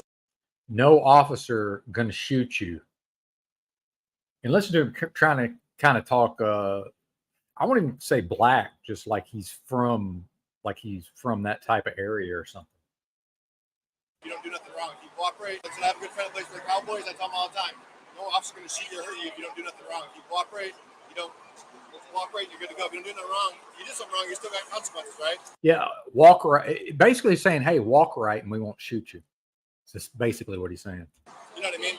She didn't put the AR for the short abbreviation. She put AZ. Was it Arizona? She put AZ, I think. So what happened is she put it in the wrong state. When she typed it in, that exact car it came back to a black Dodge Charger as well in Arizona, and a stolen black Charger. So it came up stolen vehicle, stolen vehicle, stolen vehicle, stolen vehicle. But she typed in AZ instead of AR. Like, how's it going to come back to the exact car, color, exact model, and make? I mean, it's just like coincidental, but man, I'm so sorry y'all had to deal with that, man. Okay? Hey, look at me. We're really sorry, okay? We're really sorry, man. Okay? Man, best of luck today, man.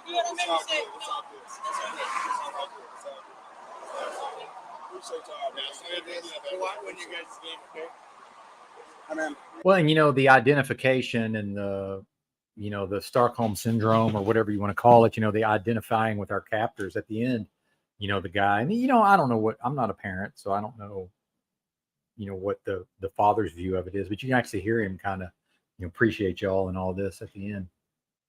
The whole thing, man.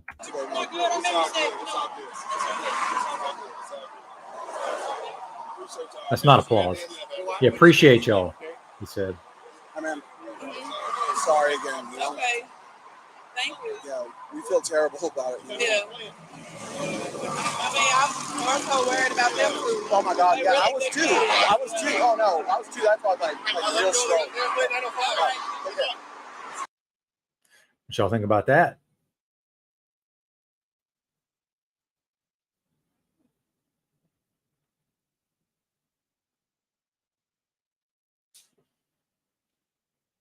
Fucked up.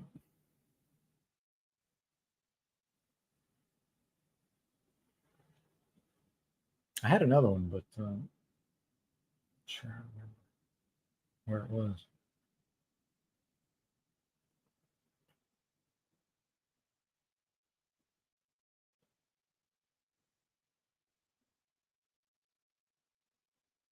What's that? Do they really what?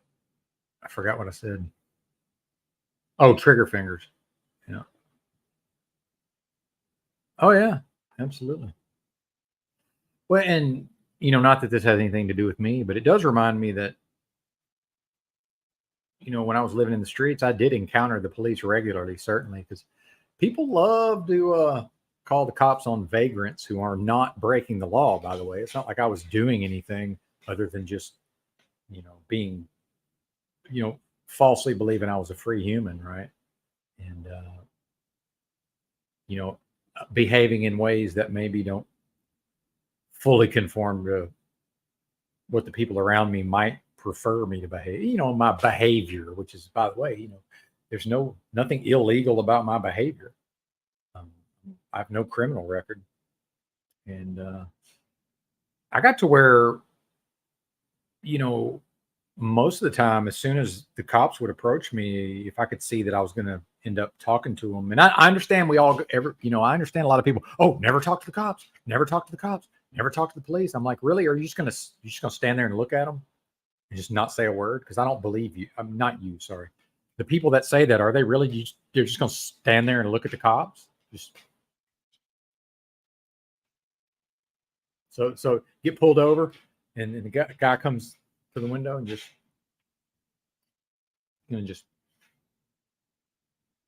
license and registration, please. Sir, do you know how fast you're going?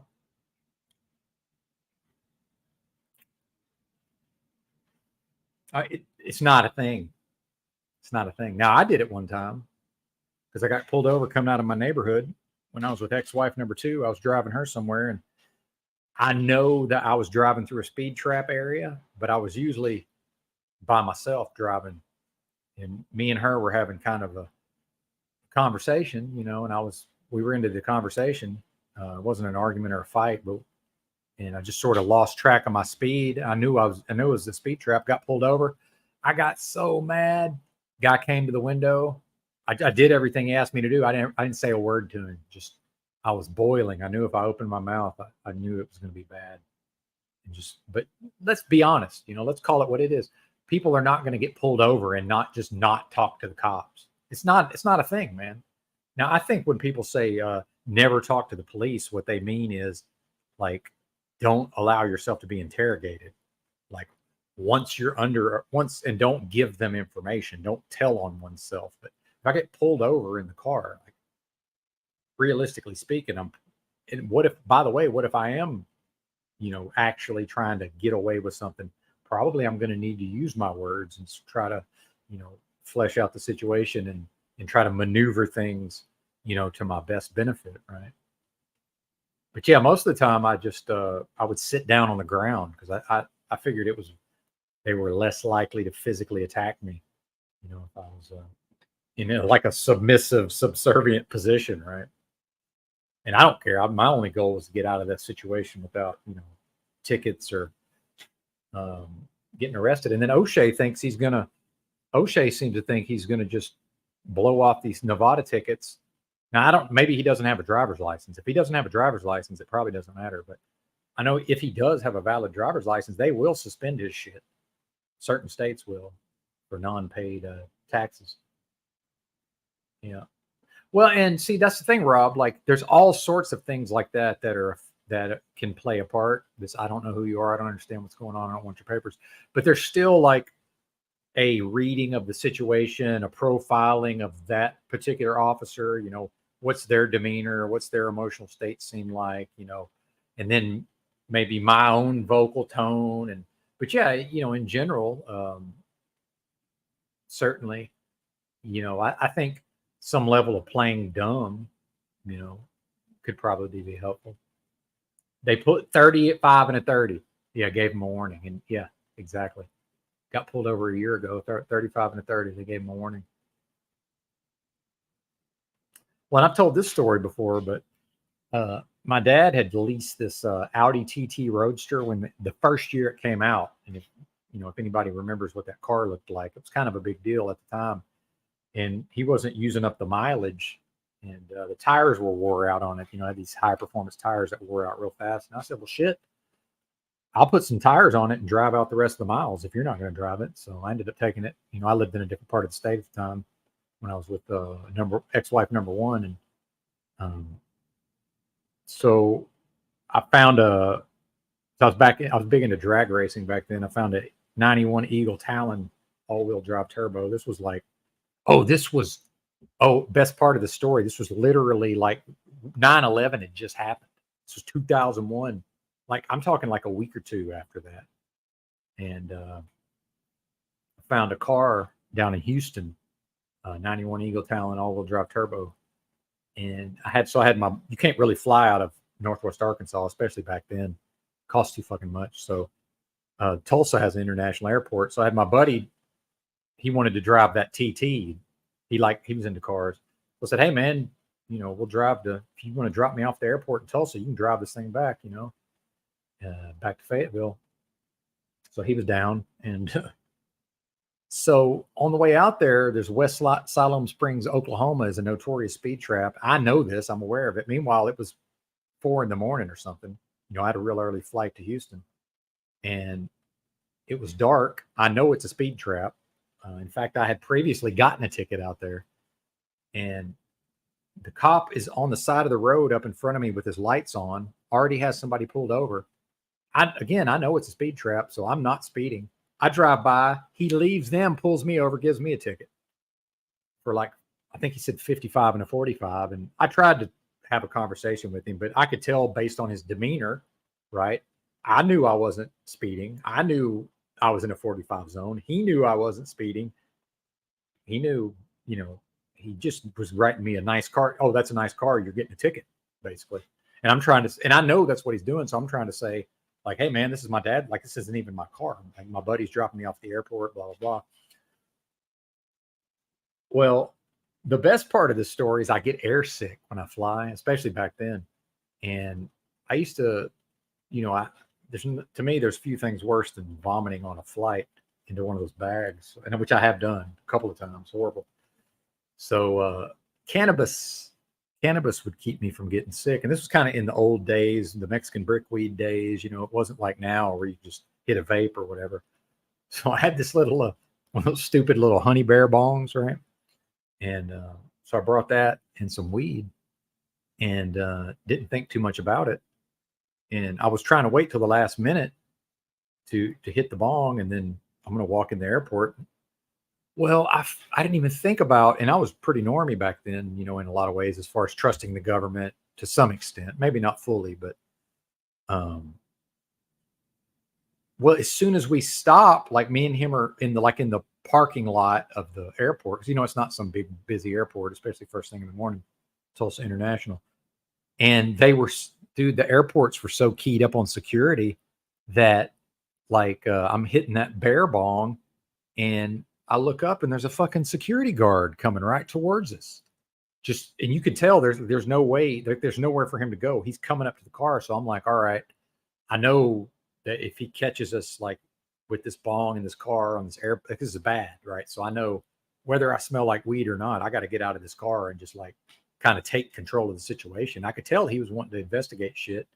And I just kind of sort of was able to corral the cop enough with my personality. And, I was a lot different than I am now back then. And almost like I hate to say it, but a bit of a car salesman vibe, even more than I may have now. I don't know if I even have that. But in fact, I think for a brief time, I did attempt to sell cars and wasn't any good at it.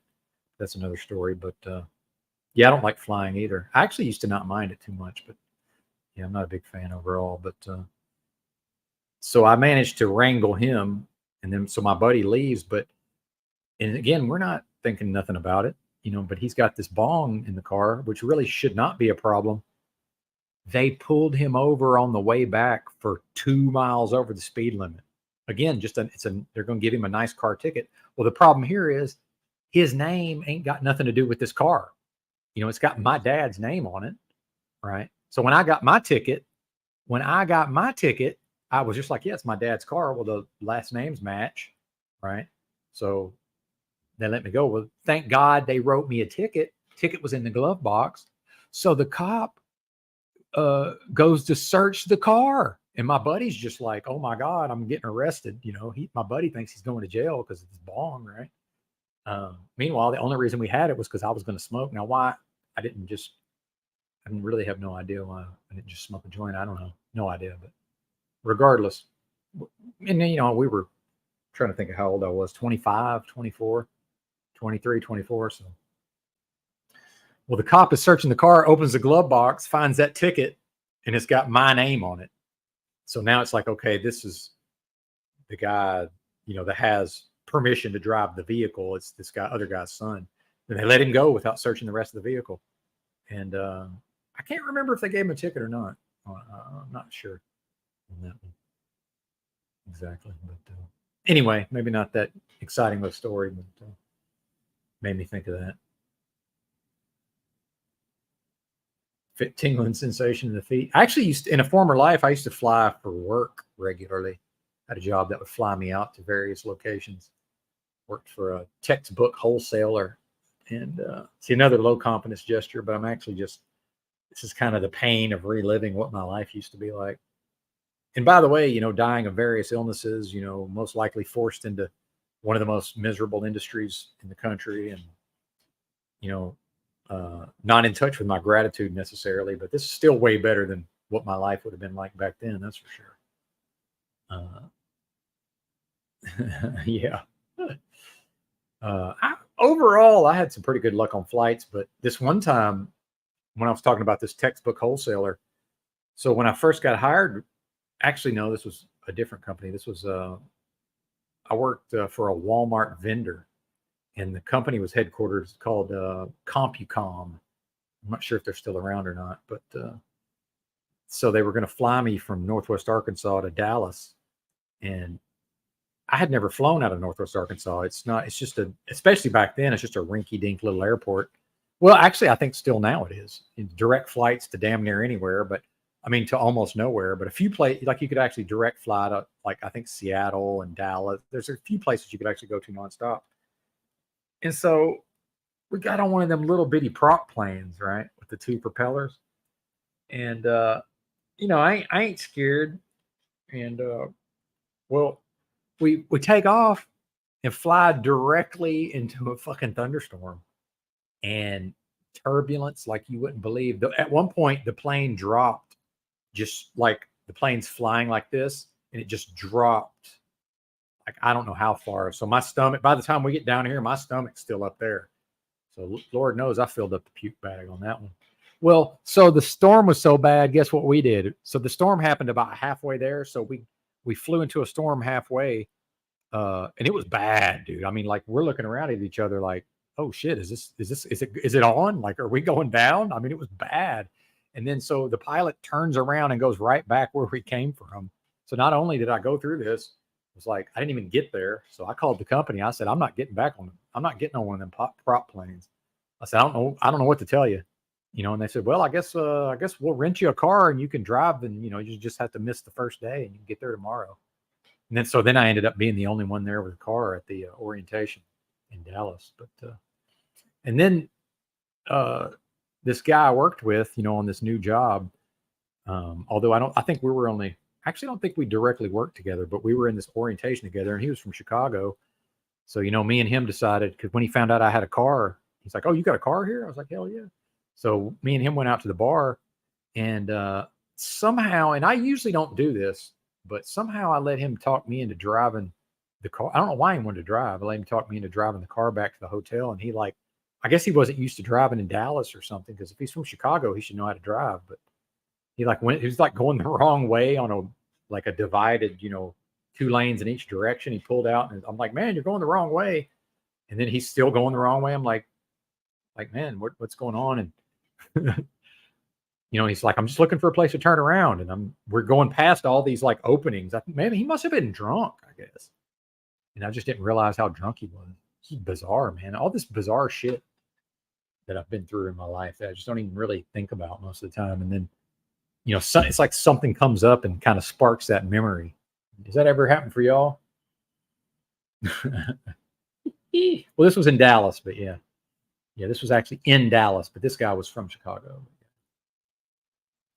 Yeah, crazy. But yeah, never say never, but there's a very high likelihood I won't be flying again. In fact, the Chicago, this company I worked for 3 weeks, apparently just pretty much everybody flies into Chicago because they have a, really good airport. The busiest airport in the world, right? Or at least in the country, O'Hare. But I think there's another one too, but I don't know. Why my eyes are drying out. But then I drove and kind of fucked up the program. But yeah, I'm not trying to get on a plane. That's about half the reason I even bought this car. But I think it's going to need a new clutch pretty soon, and hopefully I think the transmission will be all right, but it's getting a little noisy. But some of that noise in the manual, some of the noise that you think might be the transmission, if the transmission is still going into gear, which it goes into gear just completely normally, it's probably the clutch, which I can baby it for a while. But I'm not buying another manual car, man. I love manual cars. They're fun to drive, but I try to go to I tried to just have them check the fluid level at where was that? Firestone. They don't know what to do. The guy at the front counter, I think I've already told you guys this, but just doesn't even know what to do. He doesn't know how to type it in, doesn't know how to figure out the price, doesn't know what kind of fluid it would take. But yeah, crazy. So I don't regret my decision, but however, I do realize that the manual thing, unless one is just, wealthy enough to just not even worry about it, I think it's, and a lot of these cars aren't even offered in a manual anymore anyway. But, and then I do enjoy driving, and I realize that part of the problem is this car is not designed for like any kind of really spirited driving. It does handle pretty good, and it's fun to drive to some extent, but I think I put some unnecessary wear on it in my recent. I think I got a little. It's having a little too much fun with the manual transmission, so we're gonna be looking at a clutch job. I think we're gonna be looking at a clutch job here pretty soon, there, Bo. Come on. No, not gonna be any food shortages. Maybe some real food shortages, but the supply of McDonald's will, the flow of McDonald's will continue unabated. What do you expect? It's the desert. Yeah, that reminds me of that old Sam Kinison bit for the starving people in Africa. He's like, I've got an idea. Move out of the desert. It's a desert. Go.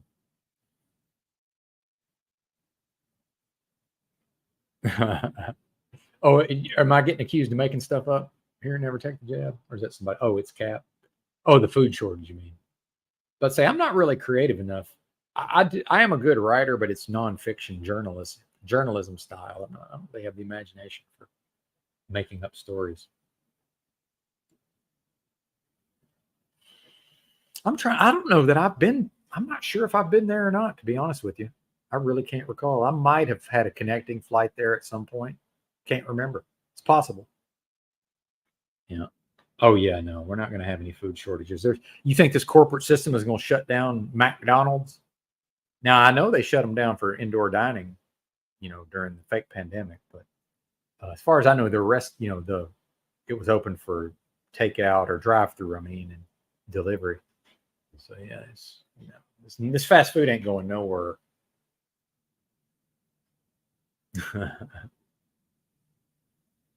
Now, do you have any details? Because I believe you. I'm not skeptical, Rob, but I would be interested in some details of the artificial scarcity, because I believe you. I do remember having to more or less try to talk the ladies at the self-checkout into letting me, by the way. And this is another reason why I sort of tapped out of this reality in some ways is, as a long haul truck driver, like, where am I supposed to get my water? If I'm buying jugs of water at Walmart, I'm buying like 6 at a time. Well, what do they got? Signs everywhere saying one per person, and then trying to explain to the lady that why I need 6 of these, and then being denied. Some of them just, no, you can't have them, which I know I could probably just come in and out and just buy one at a time, 6 different times. And it's not like they're going to fucking know, but it's just the idea that, that I'm a supposedly free American, which, bullshit. But, I guess it's Russia all of a sudden, and just, food rationing, whatever you want to call it. Ridiculous. Yeah, the shortages haven't. I know what you're talking about. Music holds a secret. It hasn't. I know exactly what you're talking about because I've done enough truck driving during that period, even, within the last several months. But here in Arkansas, they seem to have, now there's some shortages, but for the most part, they have what I need, I would say. But there for a while, it was 50-50. If I went into Walmart, it didn't matter what I needed. It was a 50-50 shot whether they were going to have it or not. Oh, yeah. So you're saying they had plenty and they just weren't putting enough out? Wouldn't surprise me. Yep. Oh, that's even more fun. No derp. Guess what? 75.85 in the Versa. 75.85. How about you? GL4.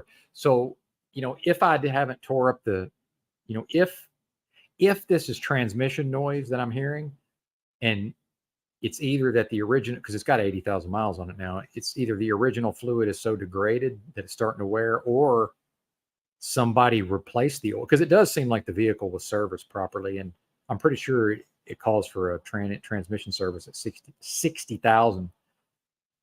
I think maybe they replaced the fluid, but they used a GL5. And if you go to the store, if you go to the O'Reilly or whatever, they'll just tell you like, oh yeah, they'll lead you to believe that the GL5 includes the GL4 spec, which it does.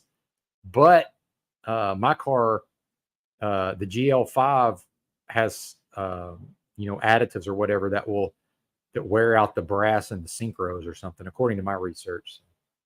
It's just the whole thing, man. This is what we talk about, like music holds a secret. I've been here for 7 years. Nothing works here. The food, the medications don't work. Nothing works anymore. It seems like in the past, I never had a problem with a manual car. Now I did have a house and a garage, so I just changed it myself. Because I do, and that's the thing, No Derp, and I'm glad you said that, because it is possible that I would lack that knowledge. But yeah, I know how to do it myself. I'm just not set up to do it. I mean, I don't know. I guess I should just buy some fucking jack stands and just do it in a parking lot somewhere, I guess. I mean, even I have the money to have somebody change it, but of course we know if it's already making noise from synchro wear, even changing the fluid's not going to fix it, but it definitely could make it fail later, right? Certainly. And then, if the clutch is healthy enough, if it just gets to where it won't go into third, well, I can drive it without going into third, right? Especially with the 6 speeds. Oh, dude, Amazon unusable. And that's what I was, and Music Holds a Secret, and several different people have sent me Amazon gift cards. For the most part, I think I'm done with Amazon. Yeah, I had an order supposed to arrive today. Actually, I had an order was supposed to arrive yesterday. They update the tracking. Hey, they update the tracking. Oh yeah, damaged in transit. We're sending it back where it started from. Well, guess what? They don't just create a new order and then just ship the shit out to Benton. Oh no, I gotta wait around until they decide to give me a refund. Right. So then I got on Walmart because I have to have this shit. It's my digestive enzymes. It's the most critical stuff I have to have in order to be able to eat food, right? And I called them, man. I talked to the guy for like 30 minutes. They don't give a fuck. Oh yeah, it's terrible. Terrible, dude. And it's country's collapsed. Society has collapsed. This is the collapse. And well, now it looks like my Walmart orders are going to be late. And by the way, I would show you my Walmart.com order, but I'll accidentally dox myself somehow. But thank you, sir. Thank you. But I ordered 3 items. It was like ox bile. This is all for my digestion. So I can literally break down my food. Ox bile, taurine, which apparently the taurine works in combination with the ox bile to help my bile work better because of my issues. I need help in that area. And then my digestive enzymes, like where are they? Like these things. But I'm trying out a different brand. So I made my second order. Well, one of the 3 items, they sent it from Seattle, fucking Washington. How is Amazon a real company and makes real profits? And it's a real economy, and they're shipping me a fucking bottle of vitamins from Seattle to Arkansas. Now I understand it's not the only thing flying on the fucking plane, right? I mean, still. But then at the same time, I can't just get in my car and go buy it at a local store. Now I can go to Vitamin Shop and buy ox bile, but it's bullshit, right? Like it's way overpriced and it's not even effective. I need the good shit. Now I could, if I hadn't fucked my car up, potentially I could drive my happy ass up to Fayetteville. Well, guess what? And go to Natural Grocers or Whole Foods, but Natural Grocers, and by the way, $15 to $20 round trip. Yeah. I can't get my hands on, it's America. I can't get my hands on goddamn nutritional supplements. You know, hey, in America, when a man's got money in his pocket and can't buy what he wants, it ain't America. America historically is supposed to be the bastion of capitalism. You know, money talks, bullshit walks. You know, that was the old expression. Well, his money's green. You know, well, as long as his money's green, and that's not the case. Not at the lower levels where I'm at, and I'm not going to speak for y'all, but maybe for the higher up people, they don't experience any of this. But it's a fucking wrap for us commoners. It's over, man. Exactly. Well, I agree to some extent. Musical is a secret, and I disagree in a way, meaning that I don't think the economies are. I'm not quite QOC where I'm like, oh, it's a supercomputer running everything. But the more time goes by, as far as the economy, the more time goes by, I think he's probably right. I hate to say it, but it's not real. So I agree with your general sentiment here, but I think they are going to corner the market on everything, and you know, especially when we see them in data services and, you know, all of this, you know, internet and bandwidth. And then I think they call it, what's Amazon, AWS, Amazon, I forget what the W stands for, something services. And then you got the, they're now a motor carrier. I'm sure you know that. Musical is a secret. So I think they will be the biggest trucking company at some point, or one of them, you know. Oh, and did you hear about the FedEx had an odometer scam where apparently they had all these when their vans get too old, just their regular delivery vans, FedEx, you know, then they sell them off. And apparently the company intentionally bought new odometers and, you know, faked the mileage on. So it's like when we're at the point that FedEx is scamming people at the level of selling their used equipment, you know, man, this is bad. And when I can't even get a bottle of enzymes, and then, you know, because it's getting damaged in transit. And do y'all remember when they stole my computer? Remember they stole my mini computer? You know, and by the way, I would implore y'all, the first time anything goes wrong with any of your Amazon orders in that tracking, screenshot everything. Because that one that got stolen, they changed the tracking. Because there was at a certain point I could be like, okay, you could see everything was fine until it got to this destination. It got to this warehouse in Fort Worth, and then it disappeared near Fort Worth, right? And after the first time I told them that on the phone, that shit was gone. They changed it to something else, and then you know, I unfortunately didn't have the brains. You know, I didn't think enough to screenshot it. Now I screenshot all that shit now. Yeah. Oh yeah. Oh, Amazon World Services. Thanks. Yeah. Quantum of unconsciousness. Yeah. Yeah. Thanks. Thanks, Chuck. Oh, I didn't even know about the internet service. Wow.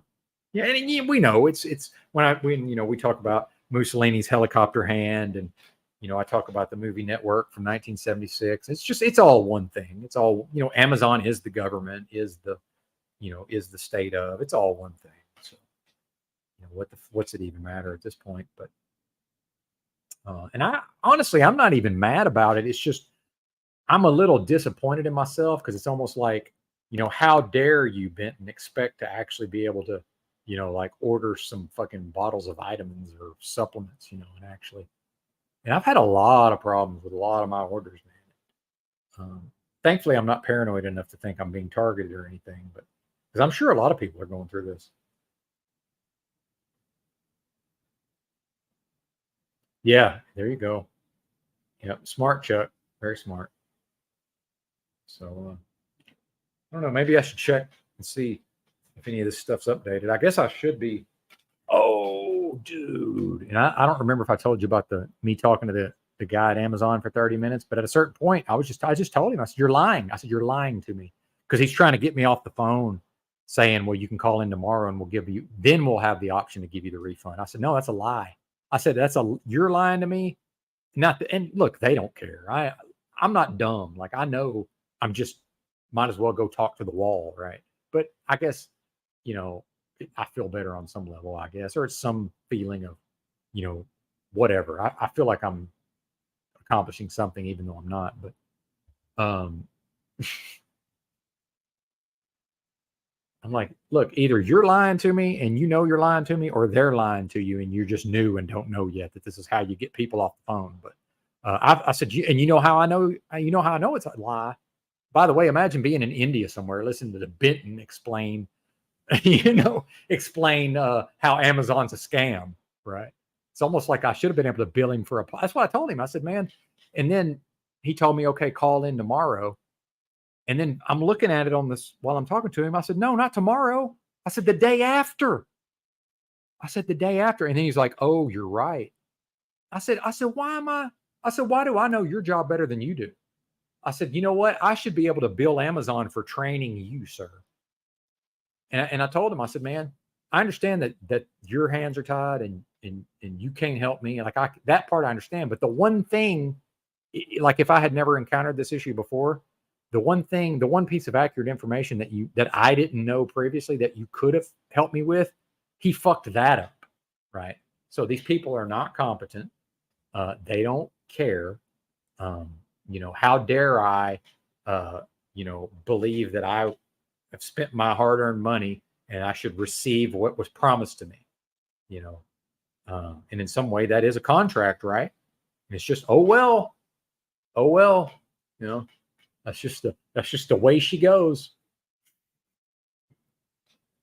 Yeah, it's funny, Chuck. Chuck says, and by the way, I don't care that they're in India. It doesn't bother me. I'm not one of those people. That should never bother me. But although sometimes it's, it is kind of hard to understand them sometimes. But by the way, probably hard for them to understand me on some level. But yeah, asked a rep his name. He said George. Asked him how to spell it. He had no idea.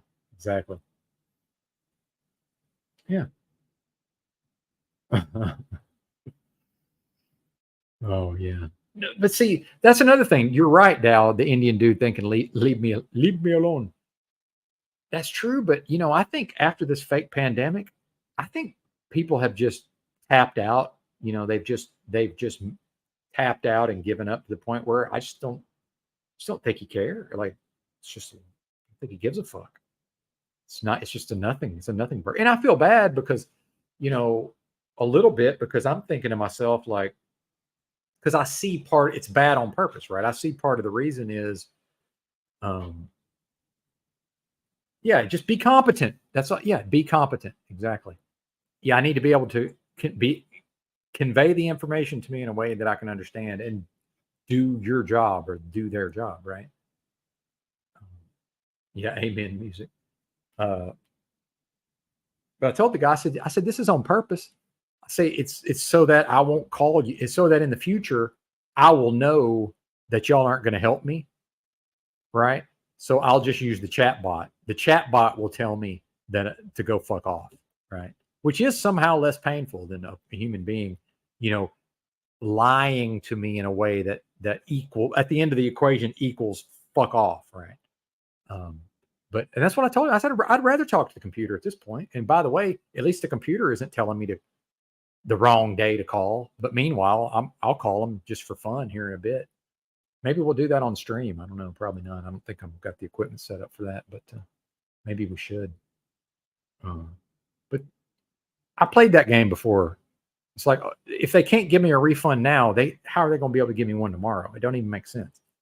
But I played that game before where I called back several days in a row before I finally realized, oh, this is just what they use to get me off the phone. Because I am a bit dense. It does take me a moment or two longer than other folks sometimes to catch on to what's happening. But once I catch on, I'm locked in. Oh, man. Sorry for the fake sound and laugh. I'm trying not to be too overly noisy here. Trying to see if, yeah, good. Awful TikTok family is making millions by lying about their height. That's interesting.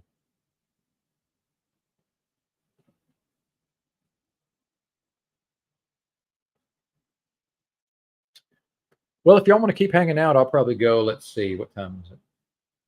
It's 2:43 where I'm at. Yeah, they let you, it's 2.5 hours a month, but they let you, I guess because presumably they're trying to, I'm a new user and they're trying to entice me onto their service. So I guess they figure it's bad for business if they just cut off my live stream. And potentially they could be sued, I would imagine, although I don't know how that works. But yeah. But then I guess, and I Am Dow might be funding a month of StreamYard potentially. He emailed me and I haven't checked it yet because I've been doing this, but we may just do that, and it'd be cool. But yeah, free StreamYard. And I noticed that I think like Tinfoil, I think Toilet Bowl Earth, I think he's just making a new account every time. Because presumably I could make a burner email and just make a new. I guess that's how it works. But yeah. Appreciate you being willing to do that. So.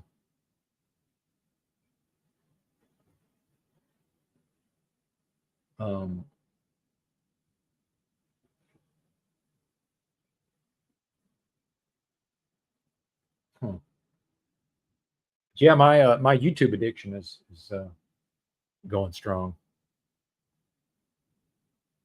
I've heard about it, Tribe. I remember you telling me about it, and I think Drew was using it briefly. And I think I installed it, but at the time I preferred the StreamYard. But yeah, I'll go give it another look. Good to see you, by the way. Yeah, let me make a note of that. EB Mux. Oh yeah, I forgot I had to tell people to email me earlier. I guess I just wrote shit down, huh?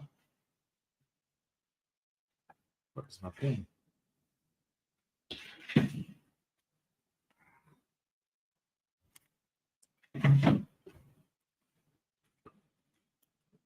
Yeah, I'm gonna look into that.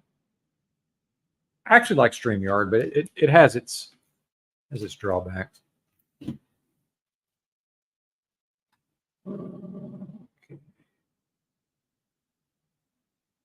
I already forgot what I was looking for.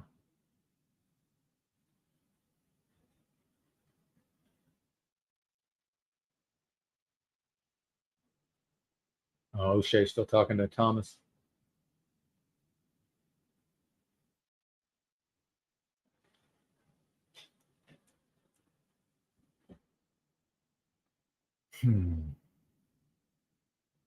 Oh yeah, I'm sure of that, Tribe. I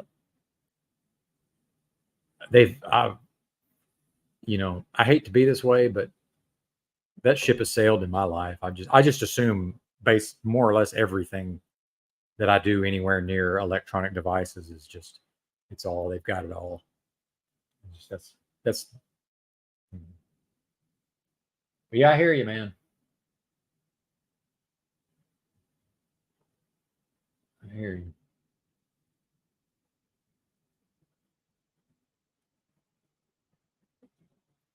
Well, I have no idea what this video is, but it looks like it might be interesting. So let's see if I can share the video.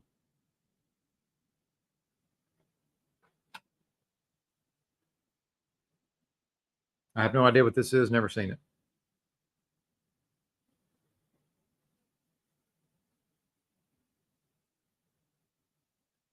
I believe it, Tribe. I hate, yeah, where is Tommy? I don't know. Good question. Huh? Yeah. You okay? Do you have your license and insurance with you? So I don't think it's a stop on ID state. It is. There's no front plate. You were sitting out in the middle of the road down there at the dead end of 2nd Street. Well, in the United States of America, yes, you have constitutional right. Yeah. You can go wherever and do whatever. You notice I pull over here. Right. Boy around there on his gun. Ask him why his hands on his sidearm. He feel threatened? There's no hands on the sidearm. So I don't know what you're saying. Okay, let me video it. See his hands on his sidearm there? I'm videoing it. See the video there? Probably his taser. What? You need to prove that. You need to show that to me. Oh, I need to? Yes. My license and insurance? Yes. I need to? Yes. Can you get the supervisor, please? Okay. Yeah, you call supervisor? Yeah. Get this driver, his supervisor over here for me. There's supervisor coming. Yeah. On there, baby. I'll call you back. but won't get a bit of this. Wonder maybe there's a part 2. This is only a minute and a half long. Throw it away. Did you go get your driver's license? Okay.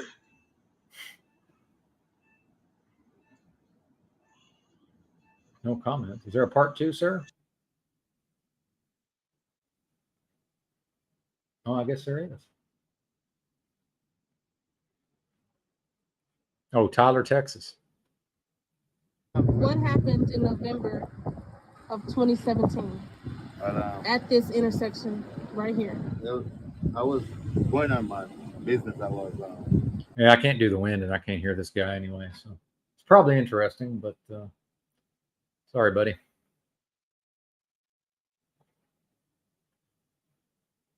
See, they're trying to get us back on the vegans. Body cam shows a shooting. Might not want to do that in live.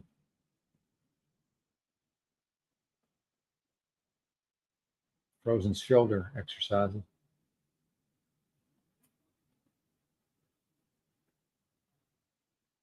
What else we got here?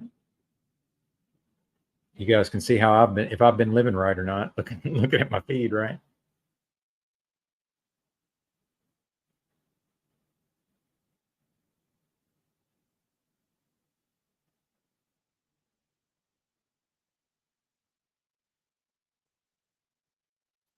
Killed on camera. 4 YouTubers murdered by drug cartels. Clickbait. Oh, there's London man. 3 o'clock, huh? Oh, 9 minutes. Shit. We might have to. He does those long musical intros though, so we'll hang out for about 30 minutes, right? Oh, I never did say how long I was going to keep the stream going. Let me see. What time is it? 3 o'clock almost. Yeah, I need to cut it off by 5 p.m. So I got 2 more hours potentially, but we might stop earlier than that. But thanks again for being here and hanging out. And I thumbs up almost just everything for whatever reason. I don't know why. Yeah.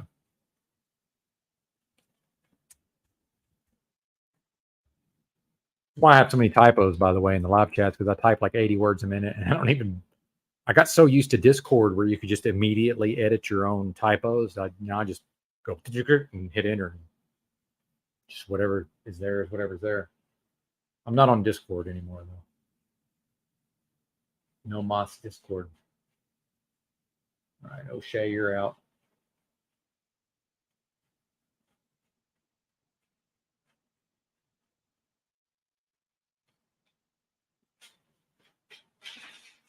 Oh, and if we actually get bored, this is the hard drive.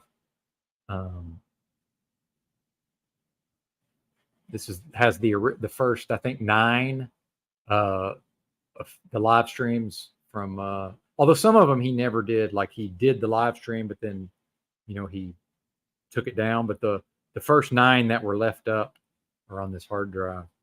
The original In a Yurt with Books channel. We might go watch some of that if we get really bored. And then I've got a couple of older broken ThinkPads that I just need to I need to drag the hard drives out. And I probably got all kind of crazy stuff on there you can check out. Oh, is he getting paid? Well, see, that's another thing I've been thinking about. Music Holds a Secret is ain't no shame in my game. I might end up having to go out and audit just so I can make enough money in a year, although it does take some time to get the settlement right. But maybe that's what I should have been saving up 20 G's for, not for poker, but to just barely subsist long enough to wait around for one of these oppressors to violate my rights and then get a settlement. I think I could probably live on what? Let's see. If I just wanted to live in this room for $800 a month. I'm trying to think.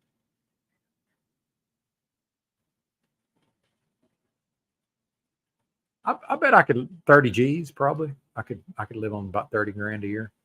I think I could. I mean, I know I could, but I'm just saying I would be willing to. I mean, is that a thing? Could that be somebody's career? And I'm not saying there's anything wrong with it.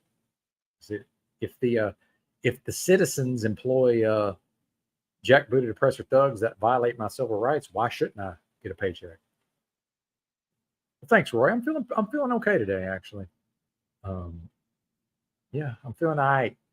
So thank you, sir. I appreciate the compliment. Mm-hmm. Seems to be that way in a lot of places.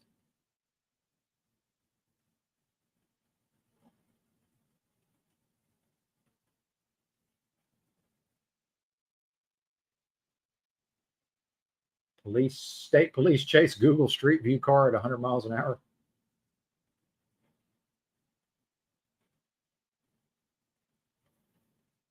And then I made the mistake of watching a few sports videos, and I was there for a minute. It was like nothing but sports in my feed, and I was like, "Whoa, YouTube, y'all got the wrong idea here." Oh, okay. Well, good for him, by the way. I don't begrudge him anything there. Good for him. Now, do you think he's going to continue to be able to get more settlements? Is the question. Because see, hypothetically, you know, unless I don't want him to fuck me up bad enough that I'm entitled to, you know, hundreds of thousands of dollars necessarily. Hey, where's Snicker Pie? Hey, Snicker Pie. Good to see you. Awesome. How you been? Feel free to join the panel, and not that there's a panel, but feel free to come fill us in. But if not, if you want to hang out in the chat, you're more than welcome. Awesome. Pretty cool.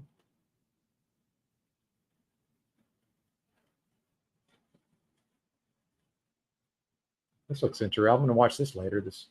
Here's how we're. But have you all noticed that a lot of these videos are just not worth the fuck? Like it's an interesting topic, and then, you know, they sort of entice. And I understand that this is what clickbait is, but it seems to be in the past these more documentary style or informational videos were definitely not watching that, whatever that is. But you know, I can just tell, like, yeah, this looks interesting, and I like cars and older cars, stupid older cars, you know. But, just tell somehow it's not going to be any good. How does that work? I like a lot of interrogation videos too. If y'all are into interrogation videos.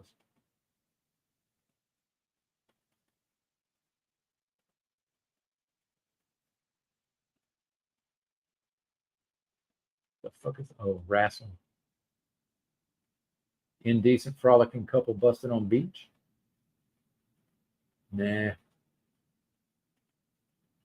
Oh, this Mr. Mindset. What is this?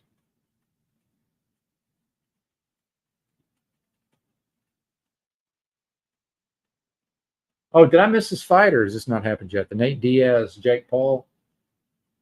That hasn't happened yet, has it?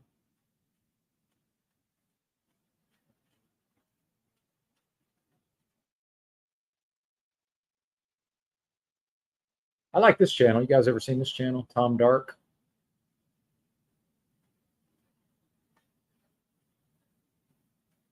He's changed his icon, though. It looks like he redid his graphics.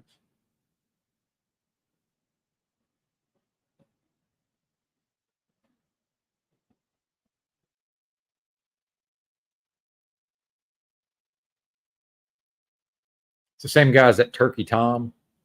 Turkey Tom, anybody?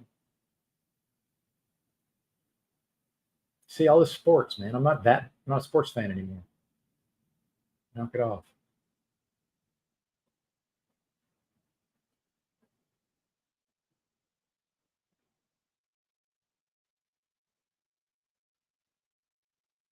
Yeah, London Man's going to give us a 20-minute concert first, so yeah. Yep, Snicker Pie's channel. You know, I don't think I've ever been to Snicker Pie's channel, actually.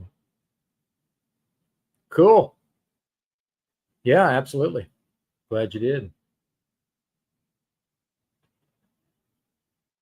Okay, he got a big one. Do we know? I mean, look, it's none of my business, and I'm not a pocket watcher, as Paul likes to say, but I'm just curious, like, roughly. I'm not trying to find out an exact figure. We're talking in the hundreds, 100 G's plus. Thanks. Not good. Things are not. I'm not well at all, but thanks for asking. I look all right, but I guess some of that is in America. Like if a person's thin, it has decent halfway decent skin, I guess we look okay. But, and as I've said before, I think that a lot of that has to do with just how terrible the state of health is in this country, that, you know, I'm have all these afflictions and I'm look all right, you know, comparatively, right? We watched, before you got here, I want to show you this real quick. We watched some of this. Ah, man. You know, when you tap back into it and you think about it, and you think about all the moments that you hurt your family or your friends or your loved ones, or you said certain things, or you just did things that like that were in line with your current with that previous belief system, but not in line with your current belief system, and you feel not in the sense embarrassed about it or cringy, but it's just kind of like you don't regret it, but you just kind of wish that you could have did something, you know, man. Because even when you were doing those moments, you were aware that you could have done something different. You were always given like a dual path, and it's Yeah, I'm not going to do that to the audience again, but yeah, we watched like an hour of that earlier. It's pretty fascinating. At least speaking for myself, right? Just to give you an idea of what's been going on over here. But I haven't been live, by the way. Snicker Pie, you said you took a break. You know, I didn't stream for what, like 6 weeks. I was just no streams at all. This is, I did one the day before yesterday, but I privated it. Good Lord. Okay. Well, but by the way, I've seen enough of Mitchell. You can tell he's living, you know, he's managing his money well, from what I can tell. Yeah. Thanks. Thank you. Yes, I do smile. I tend to smile a lot. Now, here's something. Have you guys ever watched this documentary, Guys and Gals?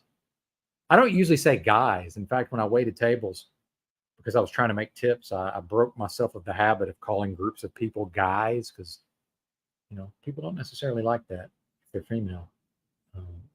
But I ran most of the ladies off in your absence. I ran off pretty much all the broads. We got Slow Boy Whiteboard is around here at sometimes. She's a lady. And then, well, we got a couple of them. That's who was in here earlier. Salted Cedar or whatever. Salty Cedar and Rebecca Joe. Well, still got a few ladies around. Yeah, we got a couple. Oh, I've known for years. At some point, I'm going to throw my phone in the lake or whatever, and I'm just going to be done with it. But I just haven't been able to. In fact, when I was living in the streets with nothing, I got down to the point where I really wanted to give up phones completely. And you know what? The one thing I decided I was unable to live with is Google Maps. Especially all the, you know, bebopping around the country and going to these areas that I wasn't familiar with. It's Google Maps. I could give it back then. I could give it all up, but I had to have the Google Maps. Oh, see, that's not enough to see. That ain't much money. Yeah, that's what I heard was 70 G's, but we don't really know because, you know, like we talked about with the pocket watching. But yeah. Now, when I was homeless, you know, when I was living in the streets, I could, you know, hypothetically make that last. Yeah. Exactly. There's the social isolation. Musical is the secret. Yeah. Like, what else is there? It's TV, man. It's TV at this point. It's like, yeah, there's that TV that will never be turned on. It's like, oh, I don't watch TV, but I'm sitting here on this thing. In fact, I'm 2 screens, right? You're telling me that this is TV, but the TV watches you. And I had this guy that I knew in Hot Springs, Arkansas. He was this real dude that used to work all the time, and he worked like 2 full-time jobs to pay for this apartment with like a nice big screen TV. This is very important to him, I guess, to have a nice place. And that's what he used to say sometimes. He'd say, all right, I'm going to go home and let the TV watch me, you know. And that was, you know, years ago. And it's like, now the TV is watching me. How about that? Oh, yeah, Capricorny, who I believe is a lady also. See, as much as I say I ran all the ladies off, we still got a few. Yeah, he said he bought a travel trailer, but then he said that, which is true, by the way, as especially me in Music Called the Secret knows, like that, you know, that long of a vehicle, even just a travel trailer and a pickup, that really limits where one can go, especially since Mitchell seems to enjoy the great outdoors. So, Yeah, more and more now. I do like to be able to do Google searches, obviously, and I like to be able to read articles. But yeah, um, I'd say 90% of my online time is YouTube. Yeah. Which is funny because when I started out over in the CBO, I used to say I'll never have a YouTube channel. I'm not going to give YouTube my content. Meanwhile, here we are. But it is what it is. All right, Jake. Good deal. See, in the old days, even if people claimed to be female, everybody was a dude unless proven otherwise, because that's just how back in the old days there really was almost no ladies on the internet. But now I just believe what anybody tells me. Oh, I'm a lady. Okay, you're a lady. You're a lady now, Jake. Although I do think maybe you're playing a joke, potentially. Yeah, all right. Get rid of this banner.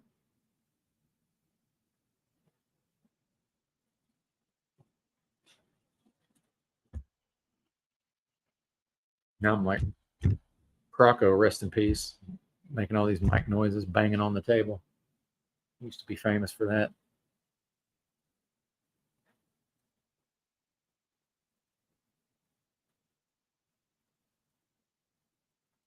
Oh, they're talking poker. See, why won't Offsuit? What are you doing it? Why won't he come talk poker with me? Blind versus blind. That's the question. You got half the blind in, small blind. It's just Yeah, 7-6. I call $2,000 or whatever. If I got $2,000 in and I need another two, I call it off 7-6. All right. Jack 8, what do you do? Check it or raise it? I don't like Jack 8. Yeah, check it. If I was already in. Well, just in case anybody wants to know, this is not good. All right, I'm out of that. We're out of that. What do y'all want to do? I'm running out of ideas here. Do we want to go? Do we want to go relive the old days and watch some In the Yurt with Books? Well, thank you, Snicker Pie. Thank you. I ain't dead yet. Good to see you as well. I'm glad you swung by. You've been a topic of conversation here and there. Because on some level, I always think everything's about me. I thought perhaps I had offended you in some way and you'd left. So.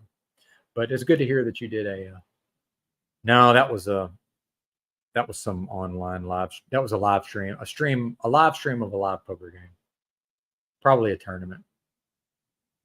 We'll see you later, though, if you're out of here. Yep. Peace out. Thanks for stopping by. Let's see if London Man's doing anything yet. No, still concert. Still the concert. Trying to lose my balance. Oh, good. Hopefully I will be, by the way. It's amazing. This convergence, right? It's amazing. But I am the Dow, because you see we're doing the free StreamYard. So he's volunteered to potentially fund a month of StreamYard for the broadcast. And I'm waiting for the cannabinoids to clear my bloodstream or whatever. So if I'm even able to go back to work, I don't know how much we want to get into that, but we'll see. See.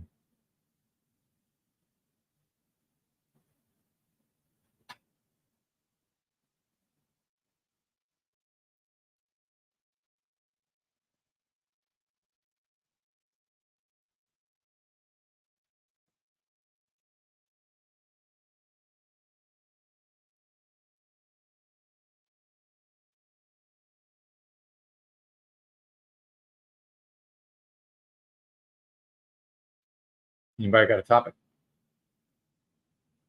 I'm so scatterbrained. Maybe we were doing something and I already forgot what it's going to be. Oh, yeah, the In the Yurt with Books.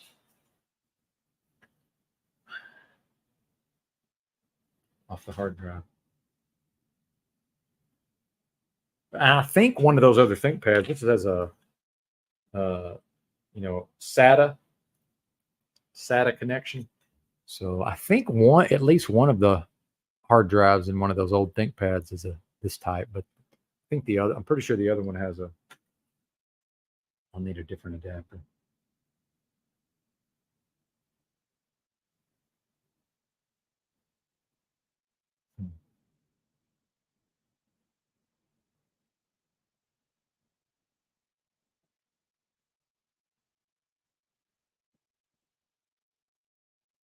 Now, does Paul have a live stream scheduled? Question.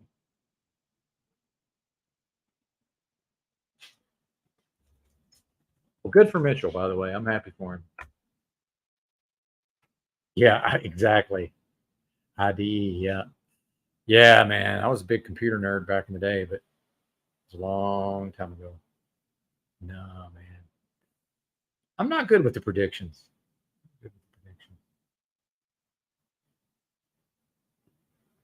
Yep, no live scheduled yet.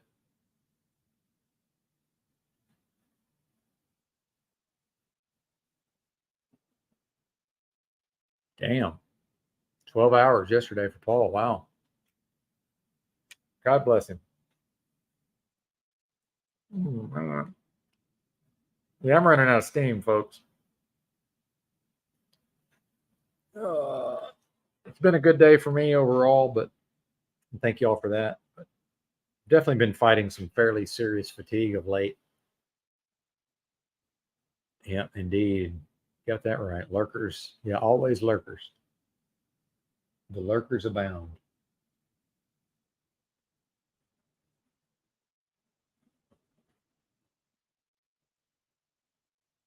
All right, we're going in. I'm making an executive decision. I'm going in. If I can find a. Oh, I might not have a USB port. Oh shit, I don't. Well, that's a bummer. No USB slots available. USBs. Well, shit. Oh, no, I copied them to my hard drive, didn't I? Yes. Ah, they're already on my computer.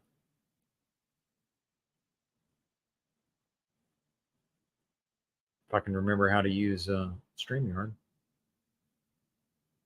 Video file. There we go. Now, where? Oh, yeah. I think I even have the one where he played chess with Toilet Bowl Earth, but I'm not exactly sure.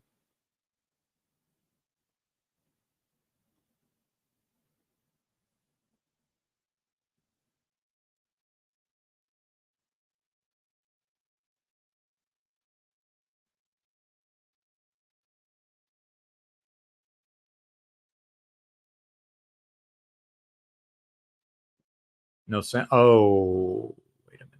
There should be sound. Why is there no sound? That must be on his end. Videos. Yeah.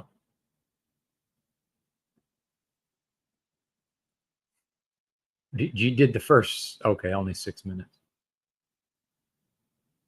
I wish I had the famous, time that him and Paul had that huge war or whatever that was. The narcissism masterclass. But I don't know. I think it got. I don't think Yurt left it up or something happened where I wasn't, for whatever There's reason. me. Can you see me? Can you hear me? Yep. Check. I'm asking you questions if you can hear me, and then you may not even be able to hear me. Oh shit! Now we're doing it. I'm asking you questions if you can hear me, and then. Merry Christmas to you, truly bursting. I think I got it now. Oh shit! Now we're doing it.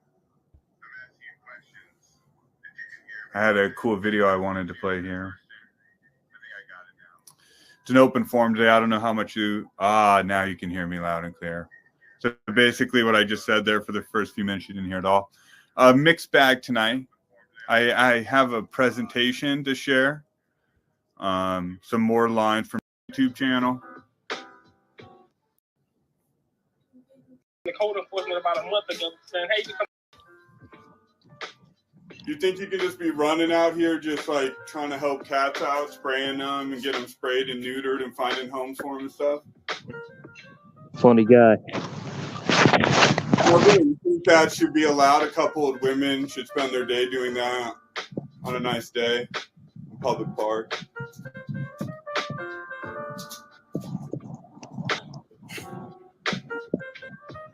Yeah. How about the second one, the lady who couldn't pay her trash bill?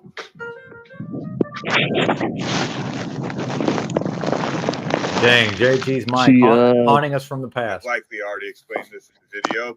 Oh shit! Hold on. I was hearing you're in a. All right, go ahead there, JG.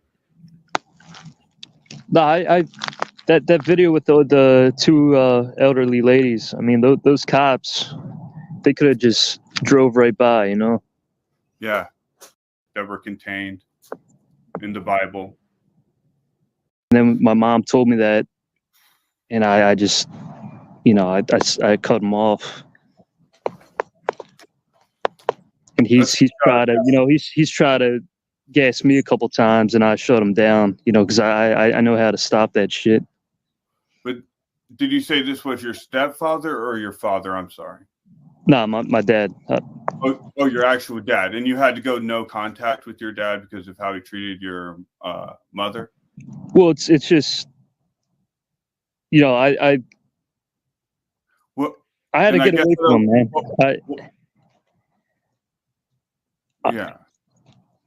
I had a falling out with him, but for years and years and years, I was just, I didn't really like to be around him. Like it was just, I had to be around him, and I was trying to keep everything cool, you know. But you get to a certain point where it's like, fuck this shit, I'm out of here, and Like go along to get along type stuff. yeah, it's you get to know it. So that's the shit I can't stand, man. I can't stand people that do that shit. That was crazy. He thinks people are much dumber back in the mid 17th century when they were speaking multiple languages.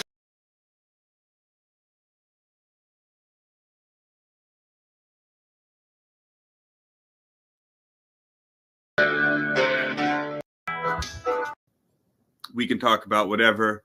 We don't have to talk about this. We can talk about this. We can talk about whatever's on your mind. And yeah, so floor's action. This. I saw a headline that said the first. Dude, look at that. You can see the difference then to now, right? God, looking kind of rough in a way. Looking kind of less rough in a way. Well, there I am for about 3 months, but everyone. Let's get to the first of my appearance here. Okay, here we go. I was just rambling this way and that, but now we will have a human being. Yeah, but I don't agree with that model. I know I want to hear about your model, dear New Jersey Jeep girl.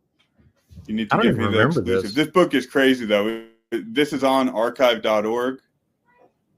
I wish Look I could it up, speed New this up. Jersey Jeep girl. You'll be blown away. Like I said, I got probably 300-400 pages into this.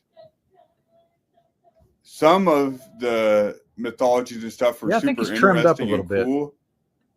But it got to this part where it was like describing events that were happening. And like, and I don't know if you caught earlier, but you can find videos of this. I don't know if it was on Odyssey or one of these other sites.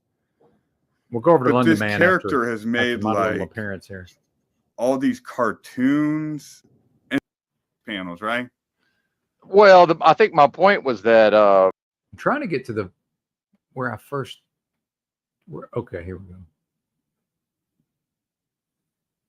Come on, Slider. There we go. Odyssey or one of these other sites. 20 seconds, I'll be on there. But this character has made like all these cartoons and stuff. Like, I don't even know what to think of it. Someone, oh shit, Benton's in the house. Holla. What's up? What's up? Hey man, what's happening? Dude, just rambling here. I'm glad you came up because I was already getting talked out, dude. So what's going on with you? I can't stay long. I've had a long day. I've been going since about midnight, but I've been digging the streams, man. Oh, thank you. I appreciate that. Yeah, where were you driving from or driving to? I started out in Oklahoma, and it's funny. Sometimes people ask me that, and I don't even remember. I was like, I don't even really know. Now I'm in Fort Worth, but I had to go take a random drug test, and then I had to go do some other stuff. So I finally got everything done. Let me kill my YouTube real quick. Hang on. I think I'm feeding back. Cool. So yeah, that's the main reason I don't ever call in is because I'm more of a morning person, like early morning. Yeah, I understand that. I understand that for sure. So a random drug test for the new job I heard you mention. Yeah, I've been on this one for about 3 months, but every once in a while they send us for a random drug test. So How no long? worries there. What's Yeah. up?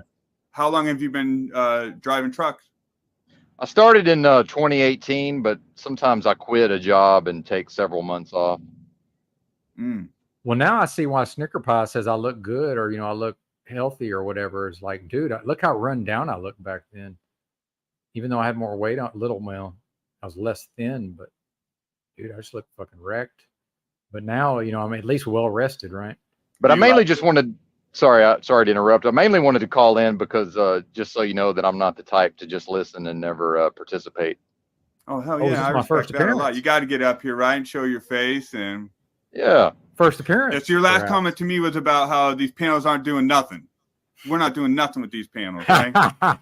Well, I think my point was that I like the conversations and I like the ideas, but I think this is just my opinion only. But I think sometimes certain people think that there's going to be like this is going to affect some kind of change in the real world. Oh, but it's just my opinion that it's a virtual reality that I we're got in. 3 Versus, Bentons on the screen. I think a lot of the Look at that. ideas, spiritual ideas that you guys discuss, has to do with being in the same physical space with other human beings to get the full. You're right. That's what we were talking about earlier with the vegans and the malnutrition, and their voices aren't as deep. My voice was deeper than it was. Now I know that's a different mic and everything, but yeah, my voice is not as deep as it was even. I don't know when that was exactly, but I could figure it out. It wasn't that long ago, within the last 12 months. Full effect. It was probably about 9 months ago. Versus, to me, it's kind of a sad thing that we're relegated to communicating in the virtual. Well, or maybe I'm the fake Benton, right? Now, if I really get up on the mic, and if I really focus in on my radio voice, but yeah, definitely my voice sounds deeper. Form, although it is great because I'm not able to meet people, in my normal life that are Bro, I look like shit. Look at me. Able to discuss these ideas. Yeah, I hear that, and I agree with that. The human I look like I'm about to die. Actual interaction in the real world would be so. So, sorry to keep pausing. My apologies, but I have to as I think about these things. So yeah, this is what I'm talking about with dying in a truck, right? And I don't mean a wreck, just me. I'm the wreck, right? I'll be the wreck driving the truck, not having a wreck, and then looking like a wreck.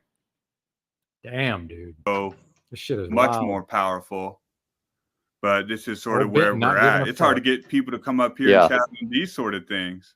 Oh, I know. Yeah, there's a lot of fears, and I've actually been on Chalk Body Outlines channel quite a bit in the past, and then I also did an audio only podcast for a while, and I'm definitely have experience with a lot of people. Like if we wanted to try to take calls, we. Ah, fuck. Sorry.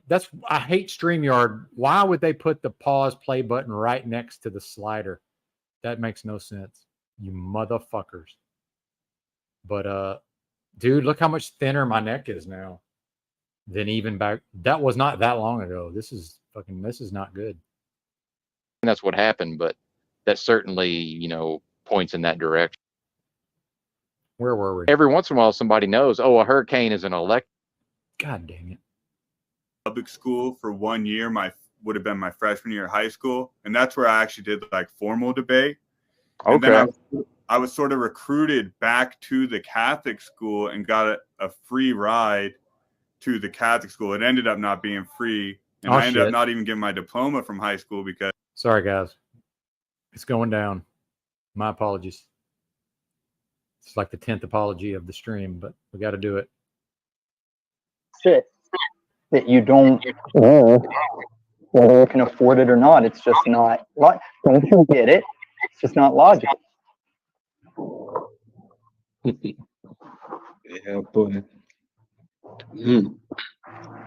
So, I mean, let me dive into something real quick. I want to get the ball rolling Ooh, what is that on your head?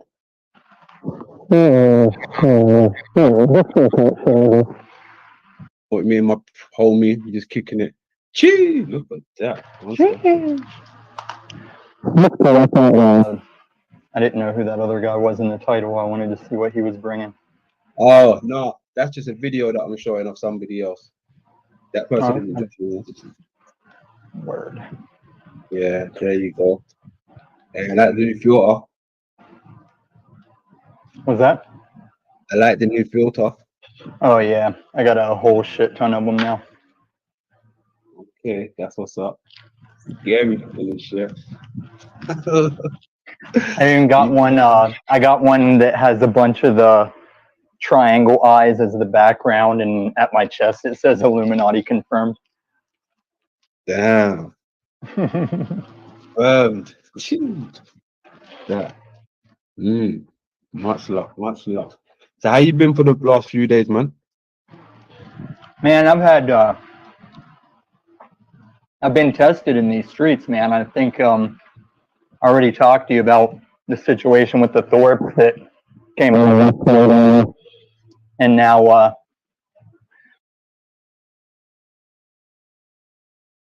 Sorry, yeah, somebody had asked where's Tommy been. I forgot Tommy's in the process of destroying the Thorpes. I just with my memory problems of late, I totally forgot. He told me that, and I just forgot. So he's in the process of destroying the Thorpes, apparently. like for months, the cock body suckline crew has been always addressing when they get a chance that Davy Crocco didn't like me when he died. And I've noticed a lot of things like about Davy Crocco that me and him had in common since then. And now I got footage of CBO's last show where they sit there and pretty much say that Davy Crocco always wanted to be friends with him, and they like consciously kept a distance from him and fucked with him and stuff. So I feel like these streets are crumbling around me. Yeah, you're not the only one. It's not a good show. Hey, we drinking blood? Having a coffee. Blood coffee. Interesting. Yeah, trying to tighten up a little for the semi presentation. Yeah. Feel you. I feel you. There is a few things we're gonna go over today, especially one of the videos you sent me through. So yeah, it's interesting. Interesting. I'll show you my offline project right now. Let me kill this filter real quick. All right. So I've always just been rocking my vest red. So whenever the two dudes jumped me way back in the day, I got my fucking shirt ripped, and it was my badass Akira shirt. So I'm gonna put the Tetsuo on the back of my vest. Throw the elemental patches up across the shoulders. A creeper pin in there somewhere, and it can't be. You can't have a denim vest without, like, if you don't have at least one Dead Kennedy's pin or a patch on it, it won't work. It just won't work. So we got the fucking Dead Kennedy's pin. Got a Fallout Boy. I don't know what's going on there. Where's my camera? Generic Funk pin. How ironic. That's some fucking evil cats and shit. Oh, did you ever read Johnny the Homicidal Maniac? No. It's not gonna fit, but I've always had this Johnny the Homicidal Maniac fucking patch that could have went on. Got some like cat stuff. I got all, and this was also from Johnny the Homicidal Maniac. He never slept, not because of meth, because he murdered people all the time. He had to keep his basement walls coated with fresh, wet blood, or the demons could get through. But yeah, I got some like evil cat shit. And the only reason I'm not putting my fucking anti-fascist patch on is because the fucking Antifa ruined the fucking term anti-fascist. So now I'm not gonna be caught sporting that patch. I'm like, oh no, it's not me. I ain't them guys. I ain't them boys. Them boys. They're more fascist than fucking fascist. Let me find that. Is it Tommy confirmed?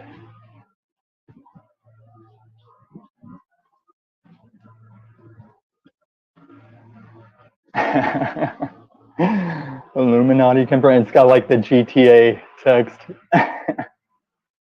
Hold on, let me move that. Yeah, you gotta drop that. That's the GTA shit. Yeah, I see it.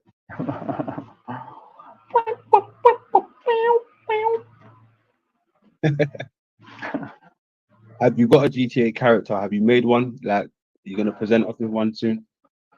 I had one on 360, and then I never got it for Xbox One. And ever since Panel World and video editing started, I haven't even. I canceled my gold membership. Panel World. So that's the thing, people. Even after you get rich, you don't just let subscriptions sit that you don't know whether you can afford it or not. It's just not. Don't you get it? It's just not logical. Oh, sorry, I didn't know I was muted. Yeah. So I guess somebody's watching, huh? Let me dive into something real quick. I want to get the ball rolling. Ooh, what is that on your head?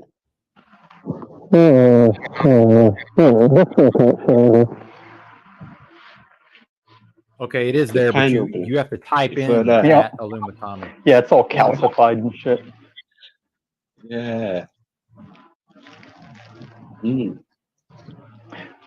me off the screen. It feels awkward. Say no more. What the hell was that? Oh, what the hell? Yeah, you have to type in at Illumatami or you can't get to it. I had to scroll down my subscriptions to find it. It's these if you type in survival bars Illumatami, I it don't got come up. for Collapse, and then when I tried them, they're like dank, and I love having them with coffee because they got like a cinnamony flavor to them.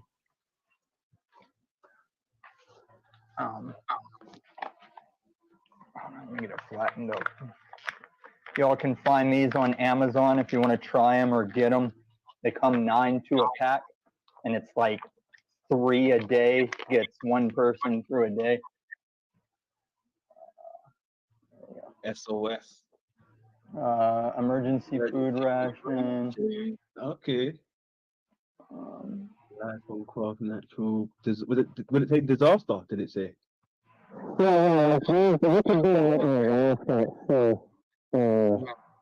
Or sitting on an island. And 4 days a day it will keep you alive. And you work with like if you're in a minimum water situation, like you don't have a lot of water, these will still digest and everything. But I've tried a couple different kinds of survival bars, and these are the ones I really like, even when I'm not surviving. Just delicious. So you're eating all your rations, bro. What the fuck you doing?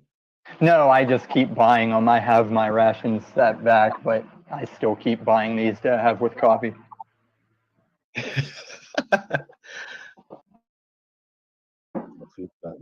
Yeah. What is it you guys have over there with like tea and stuff? This would be my that. Yeah, I mean, sometimes I just have a pecan cake or a slice of toast. Yeah. In the morning, some fruit. That's about it. So where is it that someone would have a Cockney straight urchin accent compared to London accent? That's not a good accent. I can do better than that, Tommy. I mean, coffee is nice. Depends, but I gotta make my own coffee. I can't just have coffee from anywhere. I like my coffee sweet. People like it bitter and cow's milk and all that crap. All right, I don't think I can do the shooting the shit. We're a few minutes behind. I'm gonna go to see what's going on live. Hold on. See the 2 little eyes here, or something that looks like eyes, and then this is the head. Oh, this would be he's wearing like a Santa Claus hat, or it's wearing like a Santa Claus hat, or it would seem like that. But the more I look at it now, I can see like the red in between the hat, so it looks like these could be two. All right. This is what I'm talking about with my attention span has been lowered. I'm out. I'm out. Yeah, that is crazy how that you can't, unless you're subscribed or you literally type in at Illumatami, you can't find him. Or I can't, I should say. I'm no expert. I do kind of want to hear from me again, though, if that's okay. So. It wasn't free. I just like slipped under the radar. They just let me stay because I only did debate for 2 years.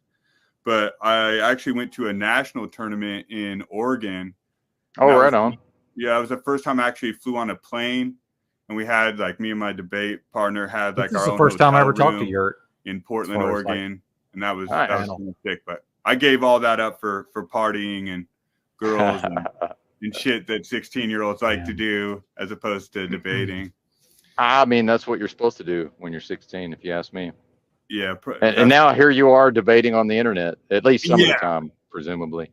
Yeah. Well, and that's what people like. They like the drama of the fighting and the clash of ideas and all that.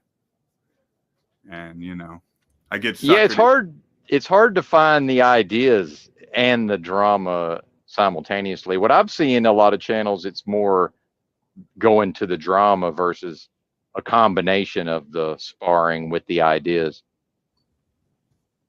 Yeah, there's kind of a thin line, you know, between those things, though, right? Oh, yeah, I gotta admit though, I did feel like it was getting a little masturbatory with the a lot of the new agey concepts, as far as like people kind of showing off what they know about the new agey stuff. Yeah. Because I've studied a lot of that, and so I didn't know everything you guys were talking about, but I'm familiar with some of it. And it's kind of, there's a little bit of element of like, let's just show like what we know about, in my opinion. That's how I interpreted it. Yeah, no, which I think is fine, but it's kind of funny to me. Well, and I think all this, like the panel discussions, is sort of like relearning the art of communication, like the give and take. I say something, you say something. Yeah. And then let it like flow. Right. And that's a skill, you know, people have varying skills at. And everyone wants to say stuff. Everybody what? I'm sorry. Everybody wants to say what's on their mind. Everybody wants to talk. Yes. Well, that's what something else I wanted to say earlier as I said, I don't meet people in real life, but actually because of so many of the so-called truther concepts have been absorbed into the mainstream, I actually do meet some people who have some familiarity with some of the concepts, but like you're pointing out, they're unable to listen. They just talk, and they're not able to stop long enough to hear what I'm saying a lot of the time, if that makes sense. No, it does make sense. Yeah, which is unfortunate. What I try to do is just listen, and then I try to always give somebody some kind of nugget of information that I know they don't know. Like I've been having like a guy who was sweeping up at a truck stop, that, you know, just some person that works there. And he's got to talking to me about 9/11. And so my thing was, okay, pretty much everybody thinks it was, you know, it's not, the official story can't be true and all this, but hardly anybody knows that there was a hurricane just off of the coast, like within like 40 miles of Manhattan on that morning.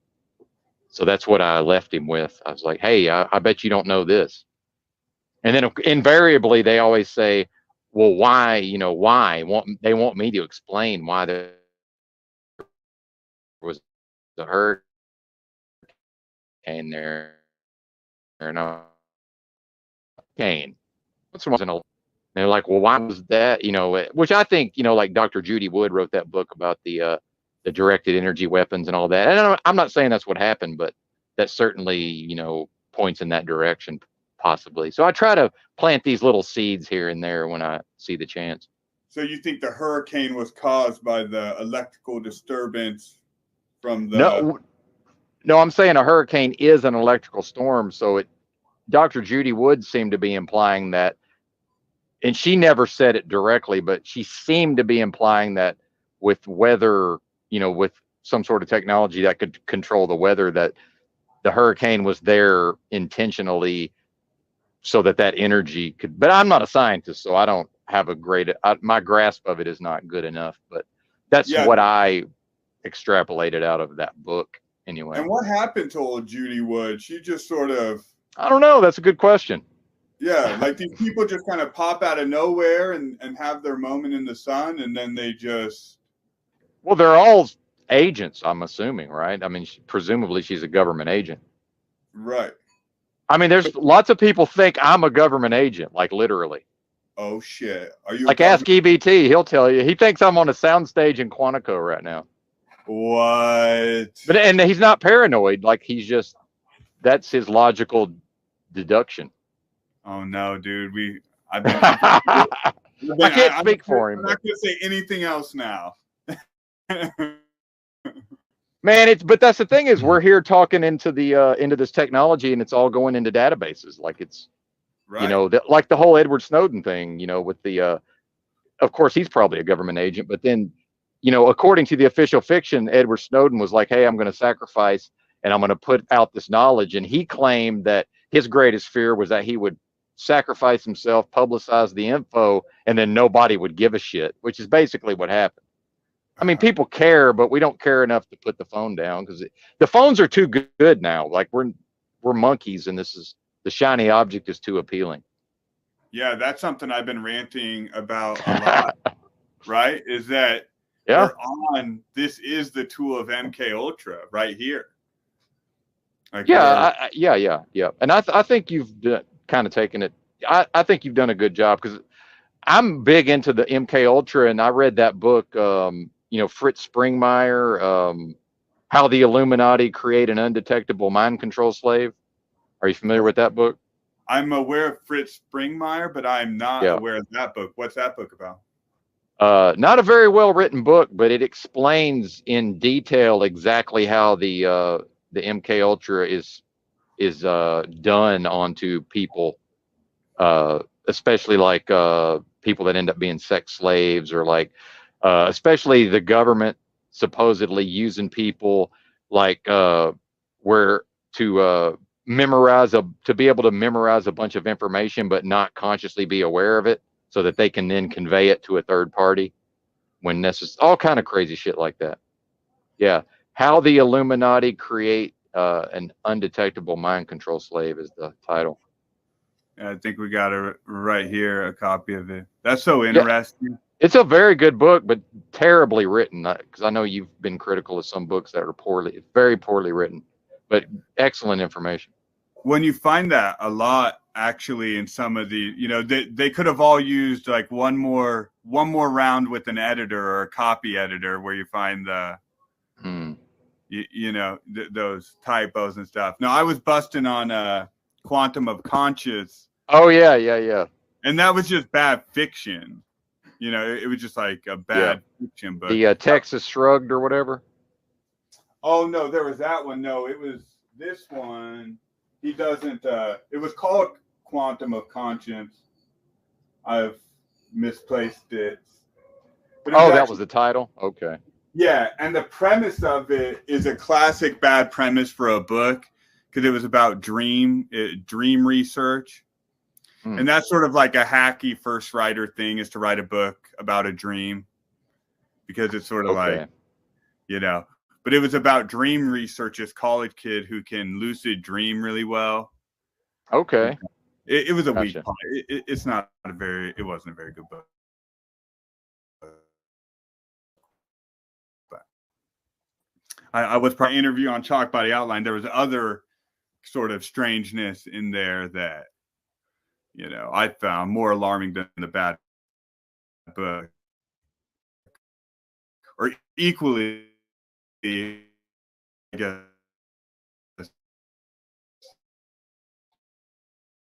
He list of YouTube videos would have just been pretty good, but I listened to it, so I'm not really analyzing the way it's written when I'm listening to it.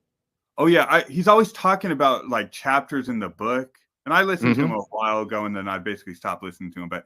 And I asked him once, like, is this an actual book? Yeah, it's an actual book. Yeah, but you can't find it anywhere. I think he emailed me the PDF at one point. I may still have it somewhere. Oh, really? That'd be Yeah, interesting. I was never a big fan, and actually, I kind of helped kick off this movement of criticizing his ideas. Actually, And what's the nature of your criticism? Same sort of thing, just I did a podcast where I played audio from like one of his discourses, and I just like poked a bunch of holes in his logic. what was the discourse on? Oh, I don't even remember. I was drinking a lot. I think that's Oh, what it that was. was the Yeah. drink. Well, I mean, I've still got the episode somewhere. It's not online at this time, but yeah. Yeah, my beef with him is just the passivity. Oh, his yeah. That there's nothing we can do, and that we just kind of have to sit back and accept it, and it's sort of a repetitive sort of thing. Well, you don't have to, but you don't have to do anything, or you can do whatever you want. My point has been that I don't see that there's anything that people can do that's going to be effective to make any of this. And see, I think we make a mistake when we say, "Oh, we want to make things better." I think what we're describing is making things less bad. Because to make them better implies that it's decent. But I'm full doomer, so just be aware of that. I go full doomer. So. And and that's what I was asking you. And you don't got to go deep, but I mean, as much as you want to say, where do you think that comes from? The full doomer? Yeah. I think it comes from the financial collapse of 08, 09. And I unfortunately spent about a year educating myself on how the financial system works. And then once the events of the last 3 years or so happened, then I was pretty much done with the any notion of this being a I don't know. I don't even know how to describe it. Basically, that was I embraced the doom, I should say. Oh, but I enjoy life. Like I have a strong will to live. I enjoy, what I do, and it's just I think the doomerism is more the intellectual to me. Like it seems to be based in logic and reason. Intellectual doom, yes. I think people are nuts if they see what's going on and aren't doomers on some level. I agree with me. I think I might be one of the nuts ones, but I don't know if I'm nuts or if I'm naive or if I'm just an idealist and just refuse to accept that. I think we have more power than we necessarily always understand, Well, I think that's true. I think everybody has access, and to go a little new agey like you guys were doing. I think we all have full access to all spiritual powers, but we limit ourselves. Right. Well, aren't you kind of limiting yourself by taking the doomer mantle? Maybe. That's a good question. I'd have to think about that more, actually. Yeah. Someone wants to know, were you at the People's Convoy? No. I was not even working. Well, actually, I was working a local job when that was going on. We covered it, though, quite a bit, actually. Me and EBT and Drew covered it to some extent when it was going on. That was another big thing, and then it just petered out. Like, oh, those people are. I mean, yeah, it's. Well, my prediction was that they would never actually make it to DC, and it took them a long ass. I said they won't get inside the Beltway, but they did actually, apparently. But they not with the big rigs to any great extent. At least in Canada, they managed to actually drive the big rigs into Ottawa, and were there at the Capitol. That never really actually happened in DC. Big L in the house. Extent. What's happening, partner? I'm just. Yeah, and what do you? It's and just watching me, baby. They just circled the Beltway, which is pointless. Totally. And then, well, real quick, my major point was, these truck drivers are so out of touch. They don't have any concept of what type of person lives in DC and works in that environment. If you tell those people ahead of time, hey, we're bringing our big rigs to DC and we're going to protest, do you know what those people think? They think, okay, well, we'll just jump on the Amtrak and spend the weekend in Manhattan and we'll come back when it's all over with. Yeah, we don't really. They just leave. All right. Enough of that for now. What's up, Big L? What you up to, man? I don't know if you're in a place where you could, is there a link? Let's see. If you have any desire to come catch up I'm probably getting out. I said I was getting out of here in 12 minutes, but we will go a few minutes longer if Big L, aka Dallas Don Juan, wants to pop on for a moment.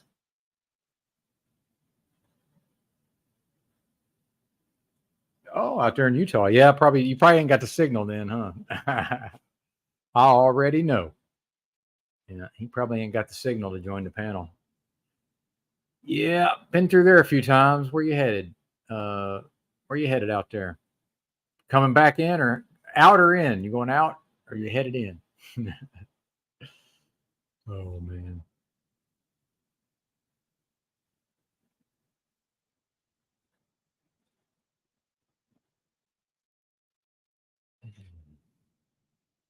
And as far as what Tribe was saying earlier, I would, with 14 people over here, I would like to think Paul would just go ahead and do his normal thing, regardless of what I was doing. Because I would have wrapped it up earlier if if he'd scheduled a live. So, headed back to headed right to Fort Worth.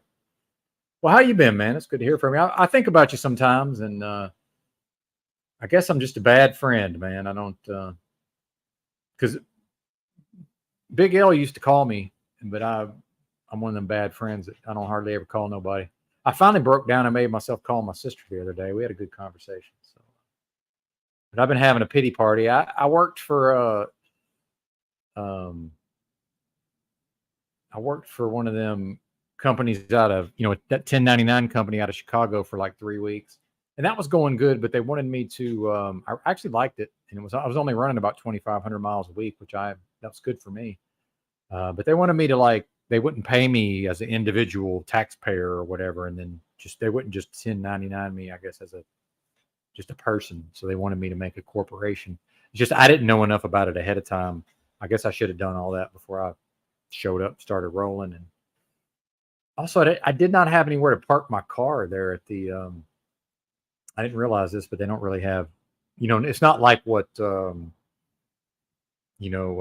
has with the, where you can actually park your car somewhere.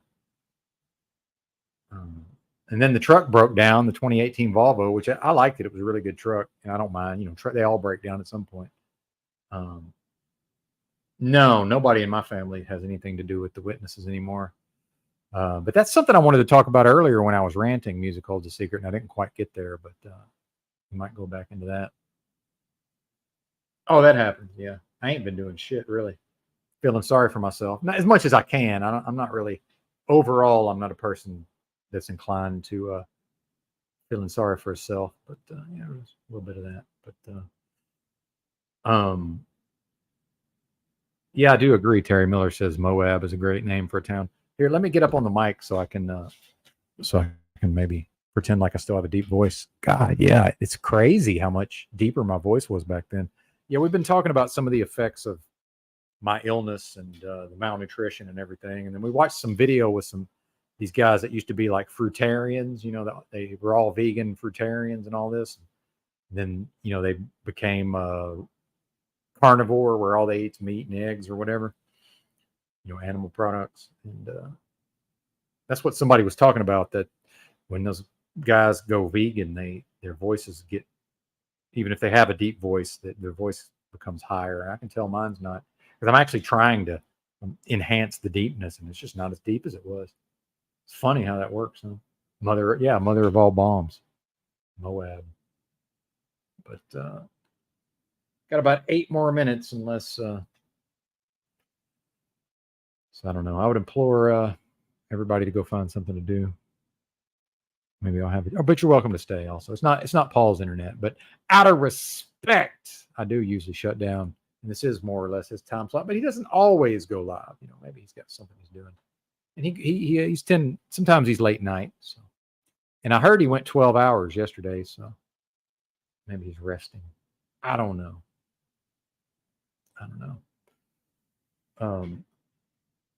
But yeah, the truck was in the shop just long enough that I had received all my pay. I had all my belongings, because the truck was in the shop. My belongings were in my car. Although I had the money for a hotel, but I was in Chicago area. They parked the truck outside the shop every night and let me come over and sleep in it, which, let me, but that was still, I preferred to sleep in the truck than check into a hotel every day, you know.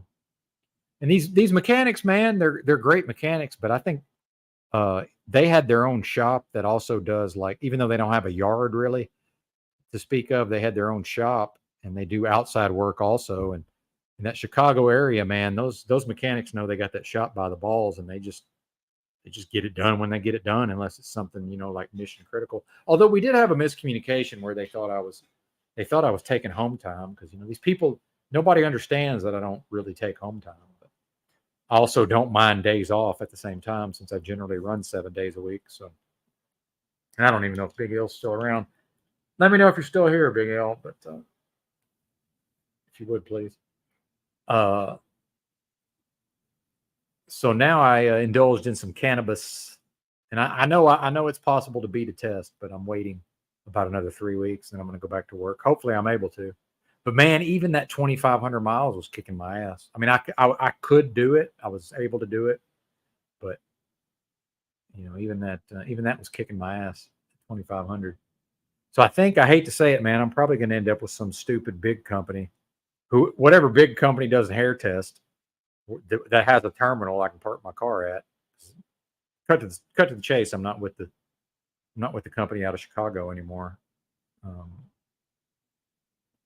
yeah, I'm probably going to work for one of these stupid big companies that watches you through the camera and, you know, is always on my ass. But they'll think 2,500 a week is good. You know, they'll think I'm running hard, you know, which would be kind of funny. So hell, I might just live in the truck and run 1,800. Fuck them. Hey, don't nobody want to live in a truck and drive every day. We know that. So. Later, Capricorny. But yeah, and I kind of wish I'd been able to stick it out with Balkan, but dude, I was a fucking mess, you know, with what I'm dealing with. And then, God, I just really, something about my personality, I really let them push me, you know. Hey, here he is, the Sultan of Slayton. Good to Yes, sir. see ya. What's going on, man? Big L You in the too. house. Yeah, man, out here in this damn desert. You know? All right. So what'd you do? Quit those people? Yeah, but it wasn't even really like I quit. So, you know, because it's a 1099 thing. Mm-hmm. It didn't really make any sense, because they made it clear that they were only going to let me work for another week or two, and then I was going to have to do all this corporation stuff, which I'm sure I could figure out. I don't think I really want to form a corporation. Yeah. And I had all my pay in my pocket, and I had all my belongings in my car, and I said, fuck it, I just left. But it wasn't no hard feelings or nothing. I'm pretty sure they'd let me come back. It's not like Balkan, ain't, you know, I'm not just done forever with them. Where you at now? I'm in Fort Smith, Arkansas. Okay. Nice. So you indulged in some cannabis, huh? I did, yeah. I'm about a week off now, so yeah. Yeah. How'd that feel? Yeah, it was good. I like getting fucked up, but man, I was on some of those that THCO, you know, those alternate cannabinoids. Dude, I totally blew my tolerance out, so I need a break either way. Damn. Yeah, man, that stuff, that's powerful. That THCO, really gets good stuff. I'm not recommending it. I'm just saying it's strong stuff. Man, I don't think I can handle. They banned it. Oh, they banned it? Oh, shit. Starting August 1st. What was that Delta 88 shit? Yeah, all of that. They banned all of it. Oh. Oh, yeah. We got medical, though. We got the real shit for medical, but they banned all of that alternate stuff. Damn. What were you saying? Shit, I don't think I can handle any of that Reggie shit. That regular, what they call that Reggie. I can't even handle that shit. Shit. Yeah, I started to call you the other day, man. Shit, it got sidetracked. Okay. Well, I'm going to holler at you. I always say that, but I need to call you one of these times. That's a one-way friendship if you're always calling me. That ain't right. Right. No, that ain't right. That ain't right. So. But yeah, I've been down in the dumps, feeling sorry for myself, but I'm going to come up out of it. Yeah, well, you're frozen. You're out there in Moab. I know you ain't got a good signal. You're breaking up, sir. You might have to drop out and come back in. I don't know if you can hear me. If you can hear me, sir, disconnect and reconnect, please.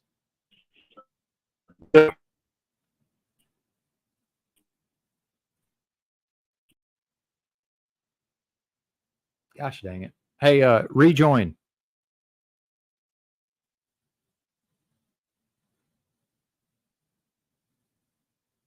Come on back, brother. You were completely frozen and your voice went Mr. Roboto. But yeah, I definitely want to catch up. But I've driven through that area enough through Moab to know you're not going to have a good signal, unfortunately.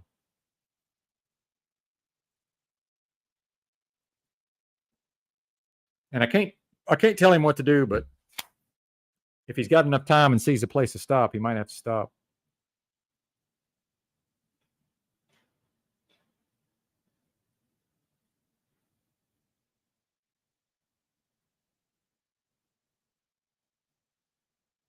And by the way, thank you, Slow Boy. I will take that as a compliment.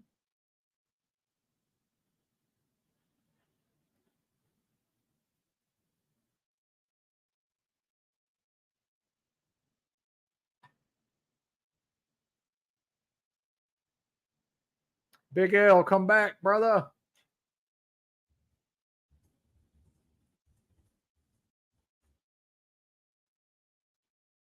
Yeah, Jake says don't work for USA Trucking. The thing about it is, man, all those when you get to that size of company, they're all equally bad.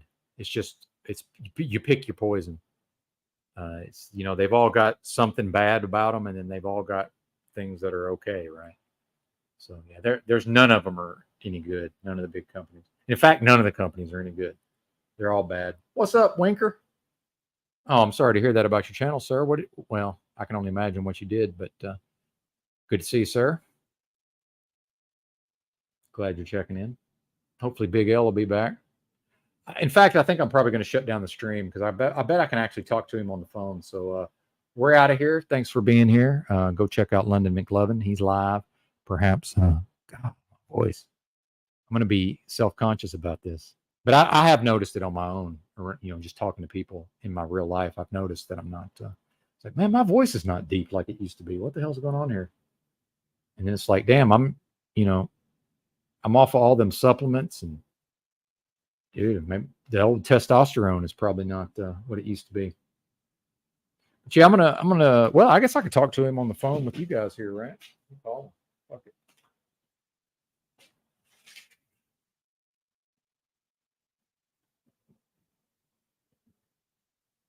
If you'll be able to hear him.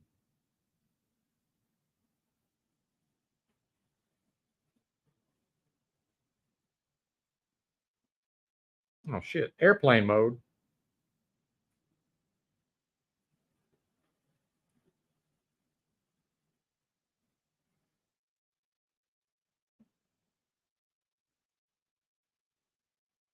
Damn. What is all this? Oh, contacts. There we go.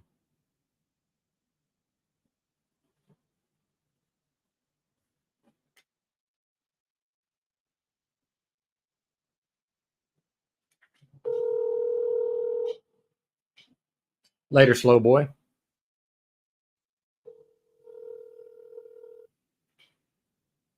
Your call has been forwarded to an automated voice. Yeah, he's probably got no signal out there. Right. Oh, I got delivered. Oh, I got a delivery. I guess I better go pick that up. Huh? Some of my items were delivered. I think that's the taurine. Yep. Now let's track these other ones. That's going to be the.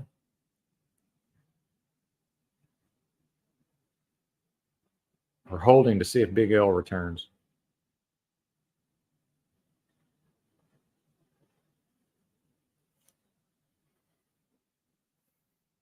Yep. Later, slow boy. Good to see you. Yeah, man. Yeah, Trump made sure they got that 700 million. Yeah, still went under. Yep. crazy, man. Well, I mean, really, it's not, but they were the 6th largest.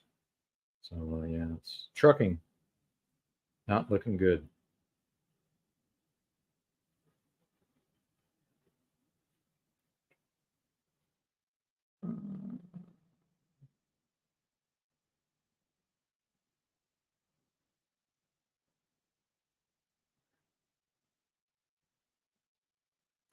Thanks, Musical's a secret. I don't know that I kept up, I don't know if I kept up the pace for the entire 7. Well, we're not even quite at 7, but yeah, 6:35. But thank you, sir.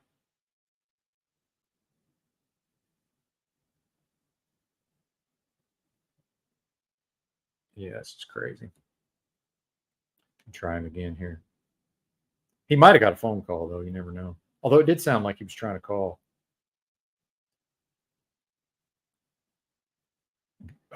Big L's one of those people gets a lot of phone calls.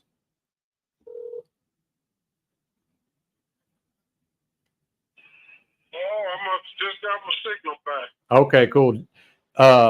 I'm still on the stream talking to you on my phone. It might be better if I just try to talk to you on the phone. Actually, I'm probably going to shut this thing down if you got a minute to talk. Yeah. All right, cool. Hang on just a second. I'm going to say bye to these guys and I'll be right. Hang on. All right, folks. Appreciate y'all being here. And I will most likely be back tomorrow. Not exactly sure, but probably. Bye-bye.